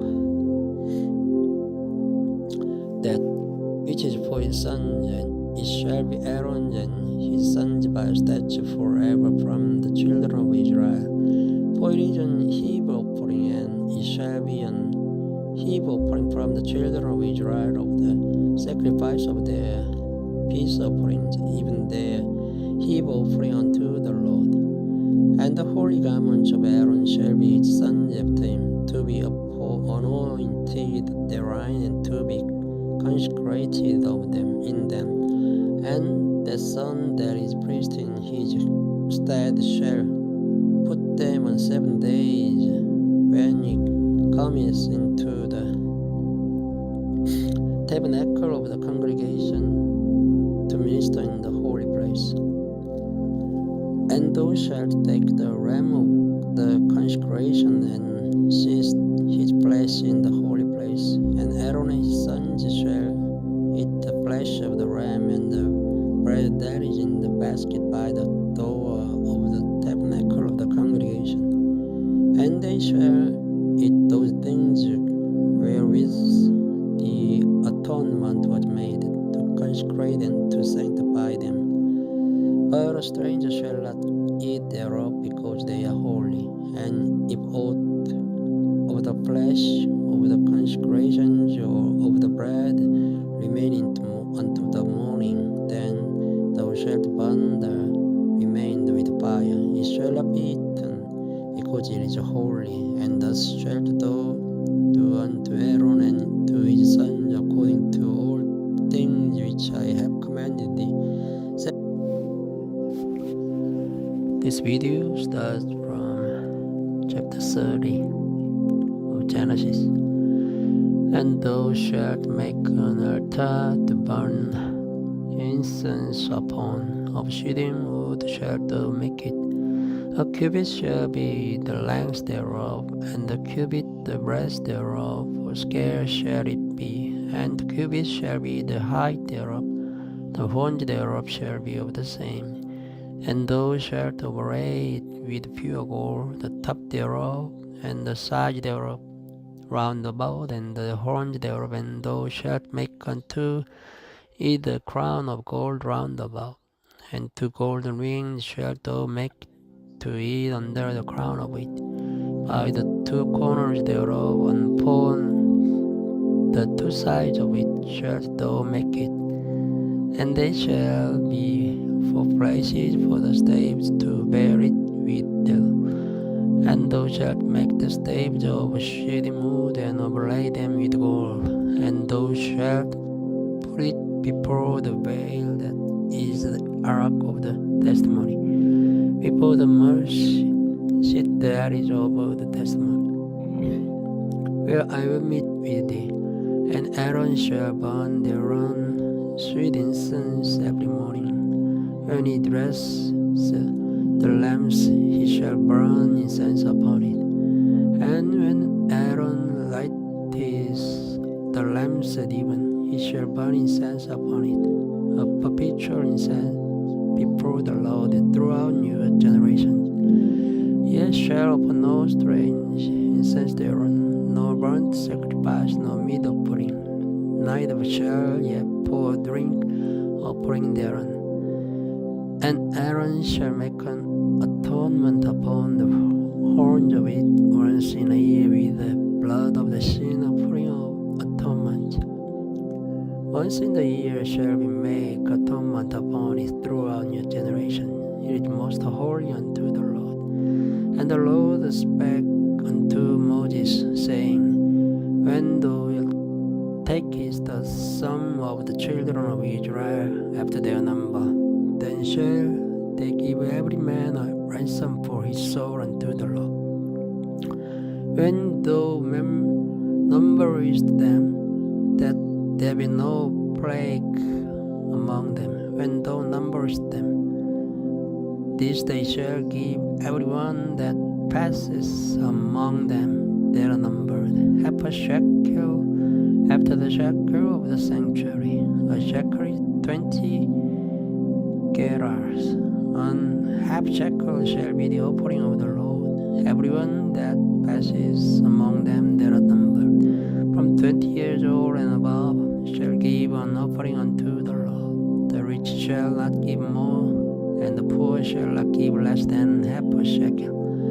When they give an offering unto the Lord, to make an atonement for your soul, and thou shalt take the atonement money of the children of Israel, and shalt appoint it for the service of the tabernacle of the congregation, that it may be a memorial unto the children of Israel before the Lord, to make an atonement for your souls. And the Lord spake unto Moses, saying, Thou shalt also make a laver of brass, and his foot also of brass to wash withal. And thou shalt put it between the tabernacle of the congregation and the altar, and thou shalt put water therein. For Aaron and his sons shall wash their hands and their feet it. When they go into the tabernacle of the congregation, they shall wash with water, that they die not. Or when they come near to the altar to minister, to burn offering made by fire unto the Lord, so they shall wash their hands and their feet, that they die not. And it shall be a statute forever to them, even to him and to his seed throughout their generation. Moreover, the Lord spake unto Moses, saying, Take thou also unto 3 principal spices of pure myrrh 500 shekels, and of sweet cinnamon half of so much, even 250 shekels, and of sweet calamus 250 shekels, and of cassia 500 shekels after the shekels of the sanctuary, and of oil olive hin. And thou shalt make it an oil of holy ointment, an ointment compound after the art of the apothecary. It shall be an holy anointing oil, and thou shalt anoint the tabernacle of the congregation therein, and the ark of the testimony, and the table, and all his vessels, and the candlestick, and his vessels, and the altar of incense, and the altar of burnt offering with all his vessels, and the laver, and his foot. And thou shalt sanctify them, that they may be most holy. Whatsoever touches them shall be holy. And thou shalt anoint Aaron and his sons, and consecrate them, that they may minister unto me in the priest's office. And thou shalt speak unto the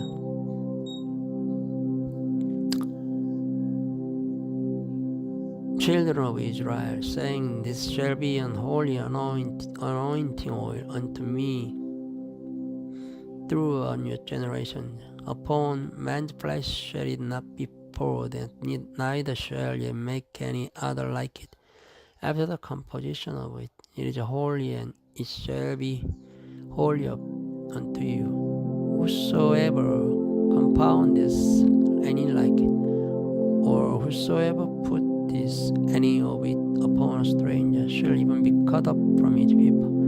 And the Lord said unto Moses, Take unto thee sweet spices, stacte, and onyx, and galbanum, these sweet spices with pure frankincense, of which shall there be a like weight. And thou shalt make the perfume of confection after the art of the apothecary, tempered together, pure and holy. And thou shalt beat some of it very small, and put away before the testimony in the tabernacle of the congregation, where I will meet with thee. It shall be unto you most holy. And as for the perfume which thou shalt make, ye shall not make to yourselves according to the composition thereof. It shall be unto thee holy for the Lord. Whosoever shall make like unto that, to smell thereto, and shall even be cut off from his people. And the Lord spake, chapter 31. And the Lord spake unto Moses, saying, See, I have called by name Bezalel, the son of Uri. And thus, this video starts from chapter 32. And when the people saw that Moses delayed to come down out of the mount, the people gathered themselves together unto Aaron, and said unto him, Up, make us gods which shall go before us. For as for this Moses, the man that brought us up out of the land of Egypt, we wot not what is become of him. And Aaron said unto them, Break up the golden earrings which are in the ears of your wives, of your sons, and of your daughters, and bring them unto me.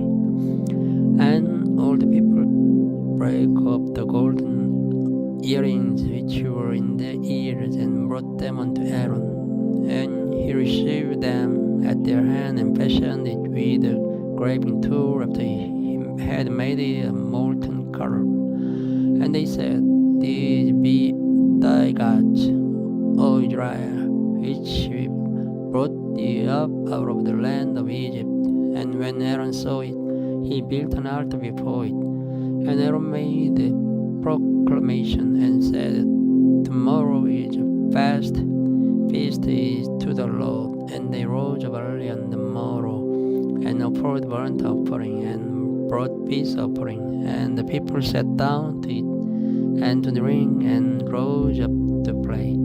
And the Lord said unto Moses, Go, get thee down, for thy people which thou broughtest out of the land of Egypt have corrupted themselves. They have turned aside quickly out of the way which I commanded them. They have made them a molten calf, and have worshipped it, and have sacrificed thereunto, and said, These be thy God, O Israel, which have brought thee up out of the land of Egypt. And the Lord said unto Moses, I have seen this people, and behold, it is a stiff-necked people.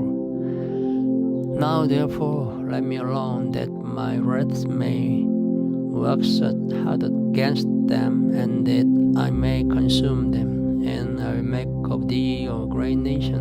And Moses besought the Lord his God, and said, Lord, why dost say thy wrath wax hot against the people, which thou hast brought forth out of the land of Egypt with great power and with a mighty hand? Wherefore should be the Egyptians speak, and say, For mischief did they bring them out, to slay them in the mountains, and to consume them from the face of the earth? Turn from thy fierce wrath, and repent of this evil against thy people. Remember Abraham, Isaac, and Israel, thy servants, to whom thou swarest by thine own self, and saidst unto them, I will multiply your seed as the stars of heaven, and all this land that I have spoken of will I give unto your seed, and they shall inherit it forever. And the Lord repented of the evil which he thought to do unto his people. And Moses turned and went down from the mount, and the 2 tables of the testimony were in his hand. The tables were written on both their sides, on the one side and the other were they written.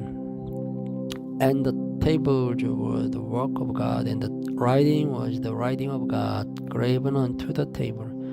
And when Joshua heard the noise of the people, as they shouted, he said unto Moses, There is a noise of war in the camp. And he said, It is not the voice of them that shout for mastery, neither is it the voice of them that cry for being overcome, but the noise of them that sing do I hear.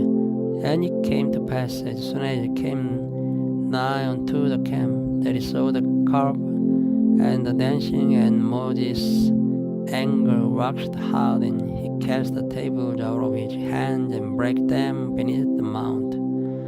And he took of the carp which they had made, and burnt it in the fire, and ground it to the powder, and strewed it upon the water, and made the children of Israel drink of it. And Moses said unto Aaron, What did this people unto thee? What that thou hast brought so great a sin upon them? And Aaron said, Let not the anger of my Lord wax, thou knowest the people, and they are the